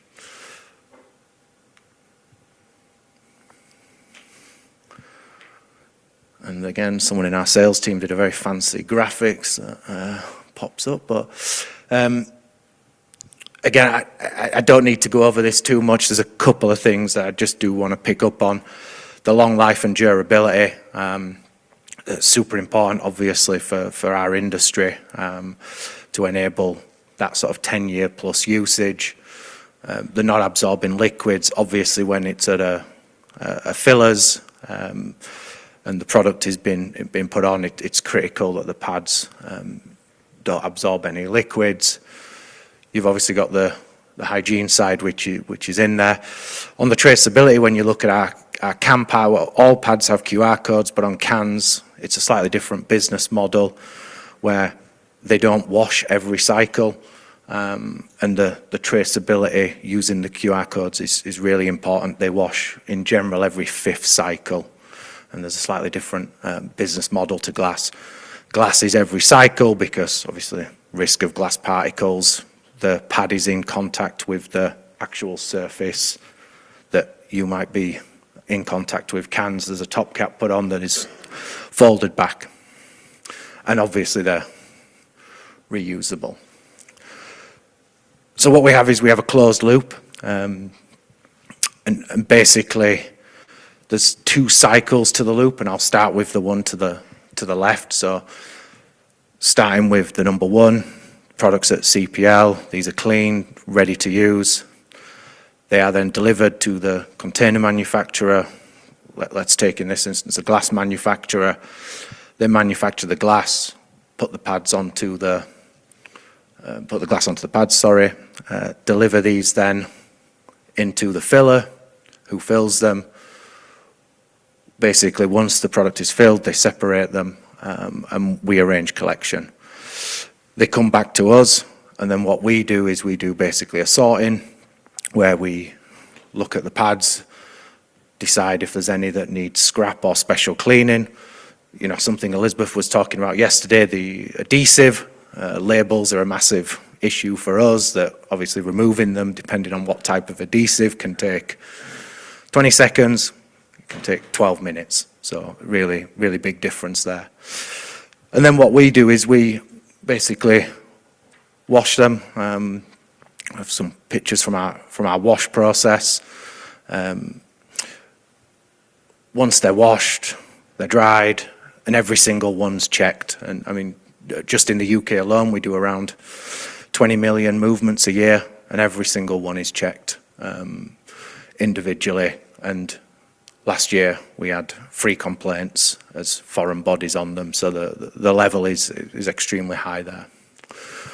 What then happens is any that need to be scrapped, and it is really recycling, we take them, we ship them back to the manufacturer, and the manufacturer uses them to produce new pads. So again, for us, when we talk about that 99.9% recyclable, it really is that. And obviously, it enables us to have well over the 30%. One of the things that was mentioned yesterday a couple of times was food contact. We still have that it's virgin for the food contact part, and then the remainder of it is then able to be recycled. The glass pads are anything from 2 to 3.5 millimeters, so there is like a corrugated or a sandwich in the middle that can be recycled. And then again, yeah, they feed back into our pool. Obviously, it's an international pool. Obviously, for us in the UK, it is a touch more complex since we left the EU, not wanting to mention that any more times as it was a bit sensitive earlier, but I lived long enough in Sweden, so I don't have the issues with passport control, luckily. No, and that's the basis of our closed loop logistics system. And again, I think when you look at the glass industry, it was very easy for us to enter because you can only use cardboard layer pads one time. Then you have to use a fresh new one because of the risk of glass particles. Obviously, we didn't want to just do that. We wanted to basically take full control. So what we've got is basically we take the full control of the pool and all the logistics going in to the container manufacturer and coming out of the filler. And then we do all the monitoring of stocks. We liaise directly with the fillers. So for the container manufacturers, again, it's such a small part of their business. We just take away that pain and hassle for them. Yeah, and then obviously, like I said, the quality control for every single one. Literally checking every single pad that comes out of the cleaning process. And just on a rental per use basis, so we really give the transparency on the costs. I think one of the things that we've seen with cardboard, particularly moving into the can industry, is that people don't fully understand the whole cost. You know, they don't take into account the sorting that they have to do themselves, the warehouse space that they could use for something else, all these kind of smaller costs that they just look at what's the purchase price of the cardboard versus the rental fee. On the glass, that one is a much clearer business case, but as you'll see on the cardboard business case for cans that I'm going to share, the actual value proposition is much closer. It's mainly on the sustainability side. And again, not wanting to go into too many details, but one of the key things for us is the availability of just-in-time deliveries.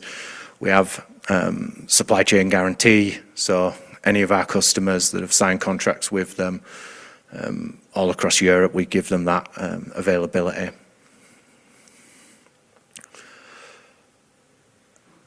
And what you'll also see is with regards to the layer pad cleaning, so we're ISO 9001, 14001 and 22000 certified, so food safety.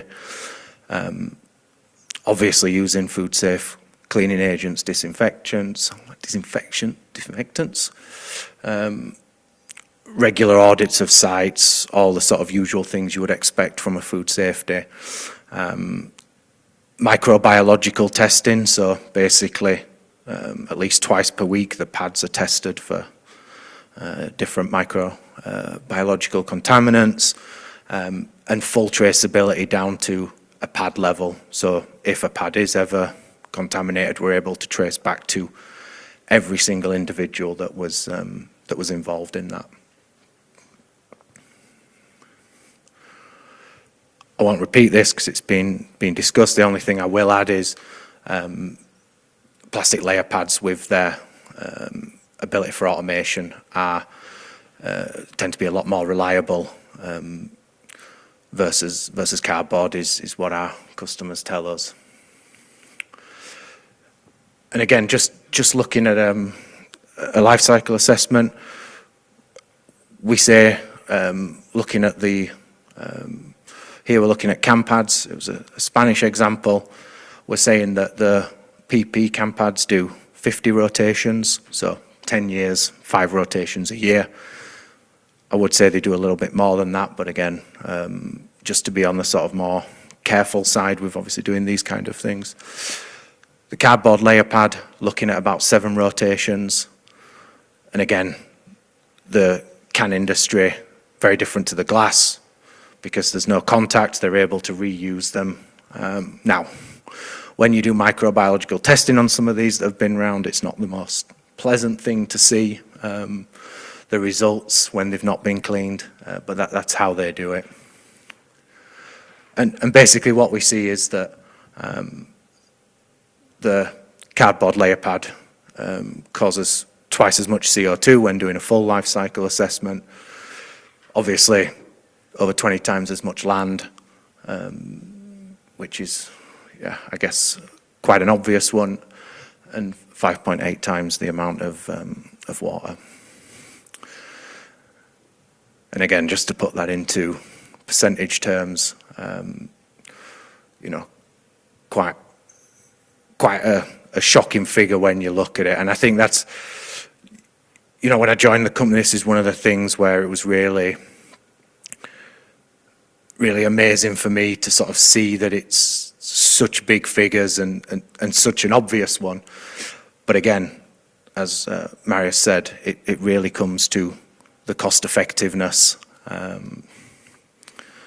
of the overall solution, which, and particularly with this being further up the supply chain, not visible to customers, it's one that you can push to the side and hide.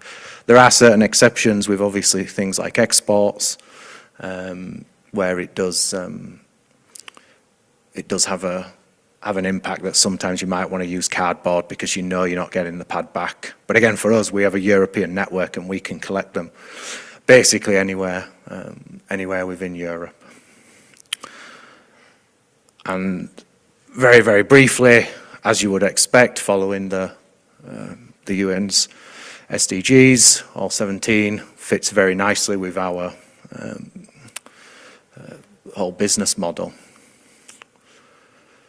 And again, yeah, silver and gold, EcoVadis, bit of a mix based on our locations. I think as it was said yesterday, there's a company that hit platinum, but the level of input needed there is massively significant. And for us, our target is to get towards gold. And yeah, basically that was just to share the something that's not talked about very often, quite a small part, but for me, a very interesting part of the supply chain. So thank you very much. Thanks a lot, Ryan. And if I really want to highlight before I really open the room for questions, it's we start talking about the total cost of ownership, the TCO. So important just not to look to one angle, you really have to look 360 there, really like that one. Then any question? Peter, we have there, please. Yes, thank you. I have two questions. I can't remember if I missed it. Do we have a kind of return on investment if it comes to cardboard? Because we see with the PPWR and the transport packaging, fiber is excluded, but it can be interesting to have a reusable option. And we know it for cases, for example. Do you have anything like, have you calculated it, what it would cost you less, I guess, with a reusable one? Yeah, on the cardboard, we believe when you take the total cost of ownership, the solution that we offer with the pooling works out cheaper. Unfortunately, people only look at the purchase price of the cardboard layer pads, use it 7 times, or well, that's cheaper in the long run. So we believe that it works out. It's about 15–20% cheaper overall. But again, that is doubted by the can manufacturers in particular. Okay. And are you renting your components, or are they bought and then brought into your pool and then they get their own ones back, or how is it working? Yeah, so what it is it's on the glass side, we call it a rainbow pool because we've basically bought up them. We own the pool, rent it out. On the can side, we have a mix. So we have our own pool that we rent out. We also wash the can manufacturer's own pads as well. So they own them and we wash them. So also you make a mix between those you rent and those which come from the... Yeah. Okay, very good. Thanks. Thank you. Perfect, thank you very much. Any other question? If not, no pressure to network because I cannot do that to my good friend. But what I can tell you, for you as well to wake you up, this is going to be a very provocative presentation. Nevertheless, it's going to be in a really good way. Please let's kind of encourage Ton with a round of applause, and we are waking up a bit as well, please. All right, so I'm the only one between lunch and you, so I'll try and make it up as fast as I can. All right, so we'd like to talk to you a bit about the shifting patterns in the global supply chain, and I'll come to that, what I mean with that a little bit later. I'm here on behalf of the European Co-packing Association, but I have more caps on. So first of all, some introductions, some challenges, perspective, changing landscapes, changing roles. So I've been in packaging longer than I care to remember. I literally grew up in packaging. My parents ran packaging companies, so it was ingrained with all kinds of packaging. I'm the executive director and a board member of the European Co-packing Association. I'm a senior juror of the NL Packaging Awards. I'm a member of the Dutch Packaging Association, and I'm a consultant with Paul in the team. Contract packing and contract manufacturing. Just for those who have not come across this consciously, a brief matter of definition. Some call it tolling, some call it external manufacturing, third parties, co-pack or co-man, 3PLs, all these kinds of names, fulfillment, come across, social workshops, private label producers, because they are contract manufacturers as well, or CP or CM. Just a matter of definition if you come across these various titles and terms. There are a couple of variations. We talked about co-packing and we talked about co-manufacturing. Basically, if you start on the left and you process the tea leaves, you're a contract manufacturer. If you blend it, you do some co-making as well, and it ends up with somebody putting a sticker on a pallet. And now it goes this way and that way. So this is some primary difference. It's not really important, but some people ask about what's the difference. The membership of the ECPA, ECPA, is spread throughout Europe. We have a very strong concentration in the Benelux because that's where we started 16 years ago. But we have members in the Nordics, we have members in Poland, Eastern Europe, Germany, etc. We have a bit of a white spot still in France and Spain, but we're working on that. These are some of the categories that our members are active in. Basically everything you see in the supermarket or even B2B is handled by our members. We have members packing batteries. We have members packing sachets with nuts and pet foods. Everything that you come across in the supermarket may have definitely been handled by a contract packer or contract manufacturer. So some of the challenges I was referring to. At the moment we are in a perfect storm. We have rising costs of just about everything. We have less skilled operators, and we have a critical consumer with a say-do gap. And with the say-do gap, I mean that the consumer, if you ask him, they will tell you, no, I'll buy biological, no, I'll buy unpacked, whatever. And they give the desired answer. Once they stand in front of the shelf, they go like, that's 90 cents, this is 120, and they go for the cheap version. Especially now with the inflation going on. Part two, we have an increased legislation. As we are all aware, PPWR, EPR really puts a lot of pressure on the industry. And that's a nice challenge to have. On the other side, it was touched on before by Hermes this morning. We are great at writing legislation in Europe and implementing, especially from Brussels, since they don't have to do it and implement it themselves and execute it themselves. They'll just throw it over the fence and say, industry, here you go. Good luck with it. And then you have the different countries who have their different interpretations. And if you are a multinational and you're dealing with different geographies, good luck. So this is where then people like Marius need to step in and tell you what sort of geographies where you have to freeze certain other aspects in. And I think Hermes was talking about this as well, the level playing field between the EU and the rest. There was a debate going on in the Netherlands yesterday, which I picked up on the news, whether or not we should be still having the desire to have all the industries within our own boundaries.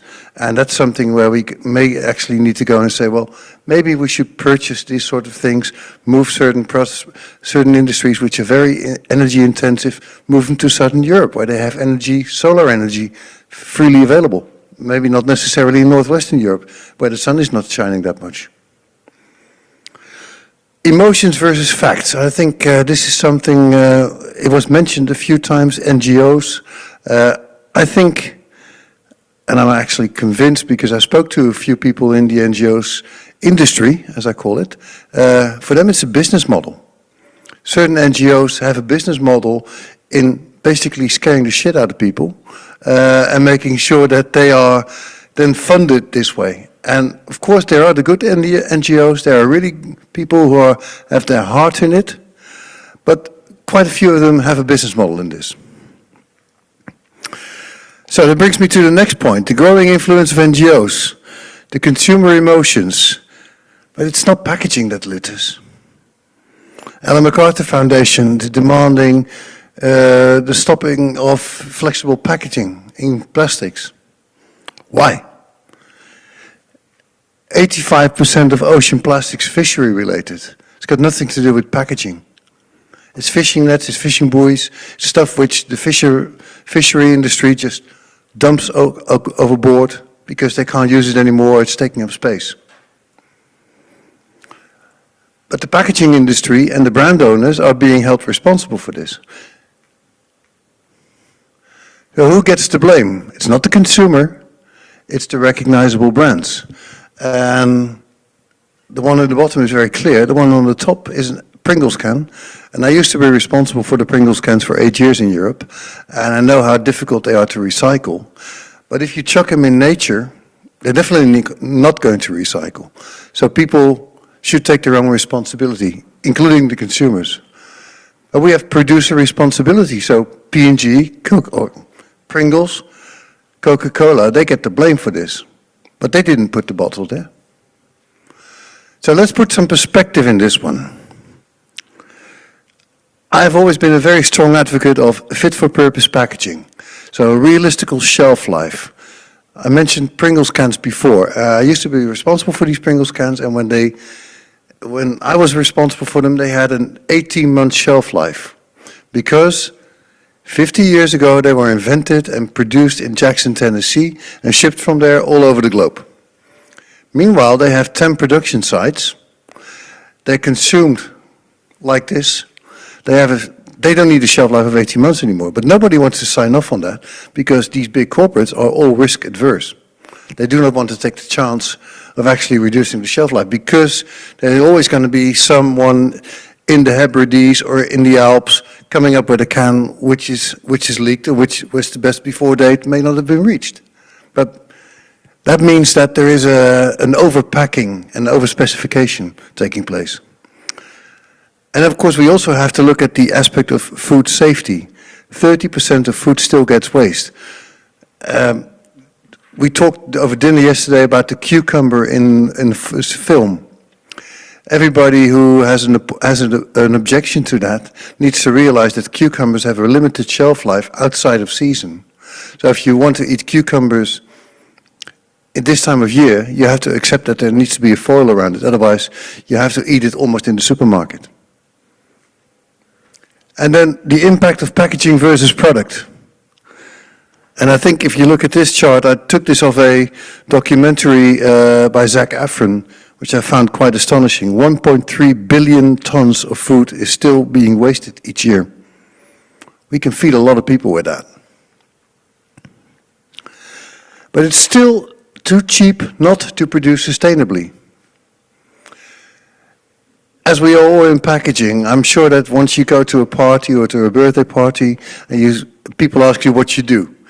And everybody will tell you, I work in packaging. And then you go, oh, packaging, oh, all right.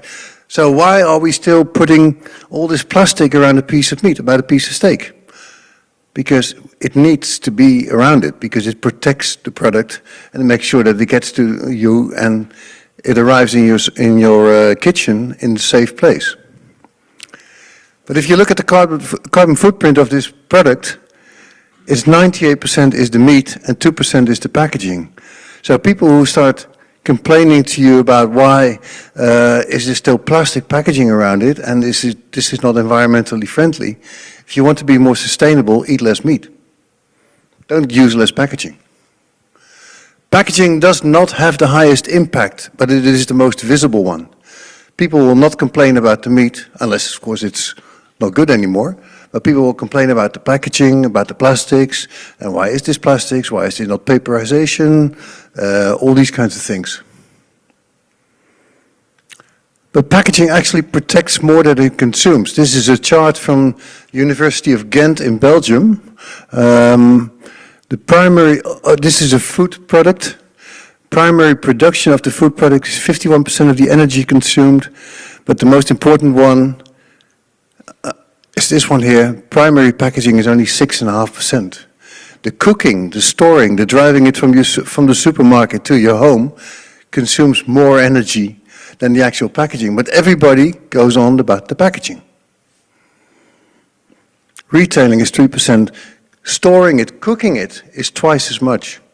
So Sure, packaging has a role and has a responsibility, and we are taking this as we are all sitting here, but we should not be pushed in the corner too much. So, one of my favorite topics, what is sustainable and what is not sustainable? In my opinion, and I encourage you to disagree with me, sustainable is not paperization. Sustainable is also not simple lightweighting. Simple lightweighting has been done by purchasing already 10 years ago. If they were able to down-gauge the plastic from 100 micron to 80 micron, they would have done it. If they still do it now and then label it as sustainable, come on, it's for purchasing reasons only. Using avoidable laminates. Laminates have a function, but if you can avoid them, you should avoid them, because they'll end up in incineration. And confusing the consumer. I think as the industry, and we're being helped also by the NGOs, we have made it our task to confuse the consumer. And as I mentioned before in the opening session, the average consumer doesn't understand the difference between bio-based and biodegradable.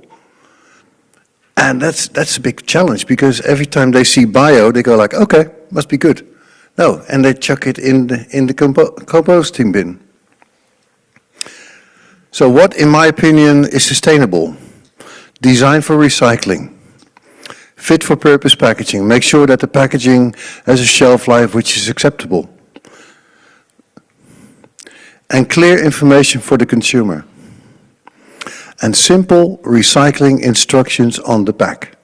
And I think this is where you end up with every marketer who then go like, yeah, but there's no space for that. Can we do this with a QR code? Okay, but let's do it. Let's inform the consumer how they should recycle it. And as you all know, we talked about the stimulation before. We had in the Netherlands already this tariff differentiation, non-recyclable packaging, high waste tax, recyclable packaging, low waste tax. Simple. And that is now being copied in other countries as well. So that brings me to the topic of changing landscapes. As we all know, change is the only constant, but the changes we're currently going through are pretty serious. Some examples. From a brand owner perspective, they used to be the center of the customer journey. Today it's people. And of course, if we look at Gen Next or Gen Z or whatever you want to call them, they trust influencers and algorithms over brand owners. And Gen Next want it now, they want it the same day. And the other thing which I found quite interesting, Gen Next are redefining brand loyalty. They expect brands to earn it, and it's not a given anymore. The other changes which are happening at the moment and which are quite significant, and I think this can also be done with Lasix and all these personalization trends, premiumization, instant gratification for the consumers, and the complexity of growing SKUs. I remember when detergent powders had a colored version and a white version. Now you have 50 versions. And preferably also with a lighter pack, a different pack, a liquid version, all these, which makes life for the industry to make it a lot more complicated. And of course, we have inflation, which is a big topic at the moment. That brings me to the changing roles. Can brand owners deal with this? So the brand owners, all the big ones in human consumption, can they deal with this? My statement, bold statement, is no, and here's why.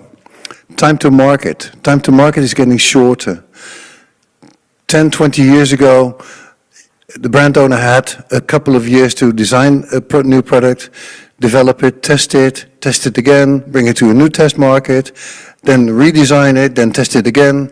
3 years later, they would launch it in the market very, very cautiously. That time is no longer there. Growing complexity, number of SKUs growing dramatically. Shorter life cycles. Products which used to have a life cycle of 10 years no longer exist. 5 years tops, if you're lucky. And increased legislation food safety, increased legislation on PPWR, font size, all these sorts of things make life more complicated. When I used to work at Pringles, the font size was so small that we could squeeze 12 languages on one label. Then they increased the font size. We had to reduce that to 6 or 7 languages on one label. That meant one extra SKU just for that same thing. And that's a complexity which most of the brand owners are finding it difficult to deal with. And then last but not least, CapEx. The brand owners are finding it increasingly difficult to raise the CapEx for stuff like actual production. Machinery, they are having a hard time with because they don't know which geography they're going to produce it. Secondly, they would like to reallocate that money to buying shares back and making sure that the shareholder value is still in place. So CapEx for investment in machinery, which may be obsolete in 2 years instead of 10 years, then I'm not sure if they're going to do this. And the core competence of a brand owner. A brand owner builds brands. If you look at this example, Rituals, lifestyle brand, it started 20 years ago in the Netherlands by an ex-Unilever marketeer. He started from scratch, and last year he ticked 2 billion euros revenue. The guy himself is a billionaire. He invents brands, he invents product extensions, but there's one critical thing: he does not make anything himself. All of these products you've seen, if you go into a supermarket, or sorry, in a retail outlet where Rituals is being sold, or one of their own stores, all the products in there are being done by contract manufacturers and contract packers. Rituals does not produce anything.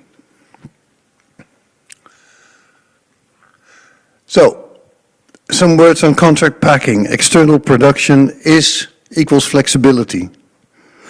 We see a growth of private labels, and we were at the conference earlier this week in London, where somebody from the Rabobank said the actual participation of private labels in the market is up to 45% in different countries, depending on the category. If you see the pressure from private labels on the amount of brands, that's quite astonishing. Co-packers have all the certifications, whether it's SCAL, bio, halal, kosher. They need to have all these certifications because every time a new one comes in, if you go to our website and you select via certifications, the list is endless and it keeps on adding on. We have seen for the global market in 2023, we calculated the contract manufacturing market to be $100 billion big. And we see that this is growing to 2028 to $160 billion, which resembles a just over 10% growth per year. And that's a significant growth because, again, more and more brand owners are realizing that they should be doing what they're good at. Building the brand, getting it on in retail, and making sure it sells. The success factors for contract packing, and I know I'm looking at the time: scalability, capacity, machine availability. Don't need CapEx. Early engagement, certifications, I touched on that, response time, trained and flexible staff. Flexibility is our reason for existence, basically, for the members. Fantastic timing. Thank you very much. 10 seconds.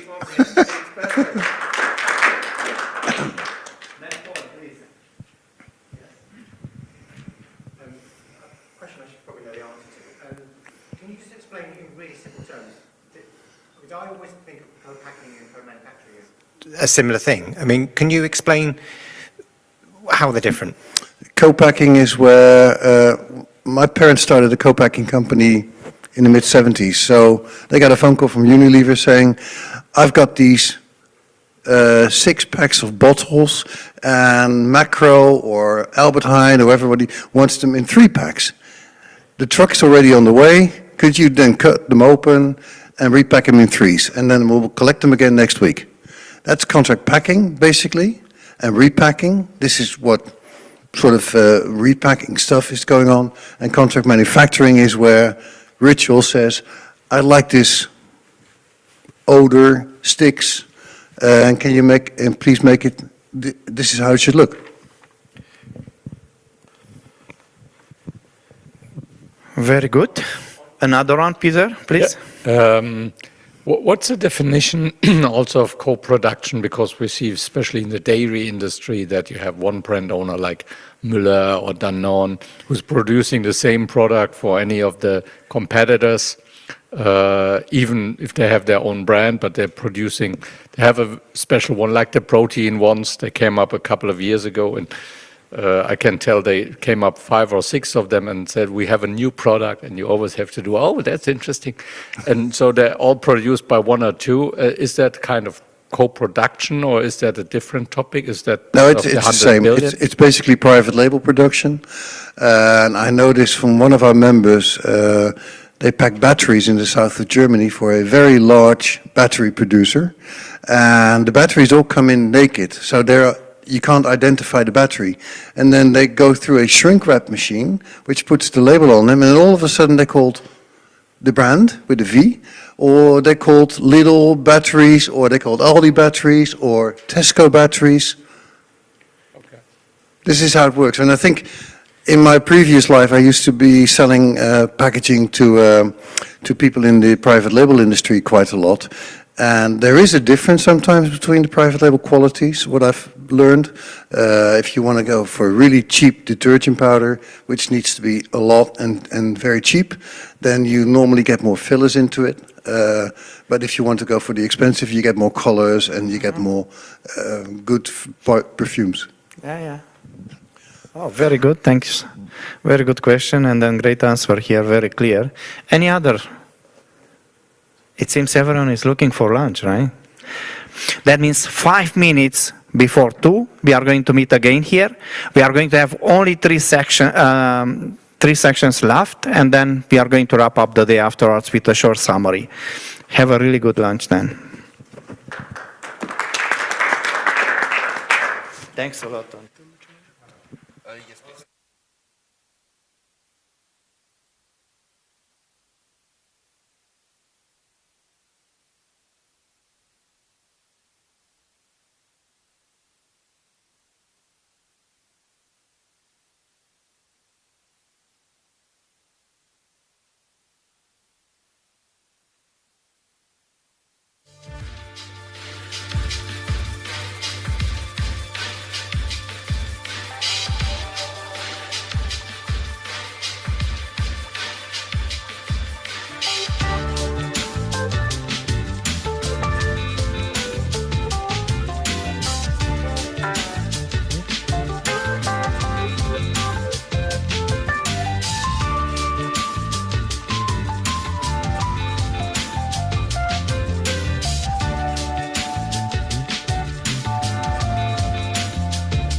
How many? 12, 1, 2. Okay. 12? Yeah. I think that was yesterday. I'm not sure how many.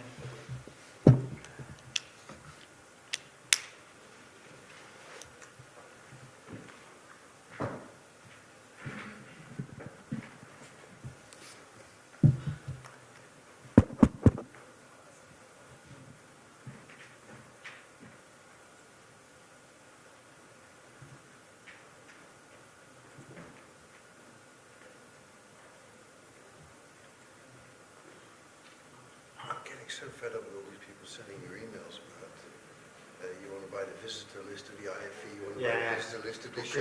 Never even been to that show. You've appeared on this. Yeah, exactly.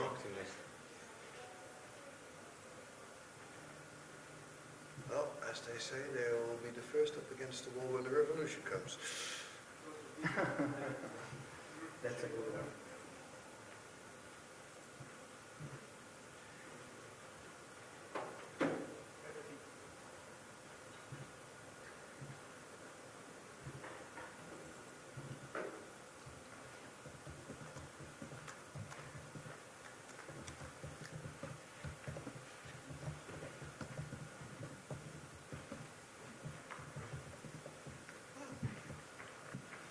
I'd like this.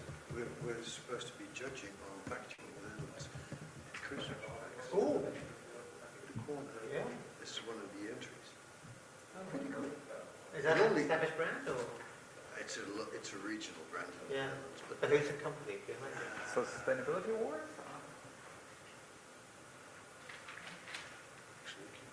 I did that on my animation. I'll make sure that you know about that. This is pretty cool. Isn't it? Yeah, it is.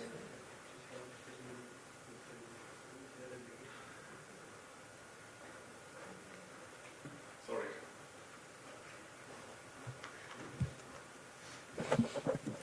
Hope.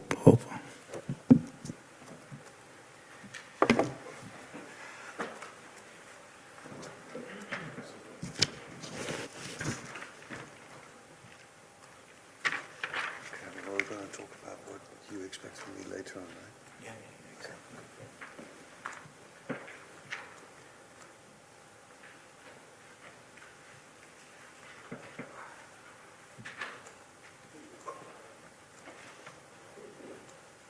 6 minutes to go, Alexander.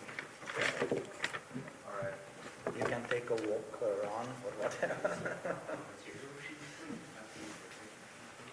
Start slow hand clap. So when are you going to start? 6 minutes. 6 minutes. Yeah.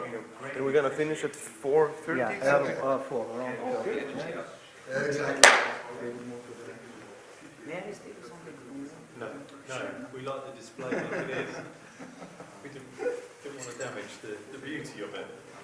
I was thinking how I'm going to reply to no before. Enjoy the 40 minutes. It looks like an unfinished design. It's like something is missing from our lives now. Yeah. You're going to have to balance it. Yeah, I think so. POCD. Exactly. Hey, that's my table. It's not the right bottle. You said you'll go to another conference after this one finishes? I will try to go because it's an interesting speaker. Uh-huh. Oh, you know the specific speaker It's about... one of the biggest guru from bioplastic. So the one who was here Rahman, yesterday. Rahman, Yeah. exactly. Michigan State So when? University. 4:30 his presentation? You know? 4 o'clock. Oh, I don't know. I'm asking you. 4 o'clock. Okay. Okay, so we can do that. Yeah. Good luck. It's good that I was giving a bit of it, you know.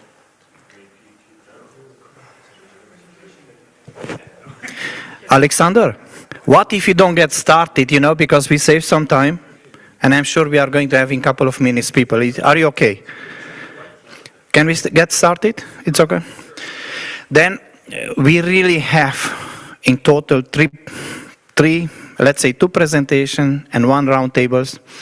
That means 3 things in total. I know it's after lunch. Please pretend that you are listening. You are not sleeping. I hope you are full caffeinated by now, and you are really kind of looking forward for a good speech here. Alexandra, it's your turn, please. Yeah, thank you very much. I hope you do much more than just to pretend to be listening, because it would be pity, right? To come all this way and then don't listen, but I get it. All right, so decide if you want to listen or not. Thank you very much for having me. I'm Alex of PreZero, here to talk about the digital transformation of the packaging value chain, a topic very dear to my heart. But maybe to back up for a minute and talk about the company that I actually represent and what I do on a daily basis at my job. So I work at PreZero, and that can be explained in a few words, actually. We are one of the largest environmental service providers in the whole world, active in the fields of waste disposal, recycling, and packaging.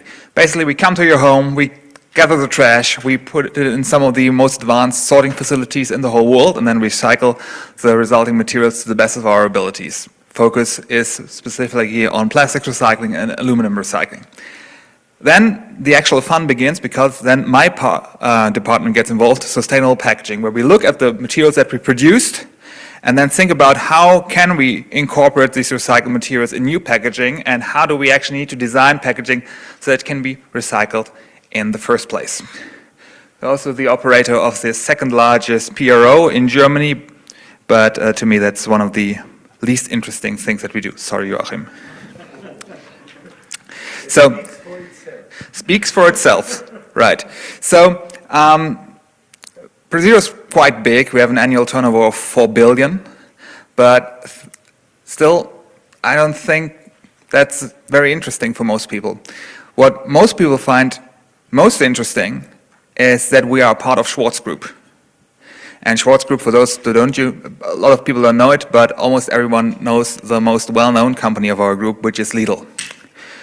Schwarz Group is the largest retail group in Europe and the 4th largest in the world. Meaning, when we're talking about packaging sustainability optimization, my biggest clients are right next door, because we are basically the department assisting Lidl and Kaufland in transitioning to more sustainable packaging. And being this conglomerate that we are affected in a lot of ways, because we have also Schwarz Production, which is the largest producer of food and beverage products in Germany. So when we're talking about this packaging transition that we're in right now, we are affected like almost no other company. Because we are a producer and filler of products, we are a retailer, and we are a recycling company.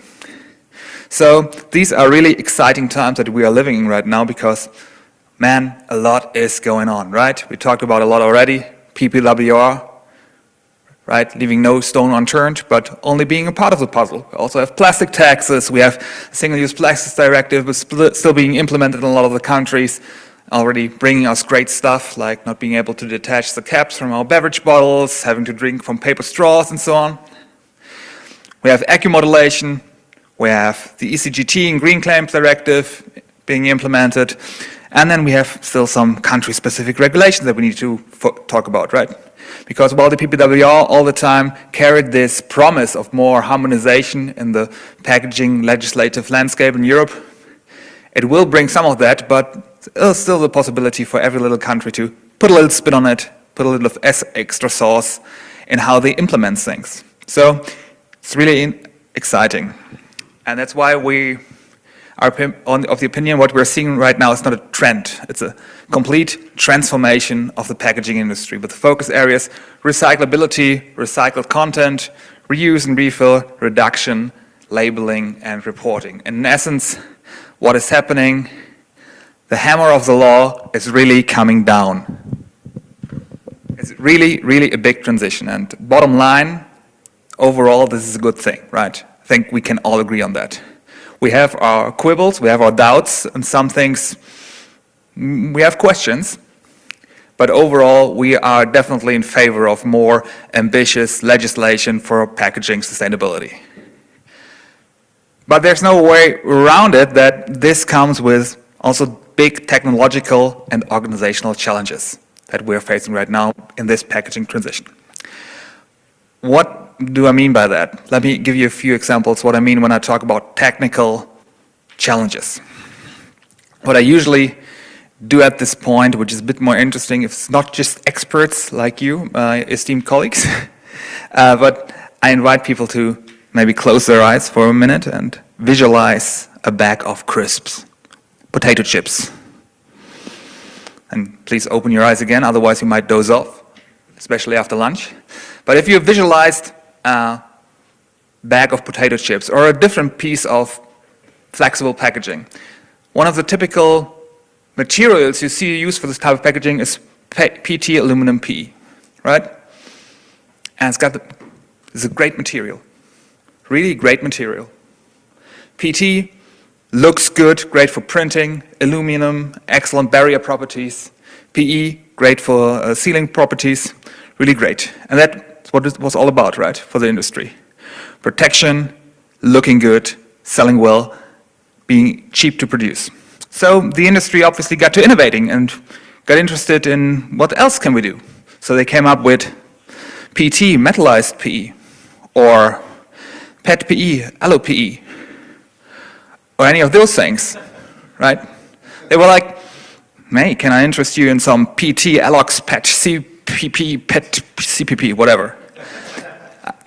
I've been working in the industry for 15 years and I don't even know what all of these things are. But what I do know is, and there came a time when we all wanted to get more sustainable. And so, now all can get this on a paper base as well. Great stuff.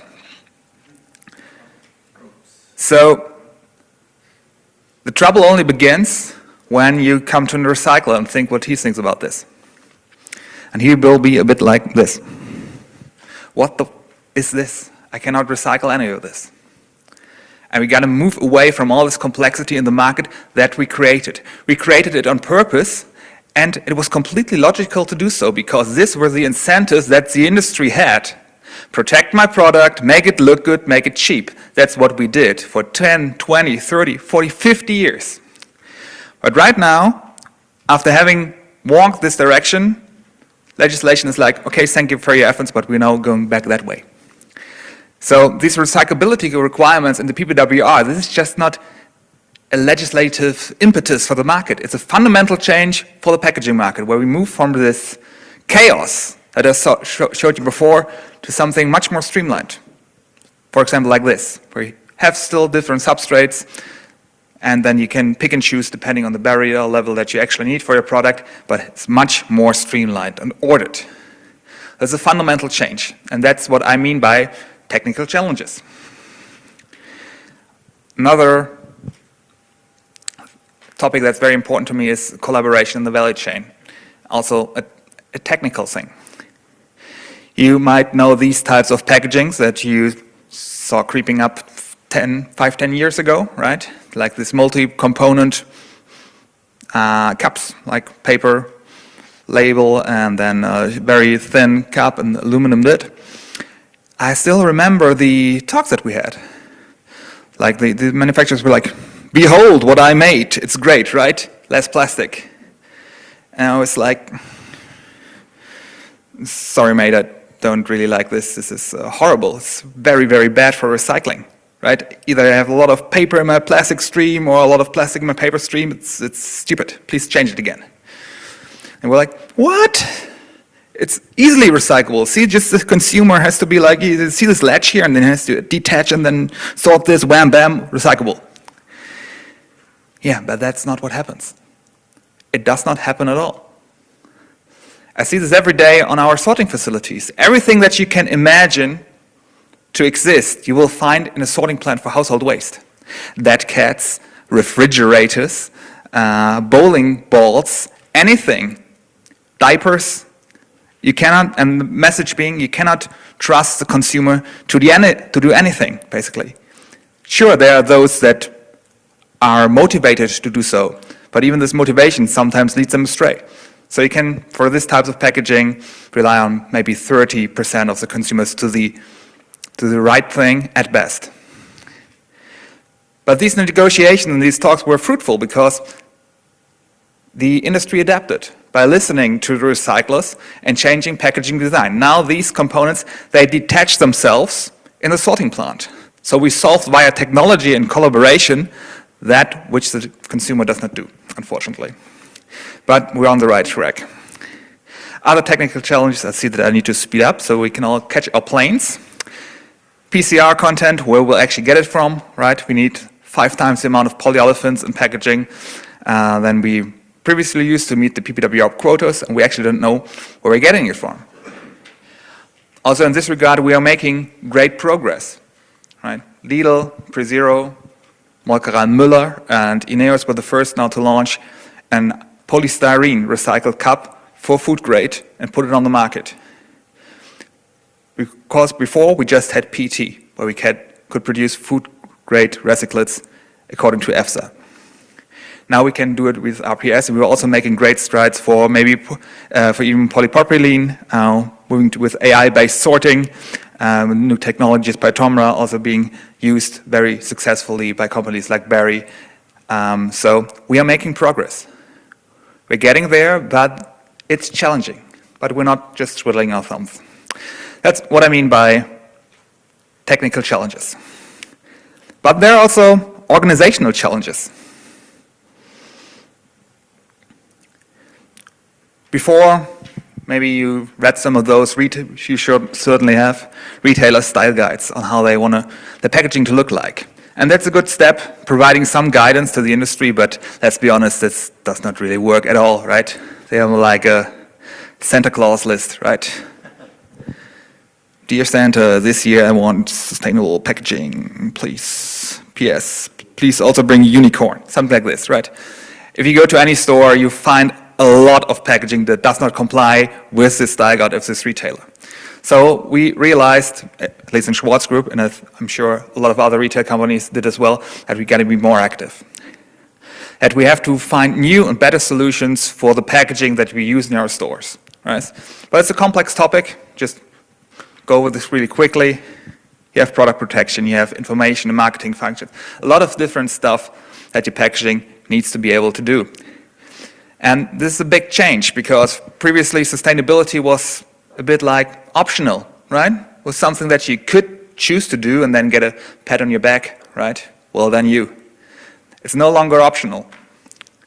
We have to fulfill all the sustainability requirements of the PPWR. And this means that we have to come to new decisions. What is the right type of packaging for nearly every product that you find on the shelves?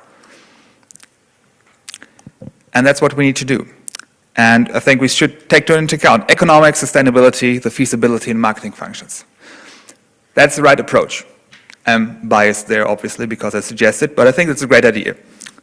But even I admit that there's a fundamental flaw with this approach, and that it's hard, that you need a lot of data to actually answer those questions.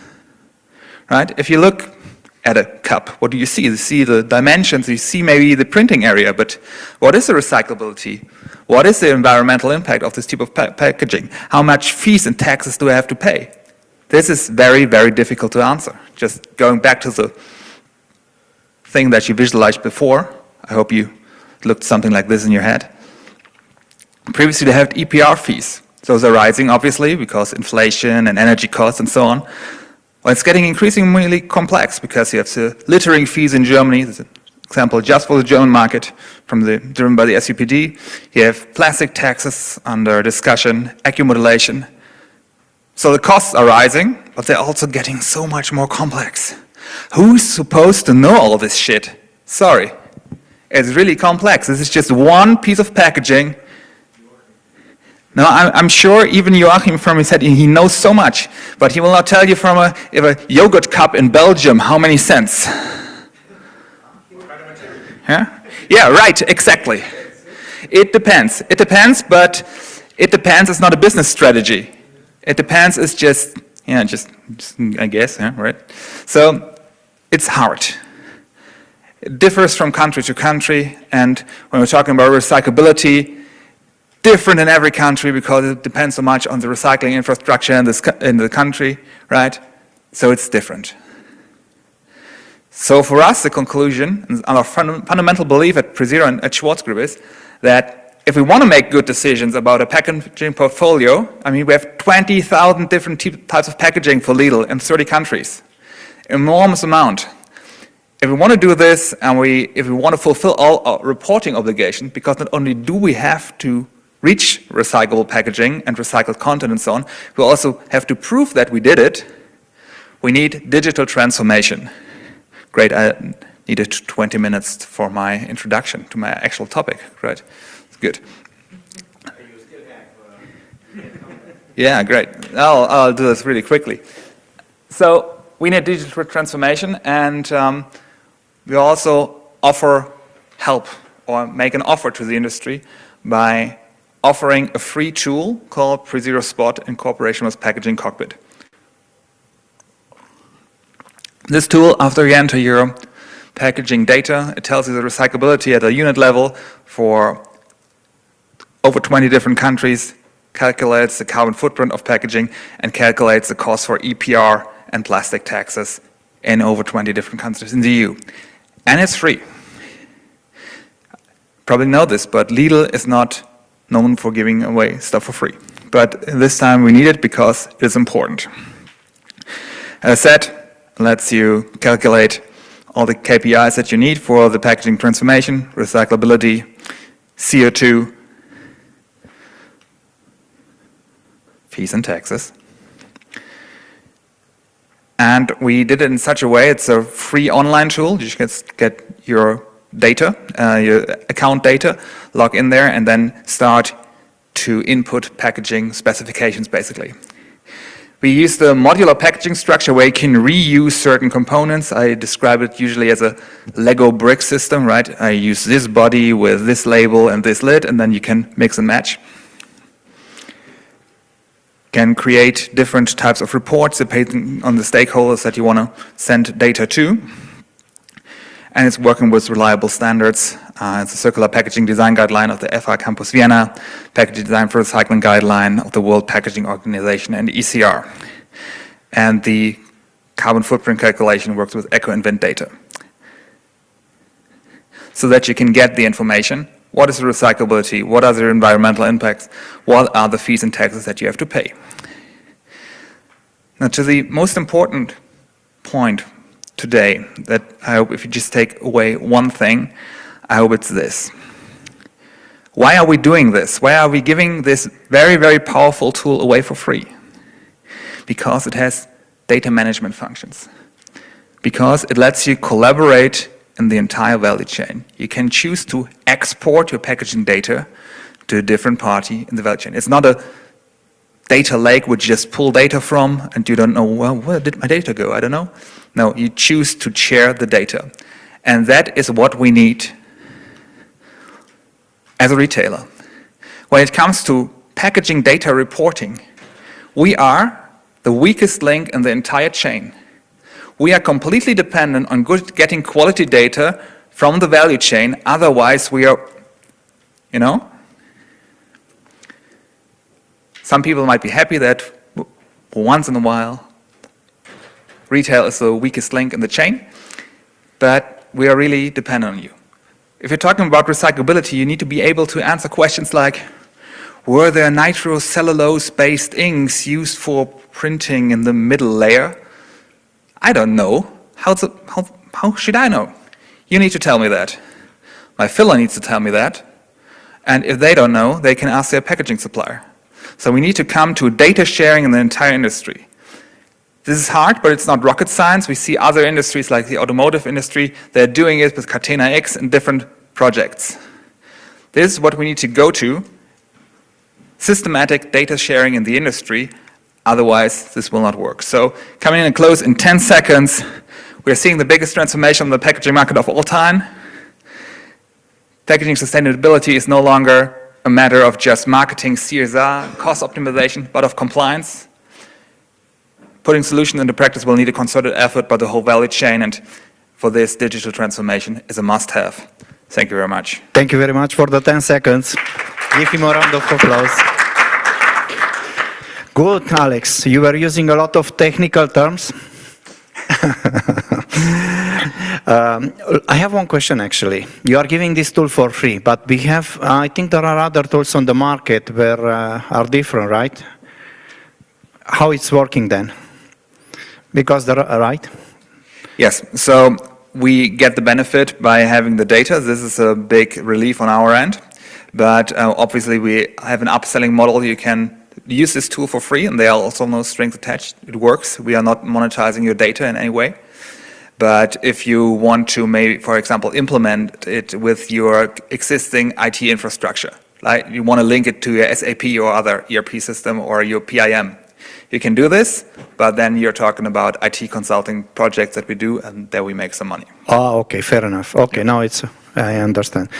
Any question for Alex, please? Please? Thank you. Yeah, so the packaging producer is uploading the data according to their design, or who's doing that? Yes, whoever this in our ideal world, the packaging manufacturer enters his data, sends this to the filler, and the filler then says, okay, I have this specification for the lid here, for the label there, and for the body there, and I just combine it. And this data that I put on the market, I calculate the recyclability and everything else that I need for the PPWR. And this information I send to Lidl or to Aldi, I don't care. They can also have it. But data should be entered there where it arises, where the people actually know what they're talking about. That is the most efficient way. Okay. Thank you. Joachim, please. So, wait for the mic. Seeing your great tool, seeing your great expertise, that would mean consequently for me that Lidl and Kaufland are putting only recyclable packaging on the market. So the 2030 deadline is not bothering you anymore. Follow up, 2035, recycling at scale. Are your subsidiaries in the countries aware that they have to move up as well, or push the whole country to move up, because otherwise you will even not be able to use your recyclable packaging anymore? We are still greatly bothered. I think for plastic packaging, our over recyclability of the portfolio is 45%, something like this. And this, I say this openly because it's the same for every retailer. If we were like worse, like Aldi or Tesco, I would not talk about this so openly. But we're all in the same boat in this regard. So we have big issues because this was according to the German minimum standard. Will this change with the PPWR recyclability standard that is still under development, where we take part in these meetings at CEN and stuff like this? We will know for sure how recycled packaging will look like, not at scale. Recyclability guidelines by the end of 27. End of 27. And they have 28 and 29 to implement this. 2 years. So of course we're bothered. We are very, very bothered by this alone. It's a big, big challenge. And then talking about, the countries know this, but for example, PET trays, right? We talked about this before. We do what we can. I think Schwarz Group is taking a major role in this by actually investing in recycling with PreZero and being one of the companies that sort out PET trays in the facilities and building towards PET tray recycling. But lifting up the PET tray recycling in Greece, we cannot do this alone, and I'm very concerned how this is also supposed to work. I think it's what for a good question. We go there, Ton. Just one bill actually, and I think you gave one country as a an example, but back to yesterday discussion. I really think we have you are saying actually is like the whole Europe should move at speed, because you gave that one single fantastic country for as an example, but there are many others where things should be changing. Just to be very fair here. Thanks very much for picking, because that was a question there. Ton, please. Right. It's very interesting, but how do you work with industry, let's say packaging industry, who says, no way I'm giving away my data, because my data is my IP. Know-how. Is my know-how. What do you do with that? Because as Lidl and Kaufland, you have an enormous purchasing power. Will you force suppliers to share that information with you? Yes, because we need to. We are actually obligated by PPWR to check all these requirements that they have been met. So at least for our own brands, we will need this data because it's a legal requirement. I mean, the packaging data that you need to input is very granular and detailed, but a lot of like the really IP things, you don't have to specify certain additives, you don't have to specify the barrier properties at that level. So I think there is not so much a concern about confidentiality, because we also see it works in other industries, right? The automotive industry could say the exact same thing. Why should I share the bill of materials for my disc brakes? They're better than the competition. I will not share this, but they do. But this is why they are in the state they're in. Yeah. But we will make it a fundamental requirement to give us this packaging data that we need to at least determine recyclability. And if you don't, you will not hit the shelves. I'm not disagreeing with you. I'm just asking because I've been in a situation with a multinational who demanded bill of materials on any material we used for them. And by that way, they also started peeling off our calculation. And that comes to a point where you go like, as an independent manufacturer, you go like, wait a minute. So I can understand it from both sides. Yeah. It's good answer, thank you. And you don't think giving that for free, like you just take the software, you use it, and you don't have to give the data, or you have no visibility of the data there. You are not doing it. No. It's not owned even by the Schwarz Group. It's owned by Packaging Cockpit. It's a cooperation with an Austrian company. All the data is hosted on Austrian servers. This was important for us actually, that it's hosted in the EU. According to EU data standards, but we cannot see it. Once we have the supplier portals for Lidl, obviously then Lidl can analyze this data. But if you just download, if you just request access for the tool, we cannot see it at all. Thanks, very good. Any other comment here? Any other build or question? Thank you very much, and thanks for sticking to the time, Alex, because it's not easy after lunch.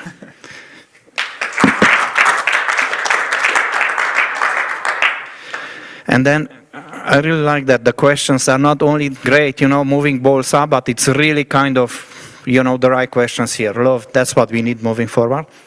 Thanks, Joachim. Thank you. Bye. And then we have two last topics here. We are going now first, before we go to the one round table, we are going to have the, let's see, Max Ackermann. Very good, Max. And then it's Goodbye Greenwashing 2025, leverage legal expertise and tech to create compliant green claims for your packaging. Very interesting as a topic. Please go to the stage. And then encourage him with a round of applause. It's still afternoon, not an easy one.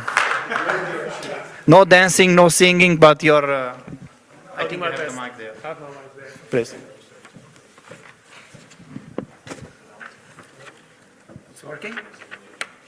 Hello? Yeah. Perfect. Hi, I'm Max, and great to see you all. And I know you're the hard group who remains until the end, and I'm super stoked to be talking to you today. Alexandra just mentioned it about greenwashing and also the Green Claims Directive. So nobody likes to be fooled, and that is difficult because according to a recent study, the EU found that over 50% of products in the EU contain elements of greenwashing. So if you are in front of a supermarket shelf, you have a 50-50 chance that you're being fooled. And the problem is that greenwashing really means that an environmental claim is either vague, unfounded, or unverified. So you don't have to be out there to really try and mislead consumers. It's enough if you're just a little bit vague without realizing that you are, or that you are just not putting data behind your claim. And so the EU said,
Okay, then we keep it here. gonna have the Bibles.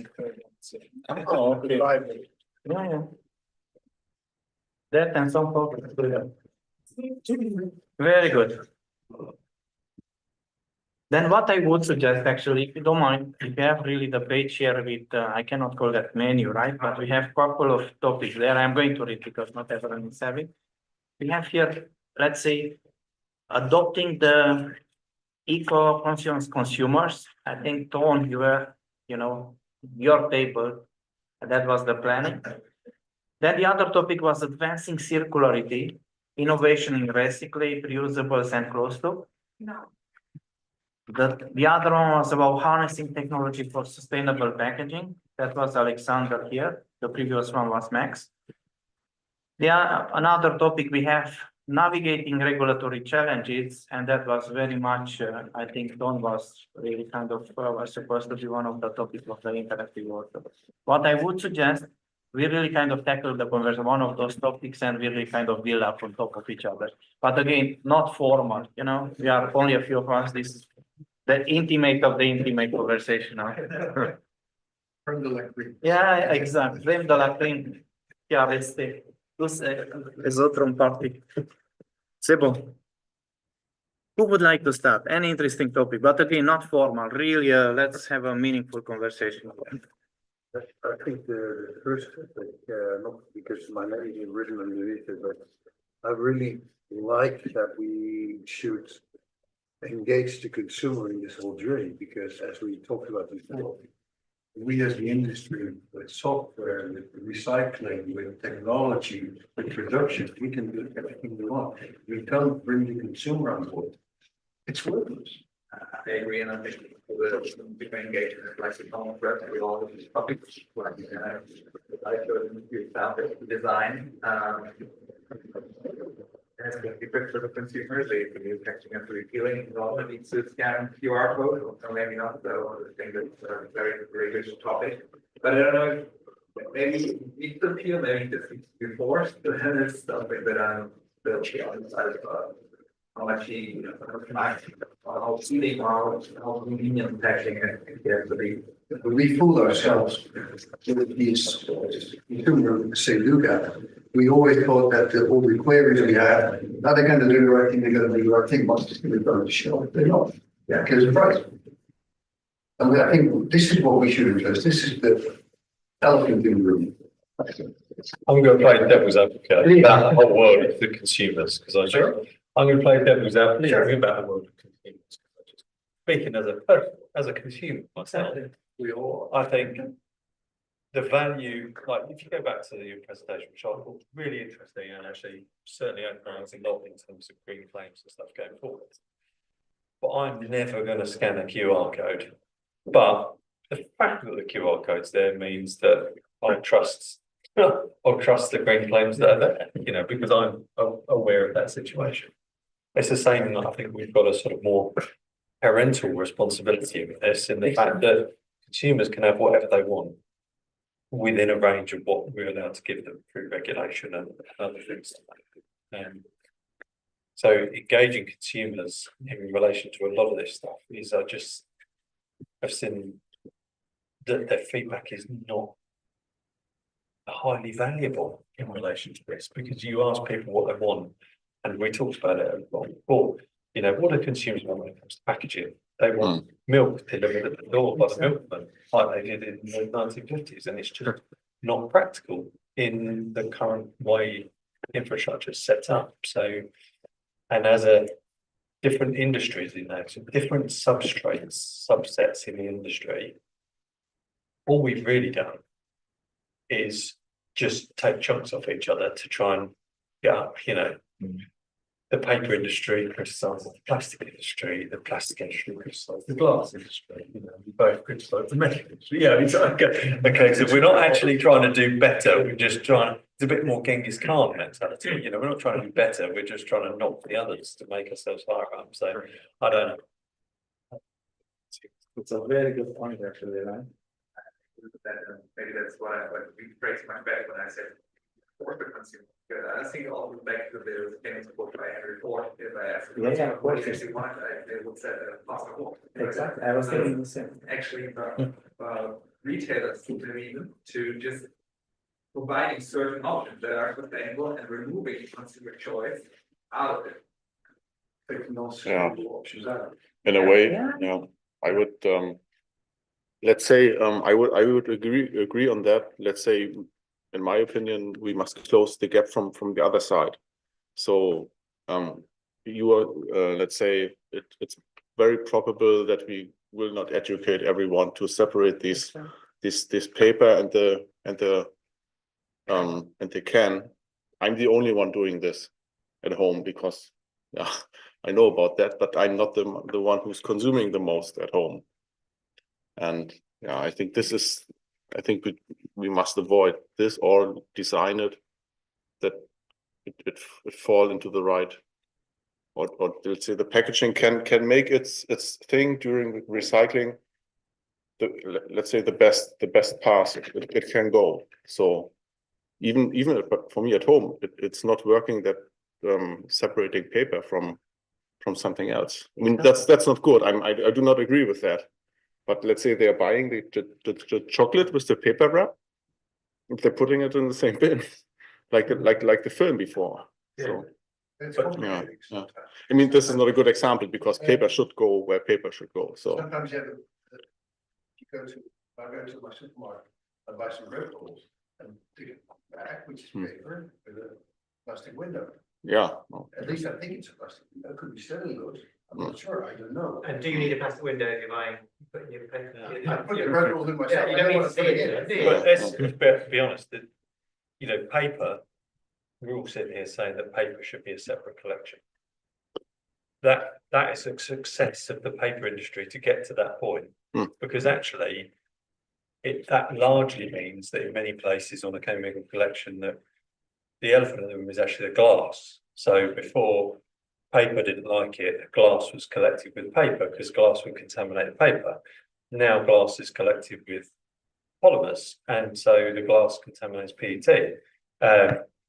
So actually, the honest answer is just nobody wants the glass, you know, in relation to those chemical collections. So then glass became a separate collection, and you just, I'm sure Prizio had a similar situation. Is the case of you play whack-a-mole with this problem of just trying to move the dial in relation to different materials, but actually Paper recycling has had a infrastructure for 60 years, 70 years maybe. And they also included the Boy Scouts collecting paper, collecting old cards, because there was value in it. But it's sort of ingrained in our system that you separate paper and it's being collected, at least in our part of Europe. But you can also use exactly the same argument for glass. You know, glass had a complete reuse model. Even before bottle wax, glass had a complete reuse model that we've got rid of it. You know, it has to evolve based on the substrates we're putting in the market now to say rationalization of everything, put some rules in, because the industry can't sort it amongst themselves because we're too busy trying to make profit off each other. So we can't sort it ourselves, so we need some rules, like a big grown up, and then we just have to work within those rules. So we had a deposit scheme for beer bottles here in the Netherlands with crates around it, and it was a very effective deposit scheme. And then some marketeers decided, oh, we will make a slightly different bottle because we can distinguish our packaging a little bit and our brand a little bit. The whole system almost blew up because they couldn't handle it anymore. And then somebody came, oh, let's do a green bottle. Oh, let's do a white bottle. Let's do a slightly taller bottle. The deposit system couldn't handle it. Well, exactly the same thing happened with milk. Everything, milk in HTP milk jugs, the design of them, rounded corners, no master batching. It was beautiful, perfect. Got food grade approvals to get back into circular supply in food and stuff like that. And then somebody invented filtered milk and thought they differentiate their product by making it white, which then completely, you know, you just try your hardest now to keep the white away from the natural. Yeah, I didn't know that. And then some bright spark even came up with the fact that, oh, actually, we can increase shelf life by putting a UV barrier on that, by putting black inside the white layer. So you don't even know until you granulate it, it's actually black. You know, and it just, so you have a perfect product. And then we let marketing ruin it. I don't want to get too philosophical about it, but it's completely reasonable for companies to do that because it's the market incentives are set up this way in a market economy, and that's actually then American legislators to find it. We can set the market boundaries in a way that this does not happen, and that's also one of the biggest failings. And to back to what you talked before, of QWR, that there was no big harmonization in terms of how we collect from one country to another. Right? How we collect in Germany is kind of similar to like Belgium, Netherlands, and so on. But if you go to Spain, if you go to the UK, it's completely different. And there it differs from one region to the next, from one municipality to the next. And we are so in this past dependency, and also like the certain municipality wants to keep certain streams that way because they need to feed their energy recovery facilities and stuff like this. And we did not solve this, and it's the mandate of politics actually, and it's really hard to solve by the industry just by itself. I mean, we're trying what we can do, but some parameters we can't change. The same thing about this differentiation happens in my country. If you move from one city to the other, in one city you should be pre-sorting all your waste, in the other city they go like, no, just throw it in one bin. There's a rationale behind it that they say people don't have the space on their little balcony for 5 containers. So there's a rationale behind it, but it's very confusing for people if they move out. You live in the UK, it's got 500 different rules, literally. Isn't it? Absolutely. Yeah. But some of the rules have worked, you know. 7-8 years ago, we had 5% or more packaging was PVC, and everybody hated PVC and everybody liked it. It was classed as non-recyclable. Now it's negligible. The amount of PVC packaging that comes into the market, negligible. Polystyrene went the same way. It's not quite as impactful, and actually the polystyrene manufacturers, the petchems who make polystyrene, woke up to the subject quite late and now are lobbying the other way for it to be pushed and be reused again because they went past when they were attempt. But it's a case of we simplified it to PET, HD, and polyprop, certainly for rigids, and it made it better. That's the problem. If actually, even with the differential rules we've got in the UK, largely it's sort of moved into a framework that's a lot more rationalised than it was.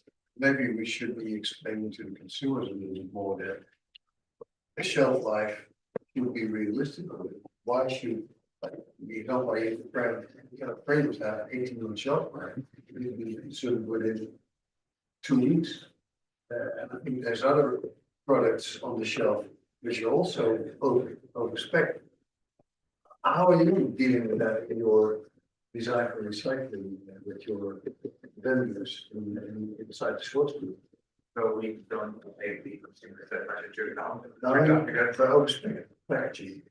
This is really hard negotiation because I did not go into the detail much about that very much, but before in retail, no one gave a shit about packaging. That was the thing that came with the product. If you have the buyer and he buys some cheese, he might buy some chips. And okay, we're talking about Pringles, and the packaging is the time characteristic of this product, right? But for like cheese lighters, if it's PP or PT is here at all. And to have this dialogues that this is actually important, and if you move to different variables, that you maybe have 2 weeks less shelf life for your cheese. These are hard negotiations that we're just starting to have internally. I have to build on that because it's very interesting. It's so good to listen, and that's the power. Even if you are so little here, it's the power of really talking open. I think with user education, first I would start there. The legislation is the one which is really kind of shaking things and shaping things. Because I think without that one, you will not have this transformation that it's coming. That's I'm really firm believer on that. The second one with user, what I learned in all those years, and I'm very much coming from you need to think first users, humans, users first. It's like with the river. You know how the river is starting, you have a source of water and it's getting bigger. Actually, if you want to tackle the river later, you really have to tackle the source actually. And the idea is kind of, for user, you have to make it as simple as possible. As soon as you make it much complex, will be a very little percentage of people who will understand it. If you don't make it so intuitive, so simple actually, we are not going to change the game later. That's why I think I'm always saying, I try to avoid user education or consumer education, but it's, that's going to play a part, the consumer engagement. But I really think when the design for recycling is done, then you have to consider how to make their life easier. And maybe even the focus group, the consumer testing, you don't have only to look how they're opening, closing the pack, if they are going to pick it or not from the shelf. You really have to look to the whole journey and then look how they are going to dispose it and how easy it is. Because back to what you are saying, I bet very few people are doing the separation. They just get it there. I give another example. How many people, I would have a guess, but how many people they put the brick in the right place? They can choose it. Do they put it on plastic or they put it on paper? Well, I'm sure everybody else who's got children in here. Exactly. One of the very first toys they ever got was a thing where you put square things in the square hole and triangular things in the triangle hole, and they don't go the others. Right? I've always thought that this is the fundamental principle of anything. If we want somebody to do something, you can't make it so it goes in the wrong hole.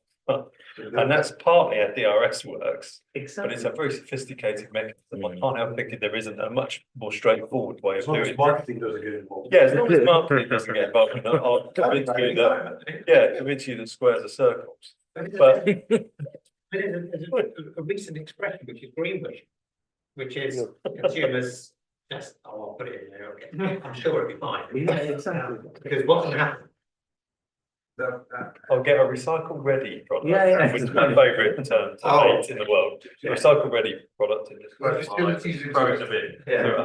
I have one thing, and Alex, to keep it there. I bet the game changer will be, I'm not asking the packaging director or packaging whatever to go to the, they should go really to a sorting center. But the game changer will be when you get the marketing will be going to a sorting center.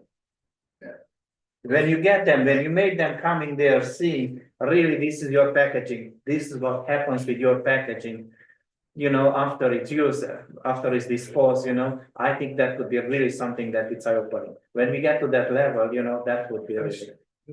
Marketing people are also consumers, and I think it's also consumer awareness. 30 years ago, in this round, there would be ashtrays on the table.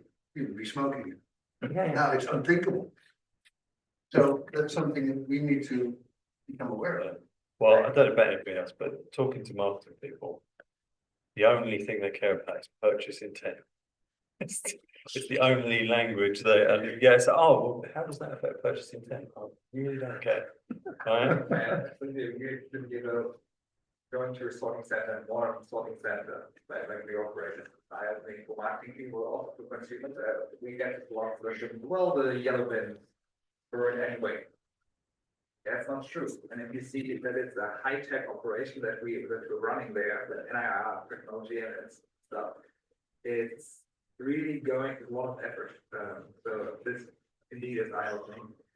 So I want to say before, when it comes to separation by the consumer, to get more a bit positive again, is we will have harmonized sorting labels by the PPWR. Database. So the tree man has to die from all the other country-specific regulations. That will go, but we'll get this. So that is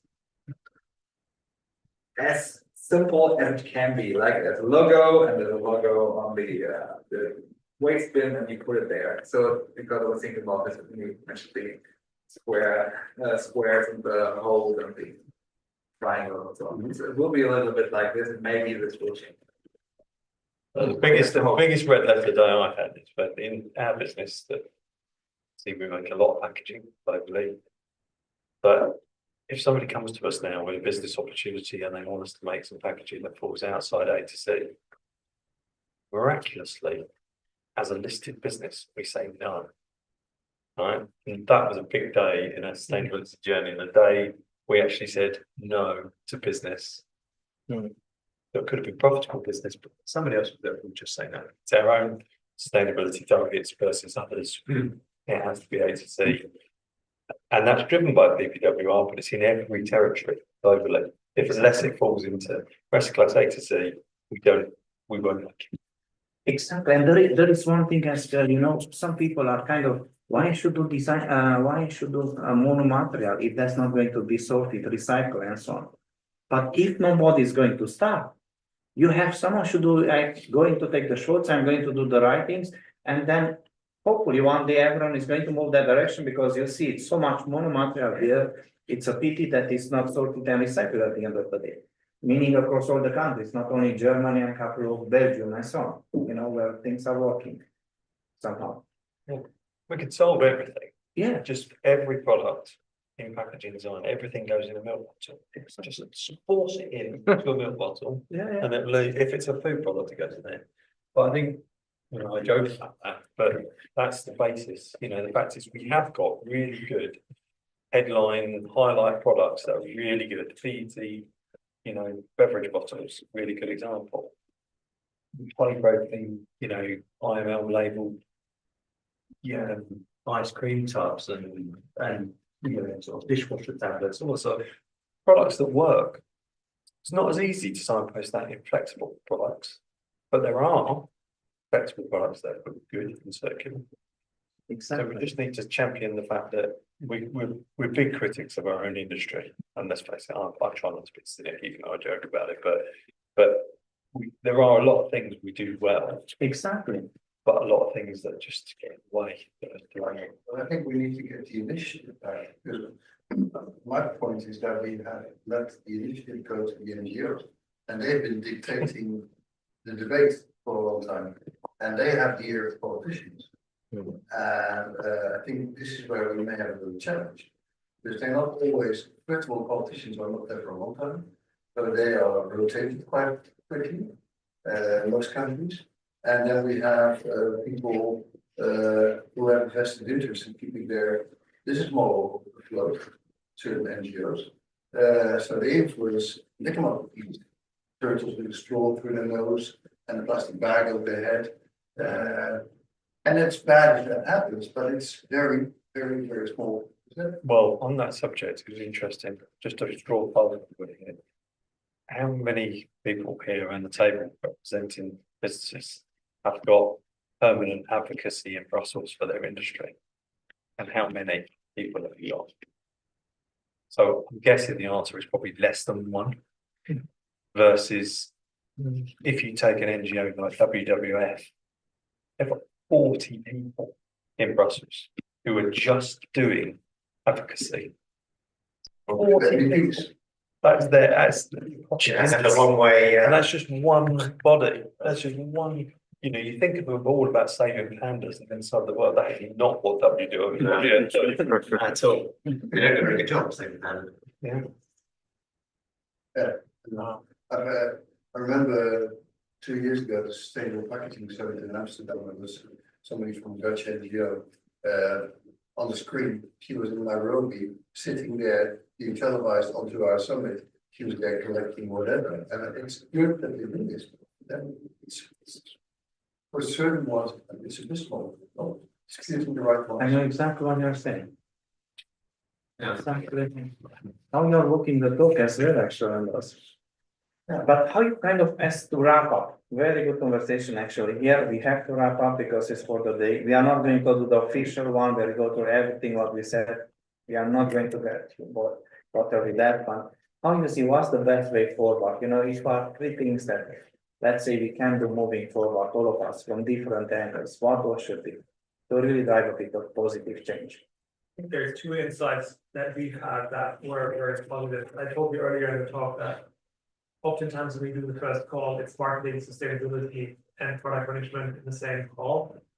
And oftentimes it's the first time they've seen each other ever in a conference, in one call.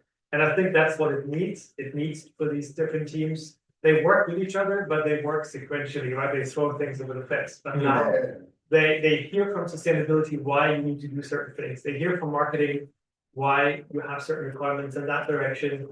Obviously, you need to make sales. They hear from product management that you can't do everything, like what you've said. And then they can develop a product that's really cutting edge in every regard. And the second insight is that for me, it's about storytelling. All these things that you've said, the consumers have no idea that you can actually do this. And that's what we see is we see the data of what people read and scan. And interestingly, they do scan and read the boring things. So they read up on why this packaging is recyclable. And brands have begun to actually tell the story there. And that I think is really powerful because once consumers understand, they are more likely to change. And I think life is very complex anyhow. How we can simplify their life, they really get it, you know, it's very straightforward, exactly as you say, square things for square hole, and that's it. You know, you don't have to think twice, you don't need to have 5 minutes to look around to see where I'm going to kind of trash this out, you know, and how I'm going to use it. During lunch, I get this example of in Japan, they have this collection system for bottles on the street. Suntory put it on the street, so they have a garbage can where you have a cup. You cannot put it in because you have to put it from the bottom upwards. So if you have a paper cup or a plastic cup, in no way you can get it in. But if you have a bottle, plastic bottle, you can squeeze it in. You can't put anything else in unless you want to stick your hand in it. Nobody does that. And that's for a compliant society that, you know, goes to health. Even that society needs to be spoonhead, you know. Exactly, but then that's the square hole for the square peg. Yeah. And maybe I have one bit to what you are saying, actually, if, you know, I have fine, I was myself a packaging guy, packaging head, you know, to all the levels from really down the ground. I don't think the packaging guy which play a huge role moving forward, packaging director. If that person is assured he's not putting everyone together, but starting with, you know, the people on the ground floor to the people to the seaboard, that's to sea level. But they are really, that's their role, to put everyone together. Nobody's in a better position. It's either packaging together with regulatory, with packaging regulatory. But those should be really kind of making, guys, there is no time right now, you really have to know, and they have to reshape everything. That's what means doing the right way, you know, being almost a champion. You can call it green champions, green terrorists, green activists, whatever they're, but in a very good and positive way, they should be the one triggering the change. I don't see anybody else than them, you know, the companies, they have packaging resources to drive that change. The best. And then working outside, you know, because you really have to drive this systematic change. I cannot repeat enough. Not everyone can do a different solution. It's very good that we're looking into many solutions, but at the end, if you are really going to go in 10,000 directions, it's going to create much more harm there. I really want to say big thank you. Really appreciate you. We are like the last samurais here, right? But we made it. Thank you very much, and I'm looking forward to see you next time. Thank you. Really. Thank you. Fantastic.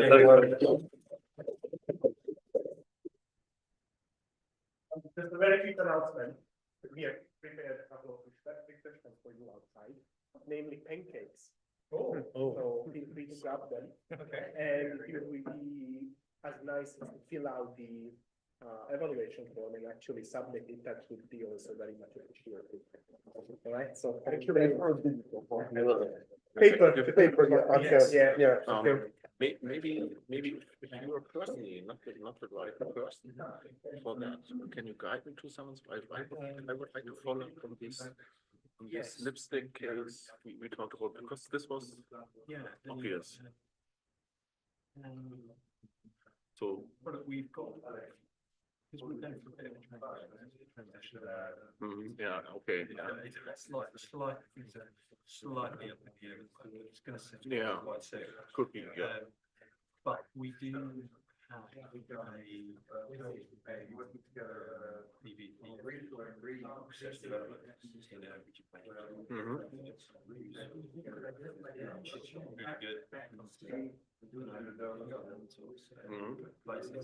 But I think it's the sort of thing in relation to Yeah. I can't. Yeah, But just have me yeah. whatever. That one thing I think probably it's not going to do any favours for me to break that down. So Yeah. give it 6 hours. Yeah. Yeah, but not really clear.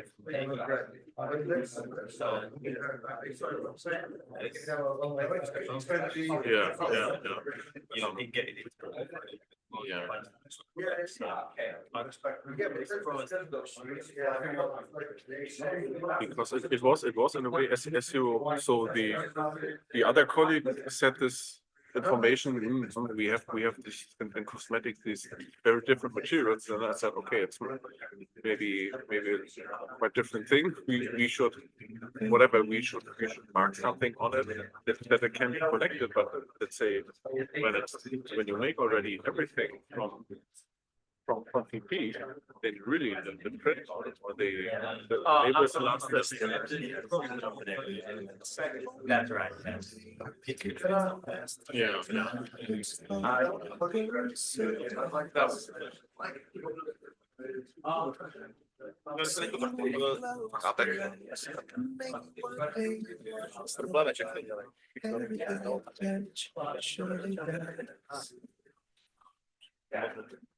You only see the light when it's burning low. Only miss the sun when it starts to snow. Only know you love her when you let her go. Only know you've been high when you're feeling low. Only hit the road when you're missing home. Only know you love her when you let her go. Staring at the ceiling in the dark. Same old empty feeling in your heart. Love comes slow and it goes so fast. You always see you when you fall asleep. Never to touch, never to keep. Because you love her too much and you dive too deep. The light when it's burning low. Only miss the summer when it starts to snow. Only know you love her when you let her go. Only know you've been high when you're feeling low.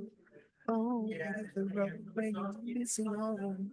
Only know you love her when you let her go. Can you let go?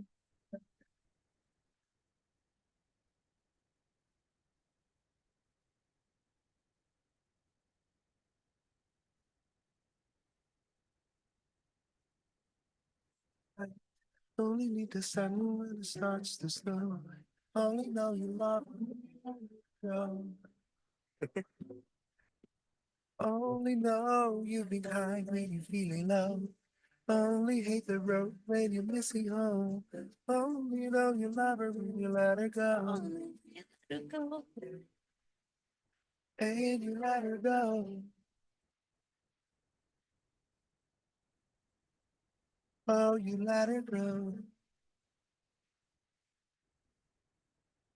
Let her go.